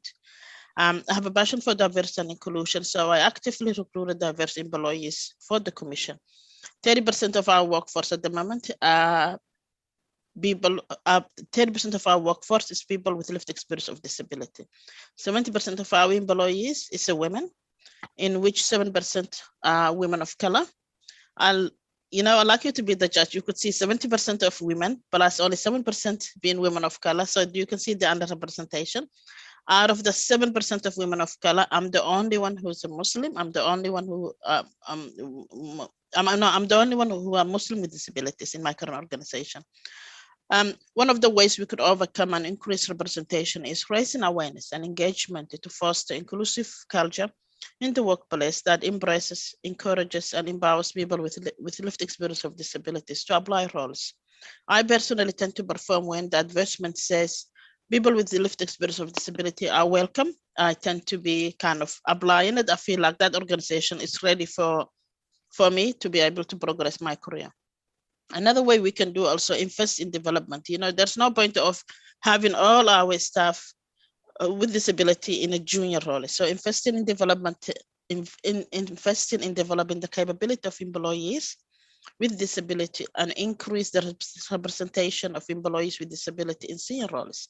You often hear employees with disability are loyal and they stay longer in their jobs. This is a myth, as we all have aspiration and interest as anyone else, but lack of tailored professional development, inaccessible workplace, and barrier to career progression hold us, not our aspiration. How can we expand, you know, the alternative recruitment, expanding employment pathways for people with disabilities through alternative recruitment. General mentioned it. How do we do that? We can expand employment pathways for people with disabilities through offering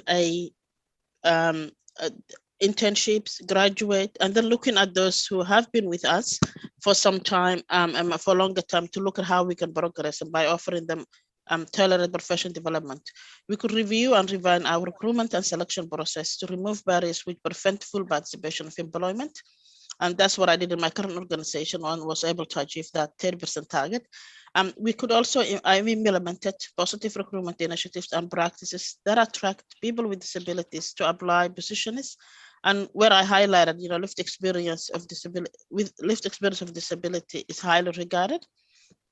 In this way, we were able to receive large application. I ensured that hiring managers are disability confident, and I coach them managers to consider people with disabilities when designing jobs and add inclusive measures to explicitly encourage them.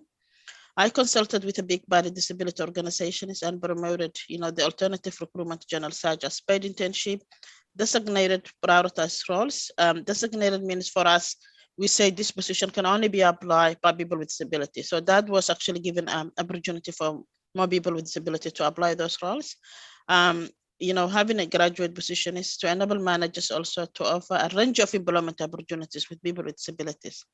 I did provide as well disability awareness training to managers as well as the staff in terms of how they should be shortlisting. I've also implemented shortlisting policy where where our policy says we should interview anyone who have who identify as having a disability. In terms of raising awareness, each organization should have a commitment to increase the diversity of its workforce, including the overall representation and career progression of employees with disability. To achieve this, workforce inclusion needs to be a priority for all divisions, not just those working in human resources. What I mean by that is you often hear that's the responsibility of human resource. So what I did for me was I break it down. I said each team, if you have a 10 FTE, 10 staff member or 10 FTE or 10 positions, 2 positions must be from people with lived experience of disability. That's how I was able to achieve as well the target, to give them ownership, bring the ownership to the managers. Everyone has a role to play by espousing the following initiatives. That's kind of was my promotion way. Provide information and support to managers on workplace adjustment. What we mean workplace adjustment is that we have developed policy that gives employees with disability can request workplace adjustment so that they're able to perform their roles. Many people believe workplace adjustment is a huge cost. My founding is that's not the case. I build a strategic partnership with disability agencies to strengthen the pipeline for disability candidates. So I've got about 7 or 10 organizations where we advertise some roles, we send it to them. So I didn't want to just rely on, and this is what I would recommend to organization is just having a dedicated positions. You can never make dedicated positions. You can never achieve the high targets. So that's a small measure, but at the same time, we need to be able to attract people for all the roles, not just special measures roles. Provide disability confidence training to all employees and unconscious bias. I think that played a huge role for us.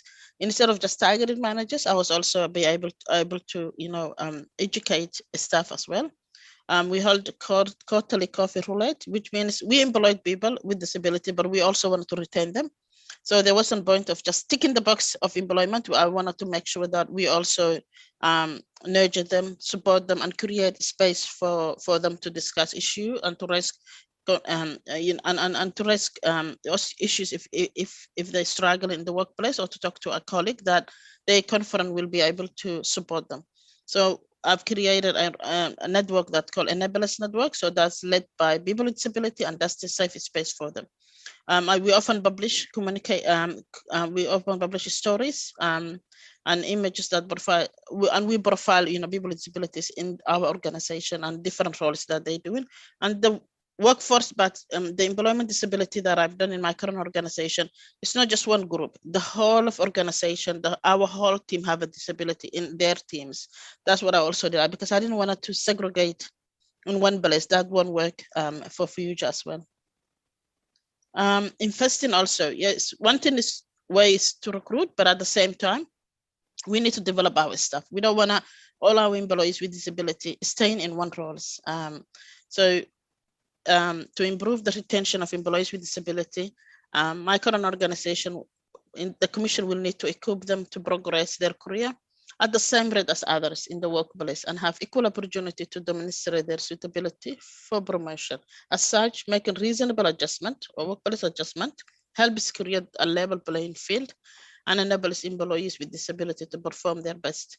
So if we say we are keen on developing our staff, but at the same time, the professional development trainings are not accessible, so that won't give up, that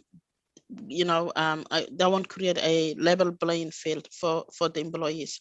So everyone has a role to play as well. So we need to provide flexible workplace arrangements where practical, to enable people with disabilities to participate in the workforce.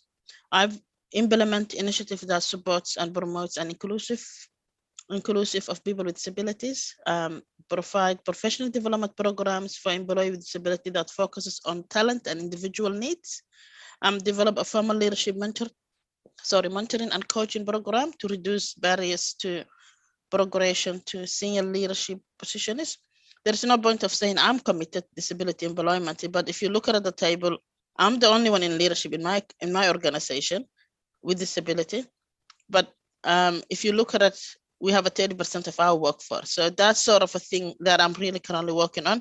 Yes, there's one thing to recruit, but also one thing to make sure that they are in a leadership roles. Ensure people with disability feel supported and empowered to apply for job opportunities to further their career within their chosen organization. Investigate also opportunities for dedicated secondments for long-term employees with disabilities. What I mean by the last point is that you might have a long-serving employees who has been in that role perhaps 10 or so years. So I'm working on talent plan at the moment that says anyone who has been in that role for 10 years, we must be able to offer them secondment to act up in different roles so that to create that opportunity. Work collaboratively with diverse excuse me, Anat, if you can please wrap up. Okay. All right. Summarize a little bit yet. Okay. I might just leave this part there. Workplace adjustment, as I said, that policy really helps a lot. Establish effective working relationship with hiring managers. That's one thing worked for us. Establishing staff network. That was another one. Just the last bit that I wanna quickly mention is that we can all do our bit to champion the importance of having intersectional workforce, committee members or leadership teams. As always, we can all do our share to create an inclusive workplace by removing barriers experienced by people with disabilities. By doing this, we can create a positive and empowering workplace for all. I have learned organizations, I think that one we've already heard, as a person with lived experience of disability, on intersectionality and HR background, I would like to ask each and everyone to really educate their circle of friends, family, managers, colleagues to consider hiring people with lived experience of disability. They don't have to go out of their way. All they need is to be a bit flexible, open-minded, and provide opportunity to those deserving the opportunity. The fact of the matter is that employees with disabilities are just as reliable, productive, and are great at problem solving and good for business as others. Please ask them to look at the person's ability, not their disability. Thank you. Wow, mashallah, tabarakallah. That is amazing work. Absolutely amazing, amazing work, and very good ideas, excellent strategies to make it happen, you know. And I wish all the employers were here just to listen to that presentation. That was absolutely very, very good information, and we need to incorporate. It's not only applicable to Australia, I think it is applicable to everywhere. These are strategies that anyone can implement. Thank you so much. Thank you so much, Minad. You're welcome. Thank you. Thank you. Thank you for having us. Thank you, Dr. Shakira and Anab, mashallah, tabarakallah, joining us all the way from Australia. Thank you so much. All right, inshallah, we will be moving on with our program, and we're almost coming to an end. So we'll have now the closing keynote speaker, and that is Saliha Khan. Saliha, are you here? If you can turn on your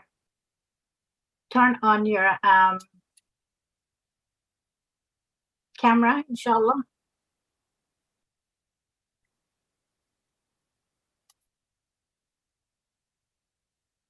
Are we ready?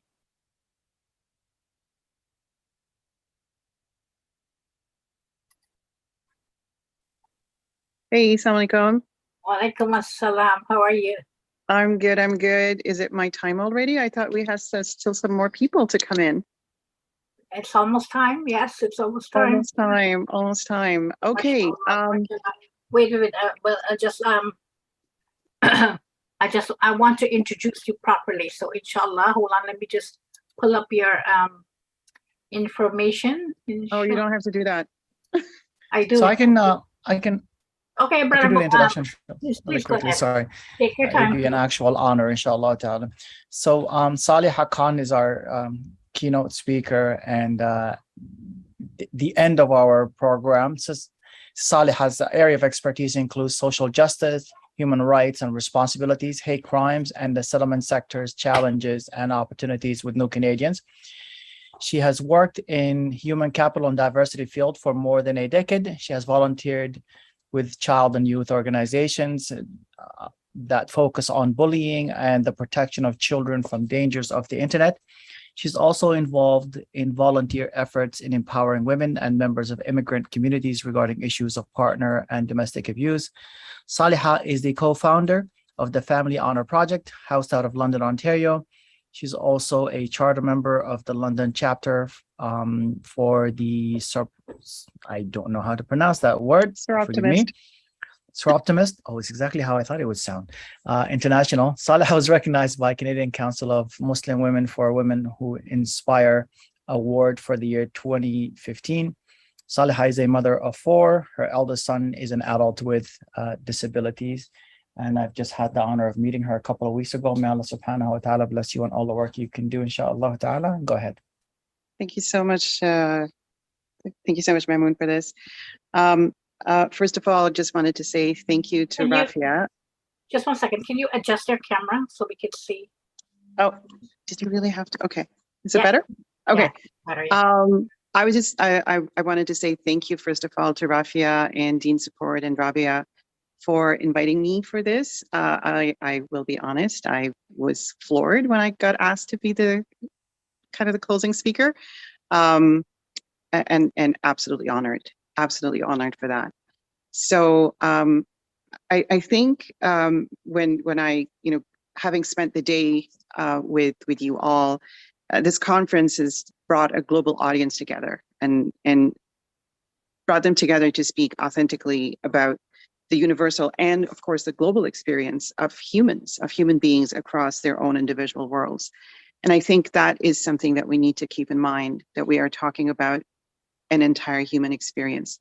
Doesn't matter where we are, doesn't matter where we live, but whether it's in Australia, which, I mean, amazing. You guys are up at 5 a.m. doing this work, like, wow, kudos to you. But it's definitely something that we all are part of. We had speakers from education and academia, sports and physical fitness, arts and media, social and social support and advocacy areas. as well as service providers. Each speaker brought in their own lived experience alongside it, which again makes it a very, very unique conference for us to attend. They shared themselves bravely and with great personal strength and power. And for that, I am personally extremely grateful for that. A couple of things that really resonated with me were the talk, about the language. And I know that I've seen some of the chat, where people had talked about how certain words, phrases, terms have been kind of a constant, they've been constantly in use for individuals with different or varied abilities, or individuals with disabilities. And so for example, and I'm putting it in air quotes to say special needs. That in itself is absolutely a terminology that has personally been irritating, but also puts it in a lens for me, speaking from a DEI perspective, from diversity, equity, inclusion perspective. It puts it in a very negative and in a very demeaning sometimes role and demeaning place. These are not quote unquote special needs. This is not a special bus. This is a bus. These are needs and requirements for anyone, just they are for anyone else as well. Another word that is my pet peeve is the term accommodation. And I know that we use that term legally and in the legal context here under the Human Rights Code in Canada. Again, I'm speaking from Canada, so I'm using the Canadian experience. But that term accommodation bothers me to no end. It gives me the visual of, a hand, an upper hand, which is lowering itself to a hand that is asking for something. And I've always found that very problematic, even with respect to when we talk about, accommodations as are required under the law. But why should they be called accommodation? These are just requirements for equity so that it is a level playing field and so that everybody is able to bring their entire selves without judgment, without question, and without worry about being seen as less. And so that is something that has definitely been, for me, a point of contention. I know we talk about inclusive language, and I think it was Ms. Bangash from SMILE who had spoken about culturally responsive service for persons with individualities, with persons with disabilities. And I thought that's very, that's very important for us to have that idea and to have that understanding of what inclusive language means. But perhaps we need to start at it from a very kind of taking it back to the basic level of human rights and indicating that it's rights for all. I do know that the motto, nothing about us without us, is something that has been co-opted and taken by so many other equity seeking groups and by so many other equity deserving groups as well, or groups that are looking for their own rights in their own spaces. And that in itself is perhaps a badge of honor, that here is groups of individuals who have been battling it out completely on their own, very much looking at limited resources and tiny amount of support, sometimes even from their own loved ones and families and communities. And yet they are the ones who have actually set the standard for what basic human needs and necessities are that need to be met to make any situation, any space, the most inclusive for all. So I just wanted to give a huge shout out to all the people that have built this conference, that have put this together. Every single one of the speakers who has been here should have been the closing speaker and not me. And it's just been an absolutely amazing time for all of us. I am very aware that a number of our speakers come from the Western context, or Western Hemisphere, although Australia is down south. But we are in spaces and places, and we're definitely in situations where we do have the capacity, where we do have the wherewithal, and we definitely are able to find the resources. I'm not saying that the resources are allocated, but we can find them. And again, that's something that gives me hope. And I know that there are individuals and there are groups that are from Asian countries, from South Asia. And the purpose of this particular global conference, I hope also comes to fruit, bears fruit, in a sense that we are collectively working with other nationalities, other groups of people in other parts of the world, so that we can make the experience of our loved ones and our community members the one that they deserve to have, to be in peace and to be respected and to be valued for who they are. I just wanted to end with that. And thank you so much for your time, and Assalamu alaikum. Wa alaikum assalam. Jazakallah khair. Thank you so much for bringing it all together and putting it all together. Thank you so much. We appreciate that. And yes, indeed, all the deliberations, all the presentation, all the things that were, discussed today, we want to make sure that we don't lose it and that we use it to go forward and forge the inclusivity of Muslims with disabilities globally. And with that, I'll ask our technical people to put in the global network for disability in Islam in the chat. Everyone, please join that group so that we can continue the discussion that we have here today. Thank you so much, Saleha.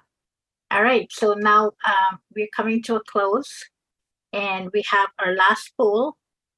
And Samina, can you put up the question? And the question is, how would you rate the quality of today's conference?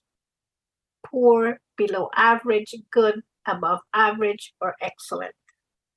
And I hope everyone can vote on that, inshallah.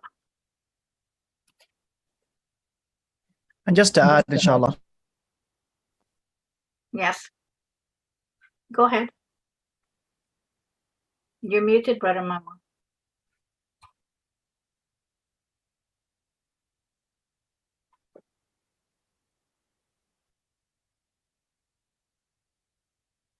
Okay, let me know when the results are in, Brother Mama. Samina?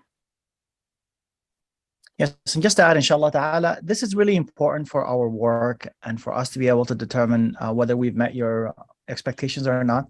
And it's also for us to do better, inshallah, next time. So feel free to actually be very honest with us on how you thought the talks were, how you thought the organization was, and share with us how you want us to be better, bi'idhnillahi ta'ala. We are not planning on we're not planning on going anywhere. We're planning on making this a better and bigger conference, inshallah ta'ala. So all we need is just basically your feedback so we can make it up to your expectation, inshallah, and better than that. Jazakallah khair. We have 60% saying it was excellent, and I couldn't read the rest, sorry. But mashallah, that's good. We will be posting the evaluation link in the chat. But before we do that, I'd like to invite Rabia Kader, CEO of Deen Support Services, with her closing remarks. Rabia, please go ahead. Rabia, you need to unmute and turn on your camera. Yes, assalamu alaikum. We cannot see your camera, Rabia. I am unmuted. You're unmuted. Yes, but we can't see though. Your camera's off. Your camera is off. Oh,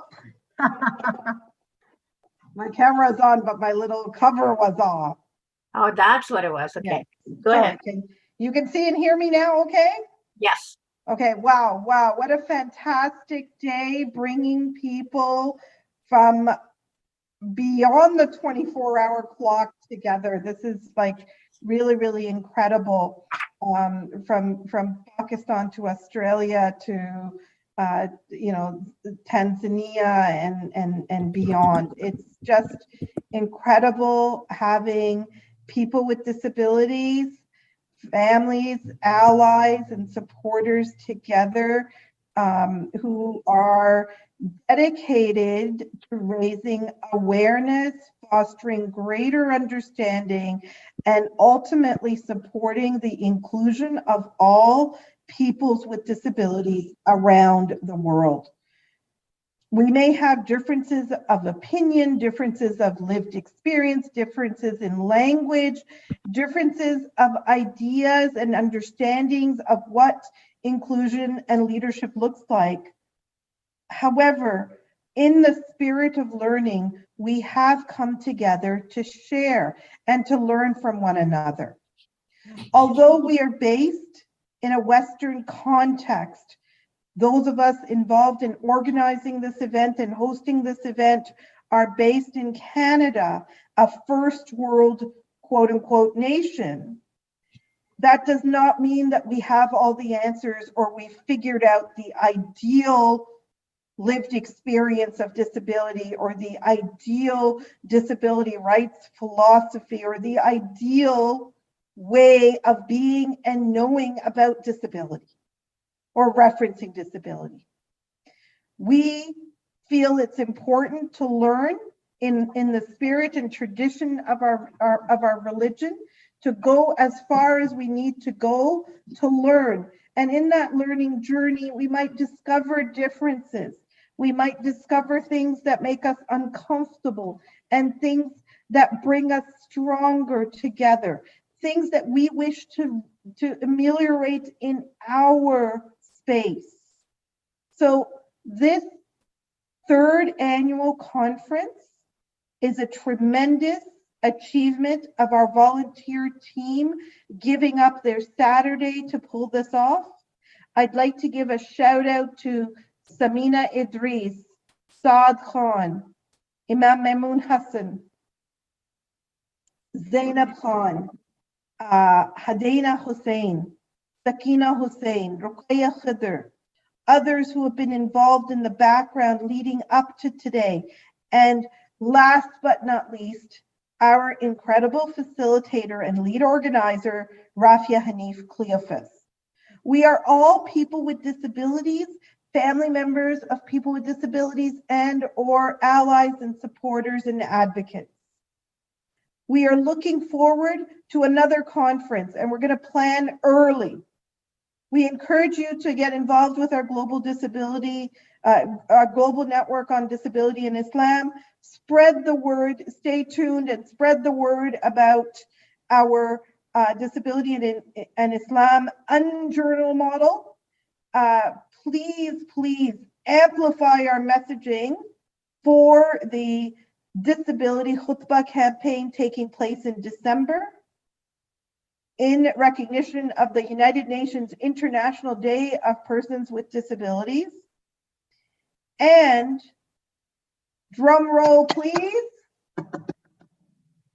Our conference theme for 2023, by popular demand, because of all the inquiries and questions that we get, because indeed there's nothing about us without us, is marriage and disability in Islam. So please stay connected, continue the conversation, and let's gather again, greater and stronger together next year.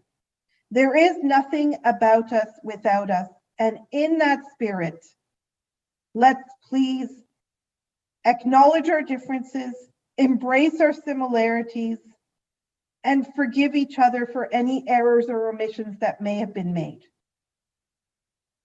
So I end with, I seek forgiveness from you, any of you who might have felt isolated, disengaged, discouraged, or offended by anything that may have been said in this conference or done in this process, any weaknesses or failings that may have come across in our organization and our technology, I ask for your forgiveness. And I ask for eternal forgiveness from Allah subhanahu wa ta'ala, who has blessed us with this opportunity to gather in this virtual way. Nothing happens without his permission. So eternal gratitude and seeking absolute forgiveness and mercy from Allah subhanahu wa ta'ala. We have done this with the best of intentions and with the best of hope for a better tomorrow for our sisters and brothers with disabilities. So thank you, thank you, thank you, our technical team, our volunteers, our staff, and back to you, Rafia. Thank you so much, Rabia. Thank you so much. MashaAllah, I really want to commend Rabia for her leadership and her role in us and the conference. This was something that, she thought about so many years ago. We actually thought of actually bringing people physically in one country like Canada to have this conference. And alhamdulillah, because of the pandemic, we were able to actually do this online and reach so many more people without the cost. I want to thank each and every one of you for showing up, for your presence, for joining us, whether on our social media platform, wherever you are, commenting and supporting us. We appreciate that. We appreciate all those who work behind the scenes, our technical team, those who are on Restream, Ajiram, and the rest of the team there. I also want to give a shout out to Hadaina, my assistant, who has done a remarkable job in supporting me in this. And this is absolute teamwork. We could not have done it without each other. And I thank you. And first and foremost, thank Allah for giving us the opportunity. Thank Allah for the technology that bring us together. And thank all of you for showing up. Jazakallah khairan. All the presenters. Rafia? Yes? Sorry, yes, I neglected to mention Ajiram. Thank you so much, Ajiram. And also our accessibility crew, our ASL interpreters, Nahid and her colleague. Thank you so much. Thank you. Yes, okay. So I just want to close with a dua. Subhanakallahumma bihamdik. Nashhadu an la ilaha illa anta wa nastaghfiruka wa natubu ilayk. Brother Mamoon, your final words. I don't have any final words. I am out of words for the first time. Jazakumullah khair. May Allah subhanahu wa ta'ala bless you all. May Allah subhanahu wa ta'ala accept of us all of these deeds. And may Allah subhanahu wa ta'ala purify our intentions. May Allah azza wa jalla accept of us our deeds. And we're going to see you, all of you, inshallah, and 10 times your numbers, inshallah, in next year. Bismillah. Assalamu alaikum. Wa alaikum assalam. Jazakallah khairan, everyone. Take care. Please fill out the evaluation form that they've put in the chat. We would like to get your feedback. Take care. Assalamu alaikum wa rahmatullahi wa barakatuhu.